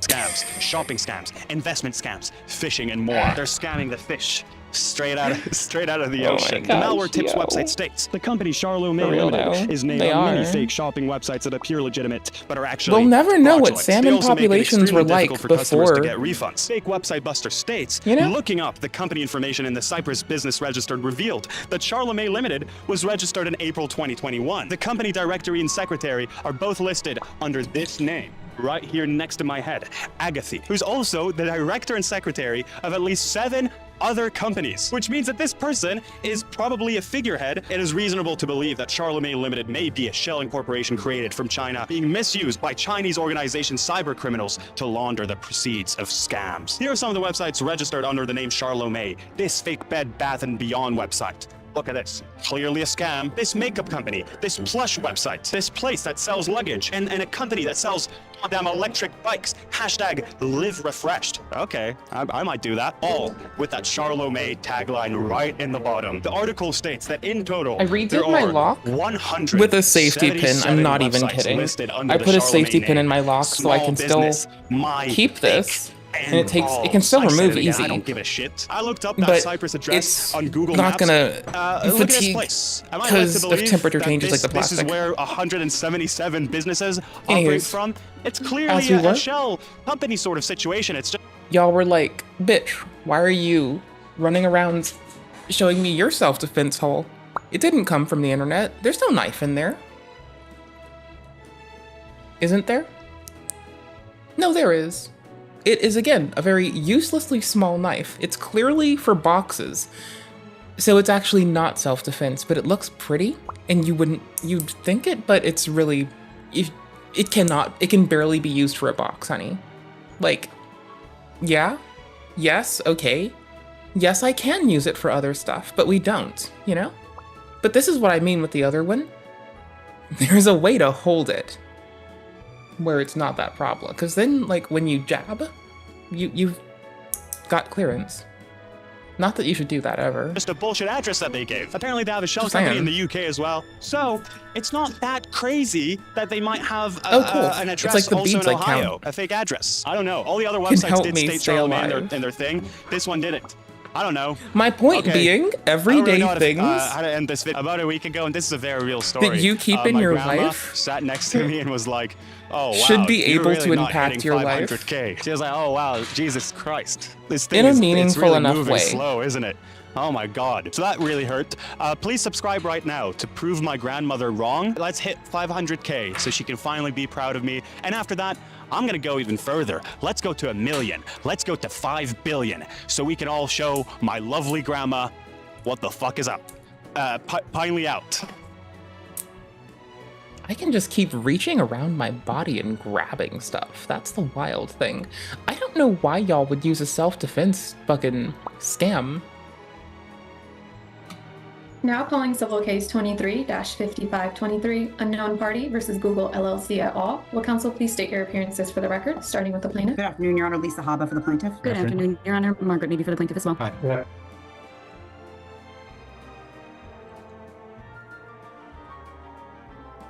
Onision is being sued. This was day one. Oh, I Next can't state read court this. appearance is I can't October read this. 17th. That's it trying to say one? Hold on, let me turn it up. This is cursed. Whether or not. It starts like making sounds pretty quickly, the read out loud robot thingy. Anywho's, Onision is being sued. I mean, it's in court so we can watch. Why does this person, oh my gosh, I'm in front of them. Why does this person have my vibe about them? This one looks like they're focused. This one, I get, they're like, I'm watching my other screen, bitches. Y'all are whining. Focused, focused, focused, focused, focused, focused. Nope. Focused on something. Yo, I might be talking shit, but all I'm saying is, as a bitch who can't focus, I'm looking for solidarity. Your Honor, Amit Gressel for defendants Google and YouTube. Hi. Anywho's, was I packing my backpack of protect myself? Good afternoon, Your Honor. I am James Jackson. Good afternoon, Your Honor. I am. Okay. So today was the very first day of court between Jackson versus Sarah versus Regina versus Google. and it was very, very underwhelming. However, there is some interesting things that happen in here, and I have condensed the video even further down to what it was. I've taken out a lot of the pauses and a lot of the big no talking sequences, so you can get directly to the point here. Which is a minimum we try to go for too, though it's tedious. Where do I get Essentially, what happens in this is the judge chews everybody out.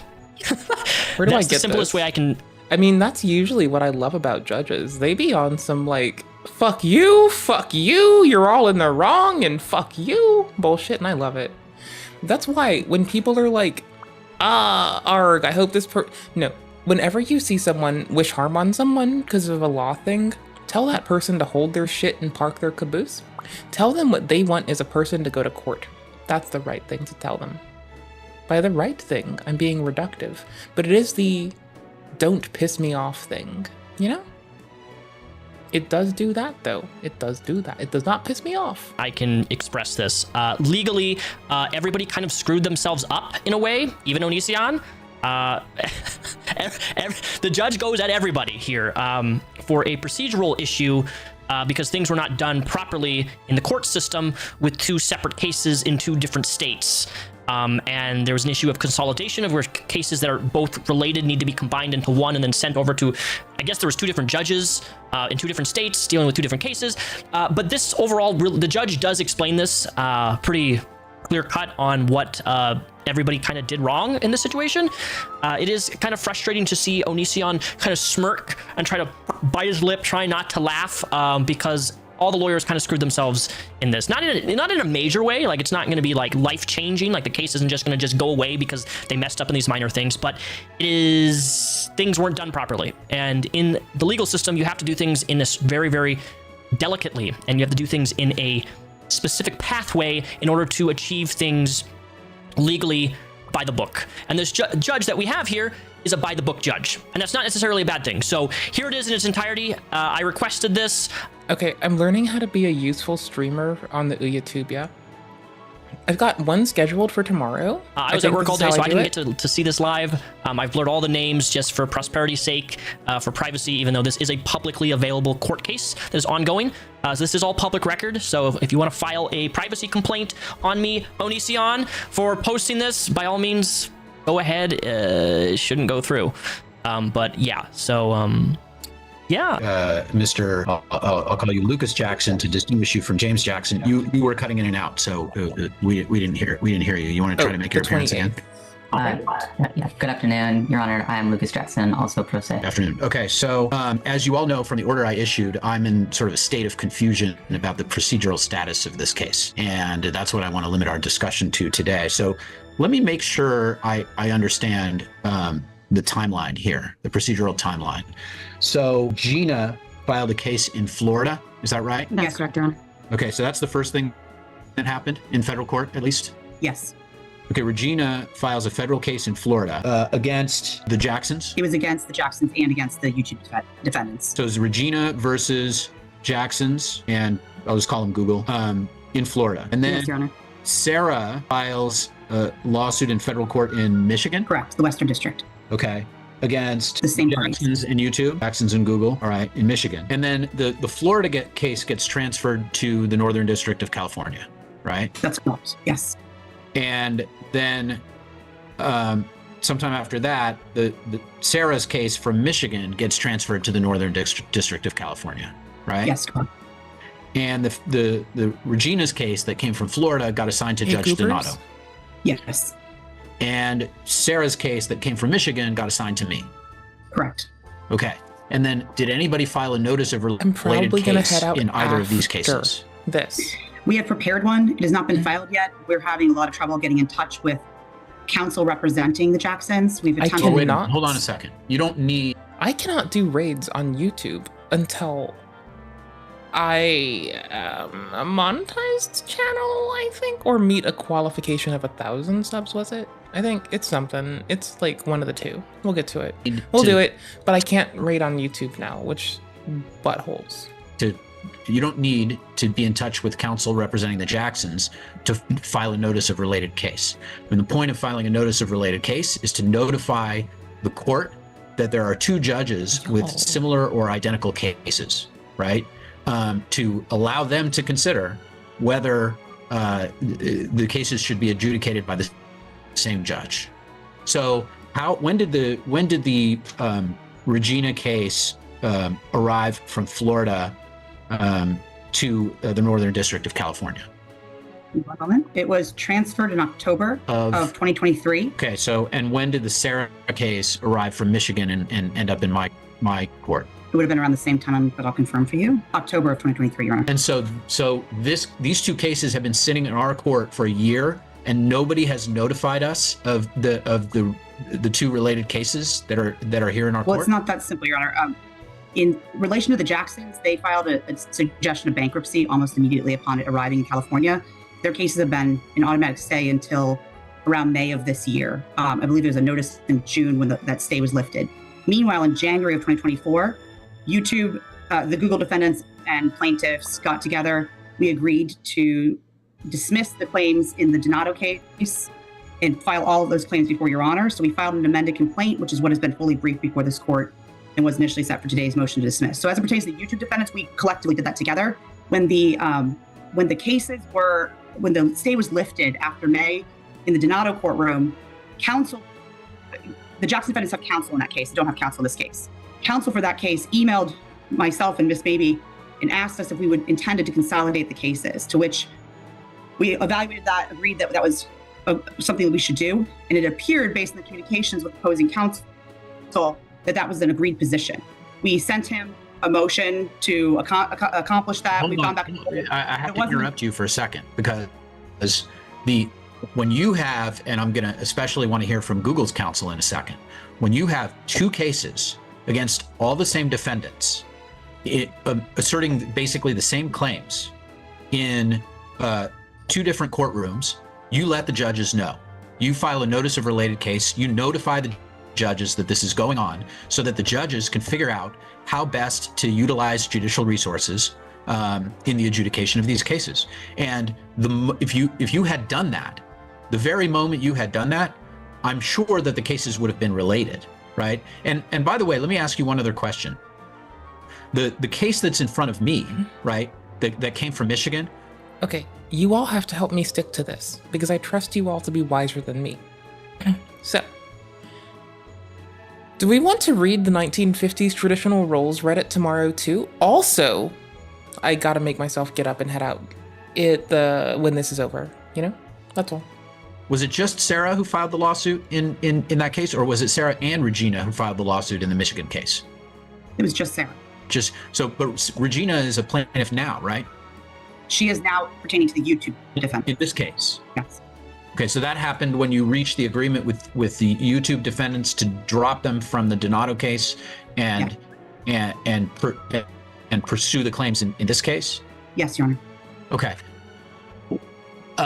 That sounds a little bit like judge shopping, right? You have an earlier filed case, and then a later filed case, and you drop the defendants from the earlier filed case and pursue. Okay, tomorrow, we're gonna try to send the stream to YouTube and Twitch in 1440.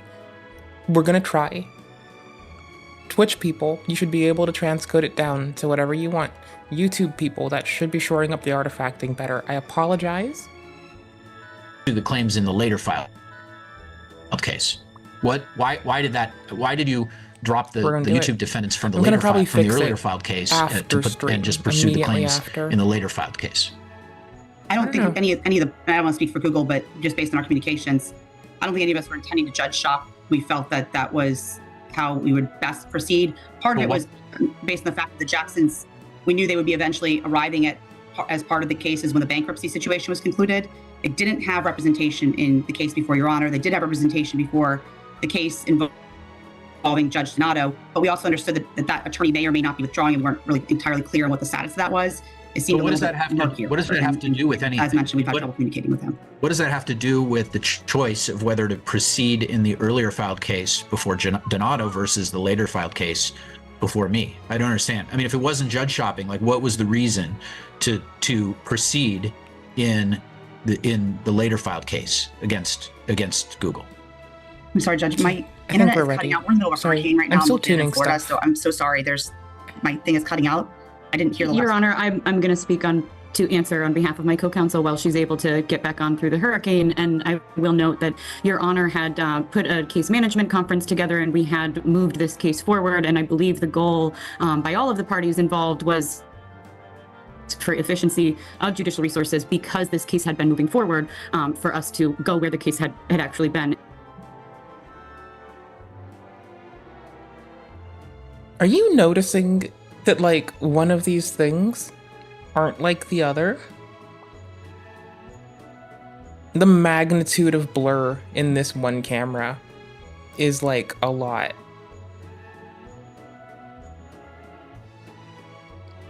It feels like a lot of people... Okay, it feels like either Zoom tries to look at the camera's orientation place, and if we look down here and see it projecting out, okay, maybe. But then here with this wall, I'm not sure. There's gotta be a customization setting. Also, respects to the motherfucker who got this, because they just blurred, like, a line across everything. Oh my gosh. I respect that. And we would have dismissed the Donato action had we been able to do so, but there was a bankruptcy stay, so we were not able to complete that. And it was, in my understanding, an effort to move to the court in which these cases were progressing, because it had been so extremely long since the first filing date, for us to move to the case where Your Honor had already heard our motions. Are you saying that you can't voluntarily dismiss a case that is subject to a bankruptcy stay? We could not voluntarily dismiss because we didn't want to dismiss the case entirely. We wanted to just consolidate. And because the Jacksons were in bankruptcy, we were unable, and they did not agree, to consolidate over to the case before Your Honor. So now the situation is that we have, in this case, we have Sarah and Regina versus the Jacksons and the YouTube defendants. Unfortunately, Your Honor, I wish that were the case. At this current moment, it is Sarah and Regina versus the Google defendants, and then all we have is Regina versus the Jacksons. And unfortunately, the Donato case has Sarah versus the Jacksons, and this would have never occurred had there not been a bankruptcy stay, but unfortunately, we were unable to move forward based on those restraints. But I still don't understand how we could have gone a year without the judges in these cases receiving a notification that there was a related case in the court in front of another judge. I still don't understand that. I don't understand what possible explanation there could be for not notifying us immediately when these two very, very similar cases were assigned to two different judges in the district. I mean, you have an obligation under the rules to notify us when that happens. Right, and I can't imagine that we would still have two separate cases if you had notified us. So it seems like this is a real kind of procedural irregularity that we're dealing with here, and I'm trying to figure out how to solve it. Your Honor, we are prepared to file the administrative motion. I apologize. We were under the impression we had to meet and confer. Understanding what Your Honor has said about that, we are prepared to file it today. But the administrative motion, you file it in the earlier filed case, right? Correct. And you ask the judge in the earlier filed case whether they believe they will relate the two cases. So the result of an administrative motion to consider whether the cases are related would be to have Judge Donato decide it goes down. Okay. This case should go over to him, right? 27th, 27th. Candidly, that's probably what should have happened when these two cases came in a year ago, right? I mean, and then obviously Judge Donato can make his own decision about whether they are related within the meaning of the local rules. Okay. But it seems to me that that's the very first thing that should have happened in this case when Google LLC? When the Regina case got to Donato, the Sarah case gets to me, and like the first thing everybody does is file 30th? a related case notice, and then Judge Donato could have decided whether to relate the Sarah case over to him so that the two cases could be considered together, and then you could have had a discussion with Judge Donato about whether the cases should be consolidated.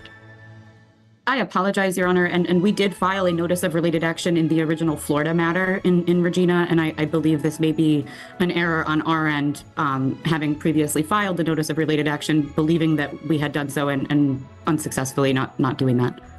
Okay, and then so now you filed a motion to consolidate the cases? We have.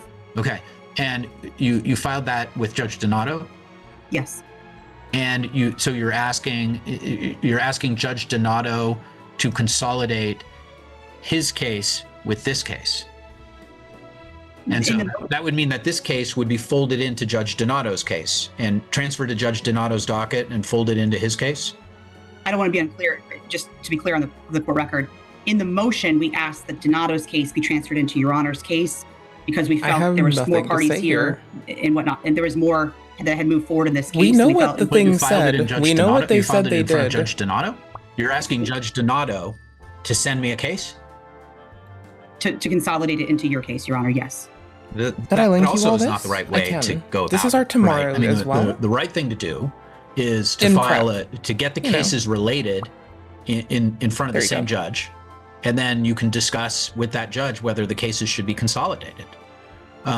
But even if you didn't do that, I mean, even if they're in front of two judges, I can't imagine, I don't know for sure, but I can't imagine that it would be appropriate to file the motion to consolidate with the judge who you're trying to get rid of, right? For lack of a better word. I know that you're not trying to get rid of Judge Donato, but you're trying to get the cases consolidated in front of me. So if you're trying to get the cases consolidated in front of me, why wouldn't you file the motion to consolidate with me? I mean, what judge is going to say, all right, I'm just going to foist this case on my colleague because they filed a motion with me? So that was our understanding. Understood it. But I'd be happy to. Right, but normally I would think if you're filing in the lower case number, you're asking for the later filed case to be consolidated into the later filed case. That's normally when a judge gets a motion to consolidate, I feel like the judge is being asked to fold another case into their existing case. Return the slab. The judge is not being asked to send their case over to another judge. So we're in sort of a procedure. So I'm gonna just be real. When we're looking at this, I just can't help but think. Return the slab. Right, like, why are you not building on a slab? Put the shit on some concrete, cousin. What the fuck? What's your offer?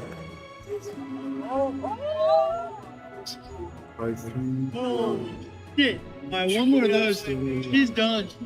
Return the slab. Return the slab.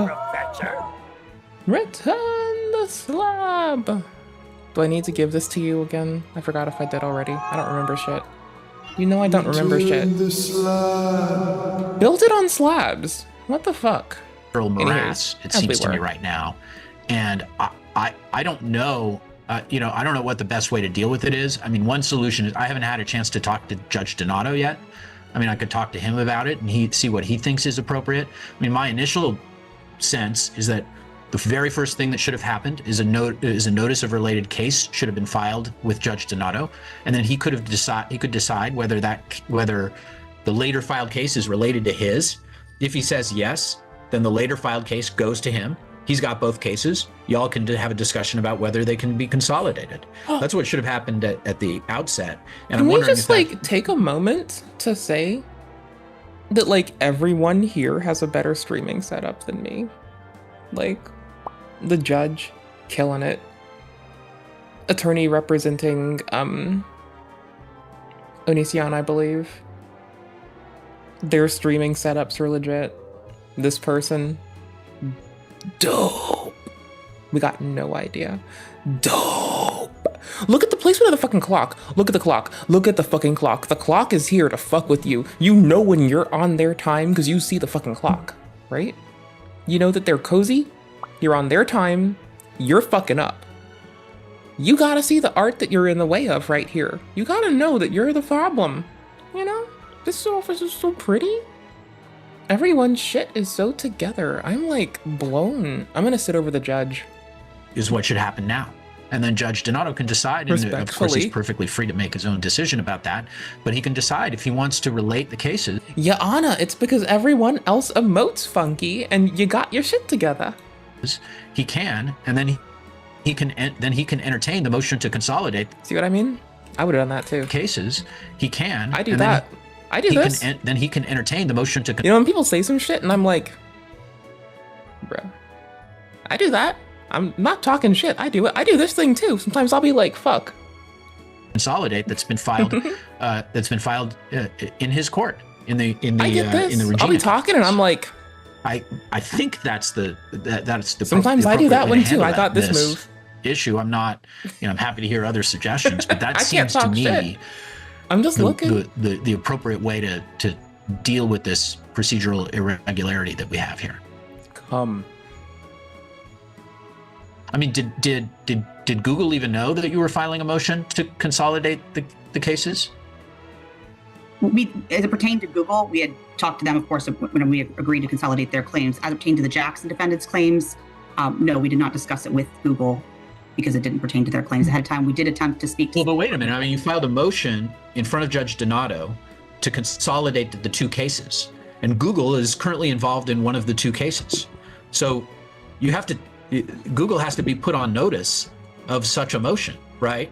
When you're asking for another case to be consolidated into a case that a party is involved in, the party that's involved in that second case has to be notified of the motion to consolidate. There was a conversation, to be candid, there was a conversation. We talked to Google's counsel extensively. I can't off the top of my head tell you the exact date, but it was prior to us drafting the motion.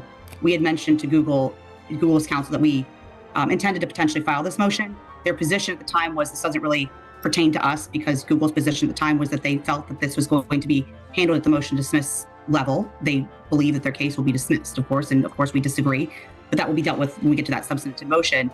But as a result of that, the position that was expressed to us was that doesn't really involve us. So it's not that we didn't ever discuss it with them at length. Did we send them a copy of the motion before it was filed? No, because it was being intended to be filed in the Donato case, of which they were no longer parties. Okay. Was Google aware of this motion to consolidate? Your Honor, if I may, I don't have a recollection of being told that there was a motion to consolidate coming, and I don't want to... there was some discussion earlier about us having gotten together with plaintiffs to sort out this procedural problem. That is how I would describe this. When both cases were transferred here from Florida and from Michigan, and there was a suggestion of bankruptcy, plaintiffs told us that they would like to dismiss the Alonzo claims and replead them in our case. And the only thing that they asked us is if we would stipulate to waive any statute of limitations issues. Our position was, okay, it's your case, you can plead the claims how you want. But it came about because we asked, are you going to consolidate or file a related case? I remember that conversation happening. Okay, sorry, and their I had to answer move was, some stuff. we're going to dismiss Alonzo and bring them into this case. So I don't want to represent that we were fighting them tooth and nail. We weren't, but I also do not want it to be the record that we were somehow coordinating and strategizing how to put these all together. They said that this is the approach they wanted to take, and we didn't fight that because it's their case and they completed how they want. Okay. I would motion to consolidate. Didn't you also have an obligation to file a notice of related cases when the second case arrived and landed in my court?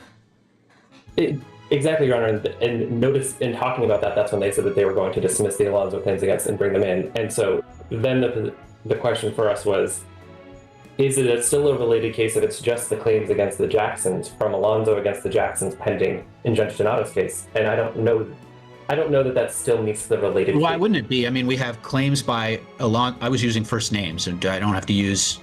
Sorry, yes, Regina and Sarah. So, if we have a claim by Regina against the Jacksons in one court, and a claim by Regina against the Jacksons in another court, and they're the same claims, right?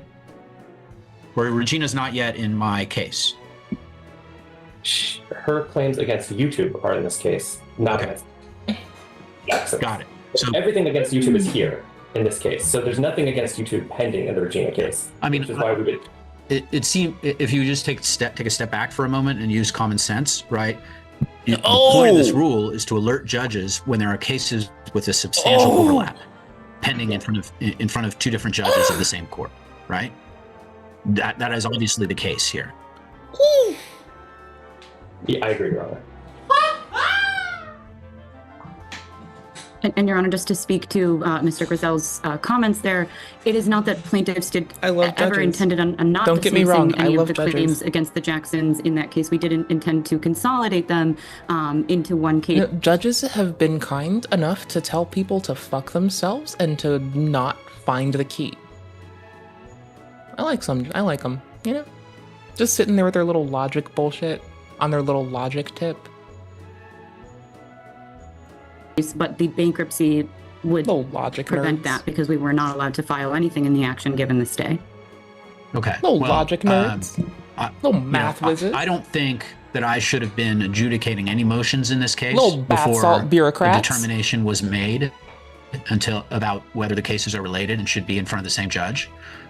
So what I'm going to direct you to do is file a notice of related case in front of Judge Donato. And that way everybody will have an opportunity to express their view of whether the cases are related.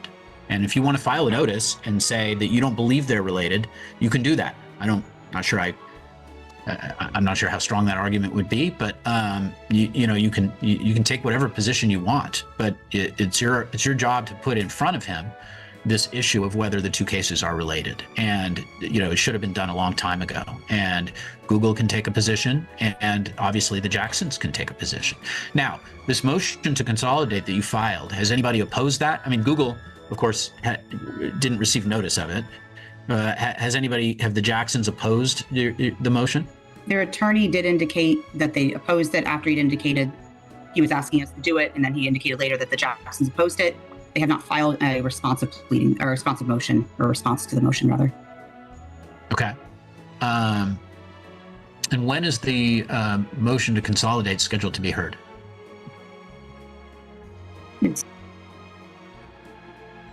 Speakers. Wait, no. Speakers. Headphones, AirPods. And that's the end of our song. It's been hard to not notice. I've been like, what the fuck is like, why do you seem familiar with this? Oh, it's the headphones. I got you. I see that you're fucking little AirPod dangling. Little earbuds, rather, dangling. I bet that's why. Speakers. Wait, no, you're not on speakers. You're on the headset. Oh, shit. Don't you smirk. October 17th. No, they smirked at me through time and space. So the other thing that I think it was procedurally improper is I don't think it was proper to file a motion to consolidate in Judge Donato's case, asking him to fold his case into this case. And so, but in any event, the first thing, so what I'm going to do is I'm going to deny Google's motion to dismiss as premature, I guess, because, we need to sort out all this procedural stuff before I do any more adjudicating in this case. And I'm going to direct you to file a notice of related case in front of in Judge Donato's case by Monday. And then everybody, the Jacksons, will have an opportunity to respond to that, and Google will have an opportunity to respond to that. And I'm just going to tell you, and I'm sure I'll have a conversation with Judge Donato about this. I'm not sure, but I think that it's procedurally inappropriate to file a motion to consolidate in front of the judge whose case you're proposing will disappear. I think that you're supposed to file that in front of the judge whose case would be taking in the other case. Like I said, I'm not positive about that, but I think that must be the rule. Your Honor, since you're denying, and if I'm right about that, you need to research that, and if I'm right about that, you need to fix that too, right? And it may be fixing it by just asking by saying we need to change our request. We're not asking that you send. That you send your case to Chabria. We're asking that you consolidate Chabria's case into yours. And let me just say, I don't care. I'm happy to handle the case, but rules are rules, and the rules are there to ensure that that the case is adjudicated with procedural fairness. And this, it seems like we've sort of gone outside those boundaries, and we By need the to get way- ourselves back in before we do anything else in this case. I love this judge's candor. Your Honor, I know you made a ruling about I'm the in love. prematurity of Oh the my entity gosh. I've been involving hiding Google. them Did you from want to you. make is there a similar ruling as it pertains to the motion involving the Jackson defendants, or are we This gonna proceed motherfucker's on not that? going to talk. I'll stay in front of them. No, we're not going to proceed on that. I mean, I don't. They have wicked I mean, lag. another way to do it I'll give them is that. to keep the That is motions. thing. I mean, They I don't have want a the lot of Jacksons are lag. pro se. I don't know. It's very confusing because they have a lawyer in the other case and they don't have a Not lawyer in mad. this case. That doesn't make a lot of sense to me either. But you know, they're pro se in this case. I don't really want to make them refile the motions. So why don't we say that the Google motion, let's scratch that. The Google motion is not denied. The Google motion will remain pending for now, and the Jackson motion will remain pending for now. And we'll sort out all this procedural business, and then we'll decide where to go from there. Okay, does anybody else have any comments or concerns? Your Honor, I had a question about my counsel. Is counsel going to pick their teeth up off the floor? Or procedurally, do you prefer that to happen once you have left? I'm not sure. Make it make sense, Your Honor. Okay. Make it make sense, Your Honor. Similar Oh to my the gosh. plaintiff, I have had an enormous amount of difficulty communicating with said attorney due to just a non-responsiveness. I've requested repeatedly that attorney withdraw because we don't have a current financial agreement or anything like that, and I'm not really sure about what the financial agreement even is. So we're trying to go pro se there as well, and it makes me very anxious thinking about it because I can't file anything any other case, and with him being non-responsive, I'm very worried about these deadlines. Right. Well,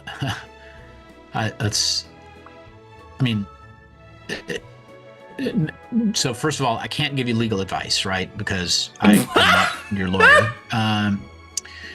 So I'm sort of limited in what I can say to you. What I'll say first is that any issue, if you have a concern that there's somebody who's signed on to be your lawyer right now in Judge Donato's case, and he's not actually serving as your lawyer, or you're trying to get him to withdraw, you need to take that up with Judge Donato, right? Because that's his case. It's not my case. Twitch There's people. nothing I can do about it. Get your asses ready. I'm gonna give you the link. And we know how this resolves, and that it is the honorable judge whose name I forgot, telling everyone to go screw themselves sideways. For you on YouTube, I've pasted the link to the stream we're going to. For y'all on Twitch, you also have it just to be double sure. First, the fuck off. Thank you for spending time with me. Thank you for your patience and your company. Thank you for being here. Thank you for being you. Thank you for being cool. Thank you for being sweet. I hope you're well. I'm moving this around. It's in my way. I hope you're well. I hope you're taking care of yourselves. If for some reason you need to be reminded to, this is your nightly nag. Please be kind to yourselves. If you need anything, hop on Discord. I will bust my ass for y'all, because y'all are cool and may as fucking well. Be okay. Let me get the fucking raid on Twitch done. Y'all on YouTube, it's going to be a sudden start. I can't raid until we get more subs, so give the link to everyone. I know that sounds so aggro. Come on. Here you go.